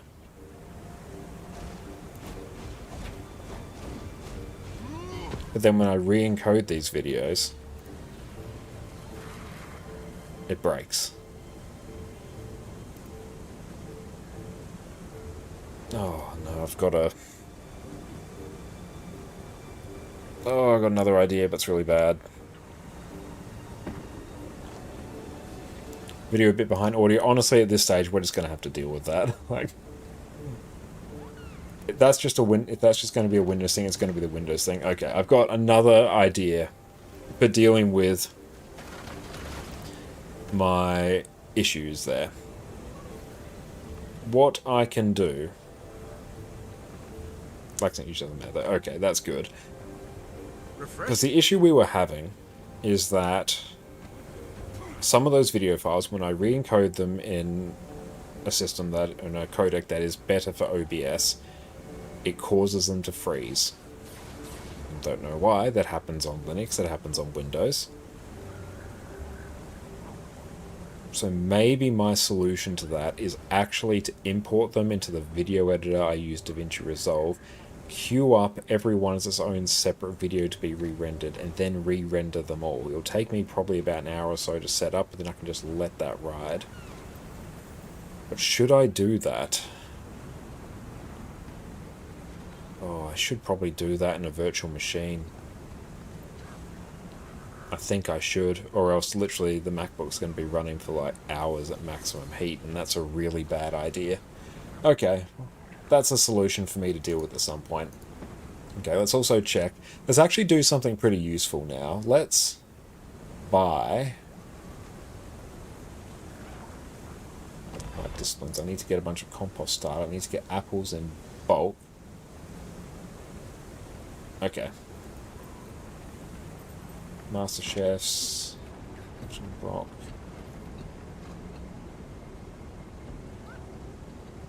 So how much gold is this going to take me? 26 gold. Okay, it's like nothing. Let's craft the right food now. Well, the good news is Guild Wars 2 actually feels uber smooth right here. I think it's because I actually installed the DKXV plugin, or DLL for Guild Wars 2, so this actually feels buttery smooth. That's quite fun. Okay. You know what, I'm going to do something useful now. Compost starter, let's buy 280, so we buy 28. We get that, we get cheese wedges in bulk.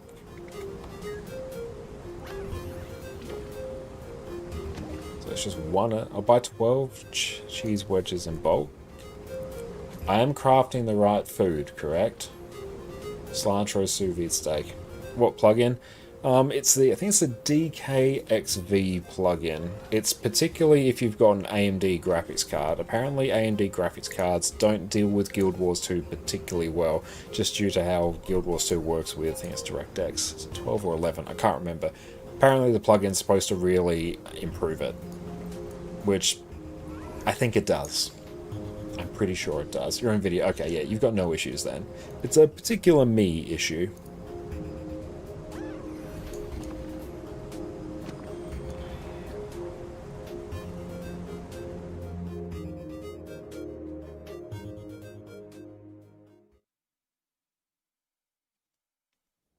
It sounds perfect now anyway.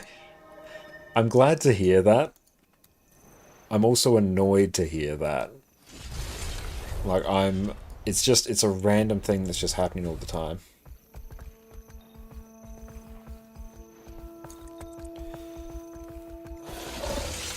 You know what?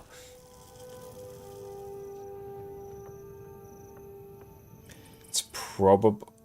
Oh, I know.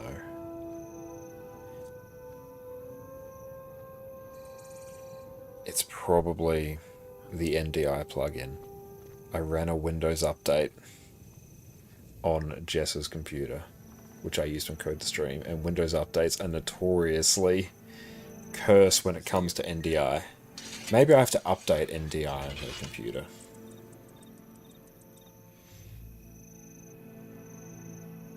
Apples in bulk, here we go.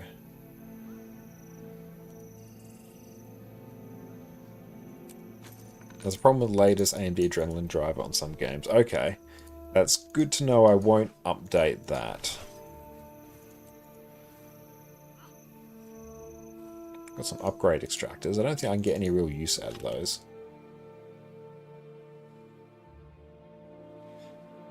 Yeah, I mean, that's going to be some combination of OBS on my PC here and OBS on Jess's PC, which I'm using to encode the stream. I might need to update NDI. Hang on, let's check. Tools, NDI settings. Is it going to give me a version? Oh, we can check for update. Okay, we have the latest version. Oh, well, let's just tell that to auto-check for updates. The Adrenaline Pro 25Q2 works fine for you. Okay, that's good to know. I'll tell that, if I go Tools, NDI, yeah, we'll tell that to check for update. Yep, that's fine.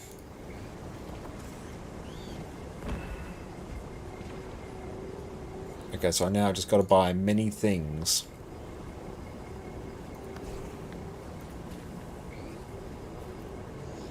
Let's go 86. Buy many eggs. Because I've been just having the wrong power food for ages now.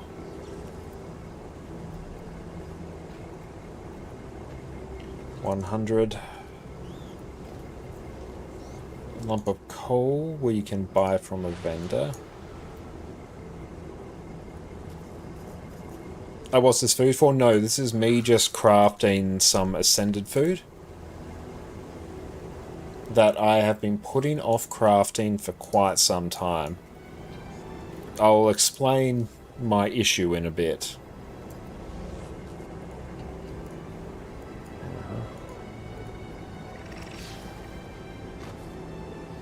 If you had to pick a healer between Luminary and Firebrand for all game modes but SPP, what would you pick? I was going to say Luminary's better heal tools, but Firebrand has so many extra skills. I mean, I kind of think you should have them both, because one's an attack healer and one's a quickness healer, so they serve different functions.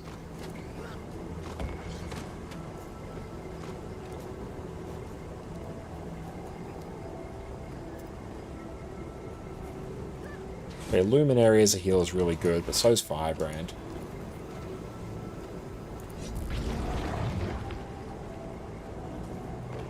Green Onion, 29.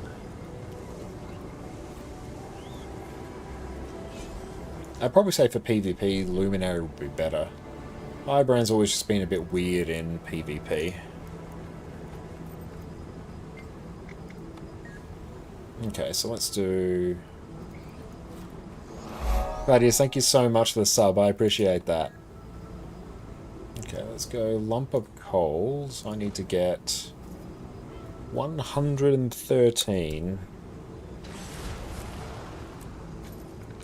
Then I need to get many jugs of water.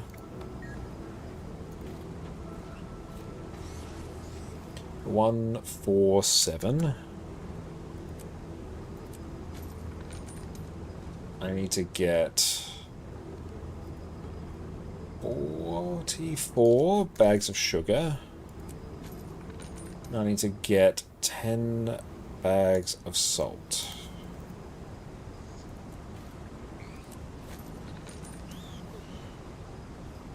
Ablina, welcome in. In terms of Guild Wars Reforged, if you have Guild Wars 1 already, it just means your Guild Wars 1 is going to be updated. It's not like you won't be able to partake, it's just a free upgrade for you. And it's just for anyone who wants to buy it now, there's a new price for it, and you'll just buy Guild Wars Reforged. But for you, you'll just get an update. Very good question, though. Okay. So let's go... Fillet of sous vide meat. I gotta go pick things up. Let's go. 2 is 1. Nice gear.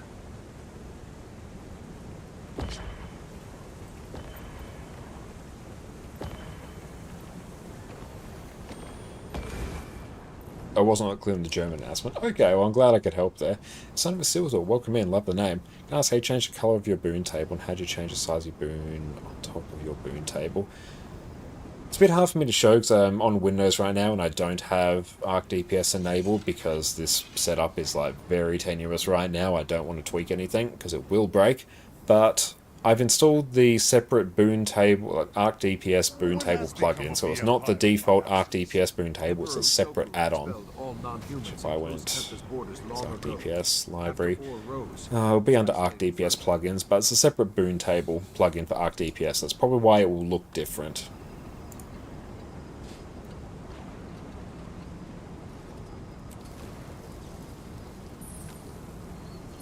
You can never have too much treasure. Guys, you're most welcome, mate. Have a great rest of your day.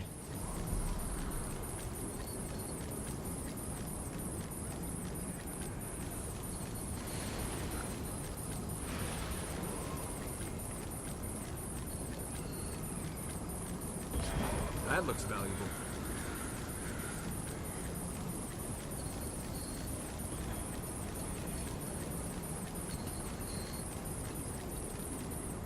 Okay, and...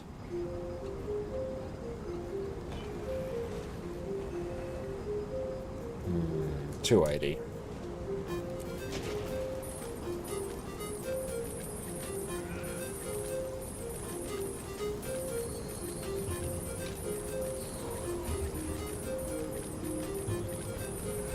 Oh good, I've got the composter here.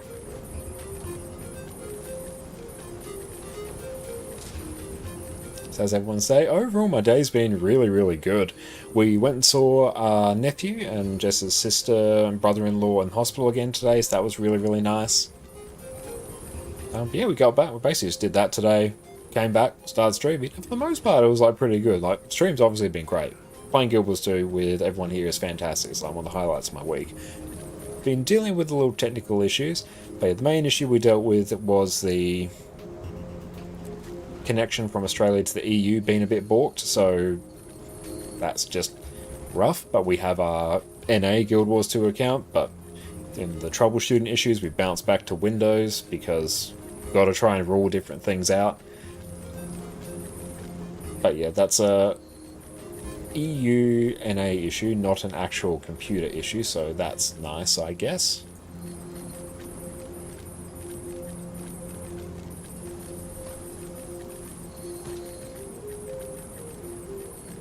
But yeah, so that's going okay. But we're utilising this time now to actually do something I've been putting off literally for months now. But how's your day been? And I'm all for, like, I like tinkering with tech. It's one of my hobbies. I find it very relaxing. I like doing it. I do not like doing it on stream. My streaming time is precious. So I don't like it when that happens. So I've got a bunch of stuff that I need to fix. Oh, in Links originally, yes, she had the same boon table, so she had changed the size of the boon icons on top. Unfortunately, can't find a thing.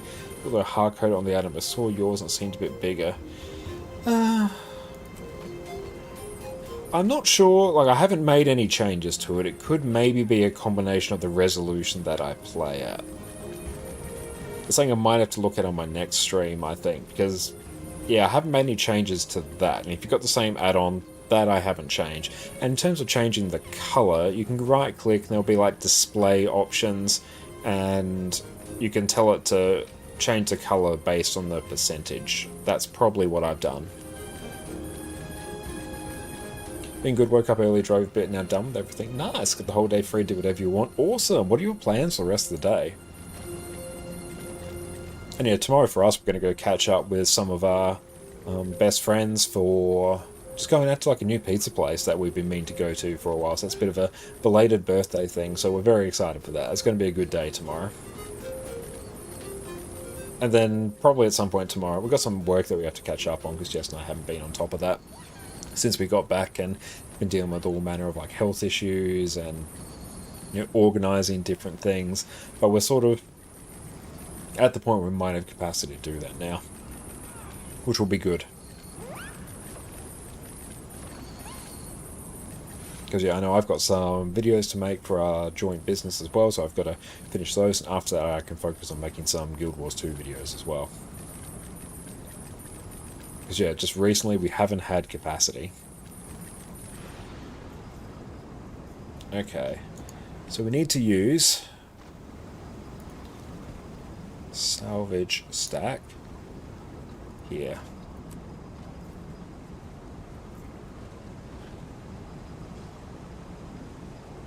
Gaming mostly? Nice. What's on your list to play?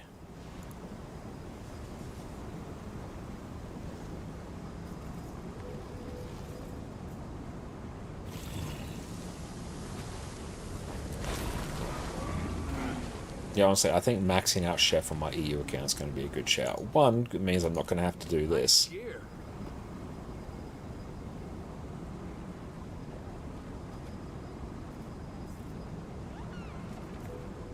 And also, it's just going to be like a nice thing to do.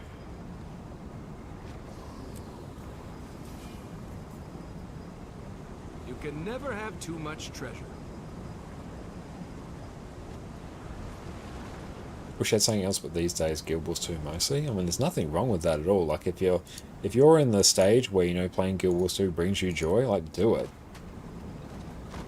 Oh, another thing I've been playing, just like a little bit off stream, I've actually been playing a Pokemon ROM hack called Pokemon Lazarus, which is sort of, it's set in, I don't know, a Greece-style world. It uses like Emerald as a base, but it's built in the Game Boy Color style. It's got Pokemon from like all the different generations in there. So that's been like really, really fun. So I've been playing that like a little bit off stream. That's been a good time. Do enjoy a good Pokemon ROM hack. This is probably the one that's most different to the base Pokemon games I normally play. If I'm ever playing a Pokemon ROM hack, it's usually playing one that's like a enhancement of the original games. Like I played Pokemon Yellow, Crystal, and Emerald Legacy by the YouTuber Smith Plays, and they're basically just massive refinements to the core games, not core as well, the original games, with a lot like bug fixes, rebalancing, different Pokemon distribution, new move sets, change level up procedures, and all of that. But they're still very faithful to the original games, whereas this one's like entirely different. So that's been interesting. You do like Guild Wars 2, but if you feel like you play it too much lately, you need something different, well, that's totally reasonable as well. And again, like I always say, because Guild Wars 2 has no sub fee, you can just take a break. And also, like, finding something else will be a healthy approach, because you don't want to burn out on Guild Wars 2. The only reason why I don't particularly burn out on Guild Wars 2 is I basically just play Guild Wars 2 on stream, so I'm always excited to log in, there's always something for me to do. So for the amount of time that I play, I just don't typically burn out on it. It's like, no, it's always great. It's always an absolute highlight of my week.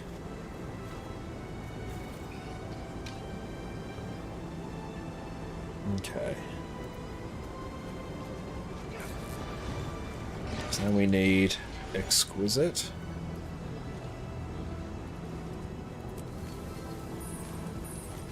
That looks valuable.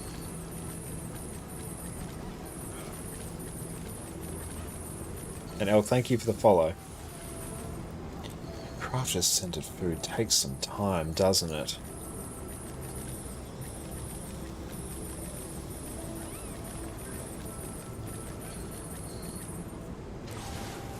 You know, always a chill experience with nice people. It is, yeah. Like it's always great.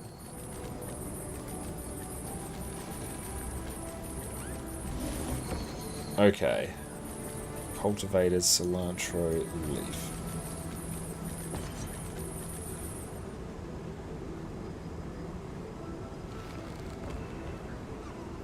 I just remembered. Didn't need to do that. I did not need to do that. Oh, it's going to take me a long time to pay those off. I was just going to buy them. I'm not going to plant them. Oh. Well, that's okay. That's alright. I was going to just jump straight to the ones I needed to craft, but nope. I bamboozled myself. Now we need to come up with a bunch of gold. Hang on. No, we have like bugger all astral claim. We can do some stuff here, actually. That's okay. This is salvageable. This is not great, but it's... Nope, not you. It's not great, but it's salvageable. Okay, I think that actually fixes it. I was going to say, I crafted the wrong food last time. This I crafted the wrong component. So you know what? Screw it. I mean, I'll plant those, I guess, and I'll salvage them. I'll make it back eventually over the course of a few weeks, I guess. Cilantros. Oh, I got to get them from a trading post. I was going to say, if I didn't have those there and I just bought the wrong thing, I'm like, no, I'll uninstall Guild Wars 2 from Windows and delete the Windows partition for good measure. Make sure you have some of the Glyphid bounty. Good shout. I'll need to see if I have a Glyphid bounty on this account. That's the right food. We all witness that that's the right food. Good. Because yeah, the issue was, instead of crafting that, I crafted 100 of these instead. It's the wrong food. That's power and concentration food. Alright. Let's go deposit this.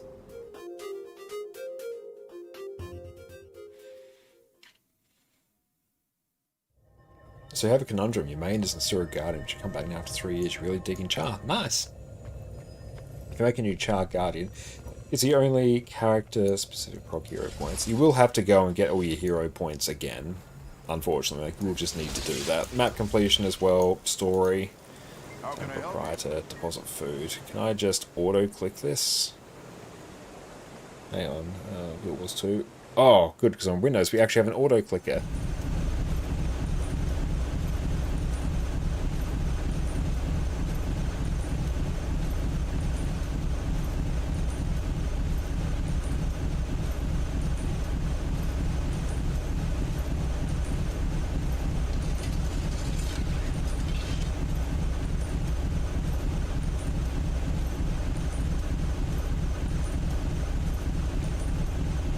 We're just depositing this into our guild bank, so then we can access it. So now, if I go here, oh shit, I used one when I shouldn't have. Oh well, it's only going to be a problem when I make my next video. Yeah, and if you've got World versus World, a bunch of the notaries, you can, do things that way as well. Okay, so now let's go and capture. Let's see if we can get back in to Guild Wars 2 on EU, and if not, then we'll head on out. Well, we'll probably head out anyways. It's just a point of curiosity for me. Let's see the. Let's go get our deets there. Let's see if that logs in.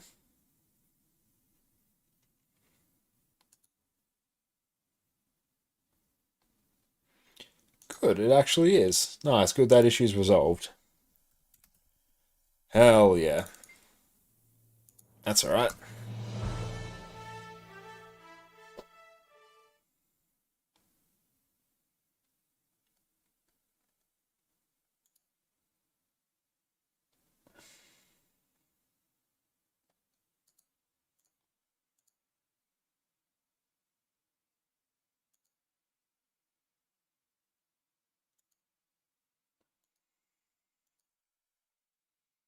Wait for that to load. Still in that squad, unfortunately. Nice. Okay, what is our FPS here? Just curiosity. 21. Yeah, we actually do, I think, get better FPS on Linux slightly there. But okay, so now what we can do on this account, because we craft that food on NA, we can actually access proper power food. That's great. Babe, how's it going? Welcome in. It's great to see you.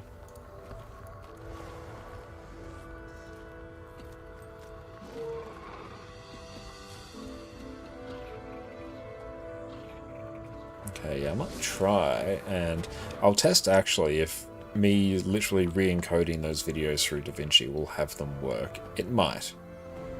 It might. But awesome. We are going to head on out now to Fireball Annie, who's blasting through some more Guild Wars 2. So yes, we hope you all have a wonderful time with them. Thank you all so much for hanging out this evening. Thank you to everyone who subbed, chilled out, and lurked with us. And thanks for those who have joined us and supported us through all of our tech issues. I'm going to say we somewhat got there in the end. It's all a little bit tenuous, but we're getting there. Amazing that people who can't do their taxes but know how to craft in Guild Wars 2 talk about complicated. I mean, you do get used to it in Guild Wars 2 when you do have Guild Wars 2 efficiency to literally walk you through it. But you even saw I went and made some mistakes there that I definitely shouldn't have, so I'm going to have to pay for those mistakes over the coming weeks, but that's alright. But yeah, thank you all so much for hanging out. We'll be back again on Sunday. We may be doing some Sarah CM and Miss Holstream. Unfortunately, yeah, we're just about to head on out, but that's okay. We're going to be back again on Sunday with some more Guild Wars 2, and hopefully with 100% fewer technical issues, which is going to be sweet. But for now, you all take care. We're going to catch you all in a few days, and cheers. Hello there. Hello there. I see that you're tired of having to switch characters, wishing that you could be blasting through content, farming loot, and dropping infusions. All you want to do is play the game, but worry no more. Today, I bring you the class that can do it all. With a single build, we have the perfect healer for every situation. And when you pair it with our last build, the Power Boon Chronomancer, you end up with something truly special. It's time, my friends, for Heal Chronomancer. Welcome back everyone. I've been playing Heal Chronomancer extensively for the last few months and it is truly the single most flexible healer that I have ever played.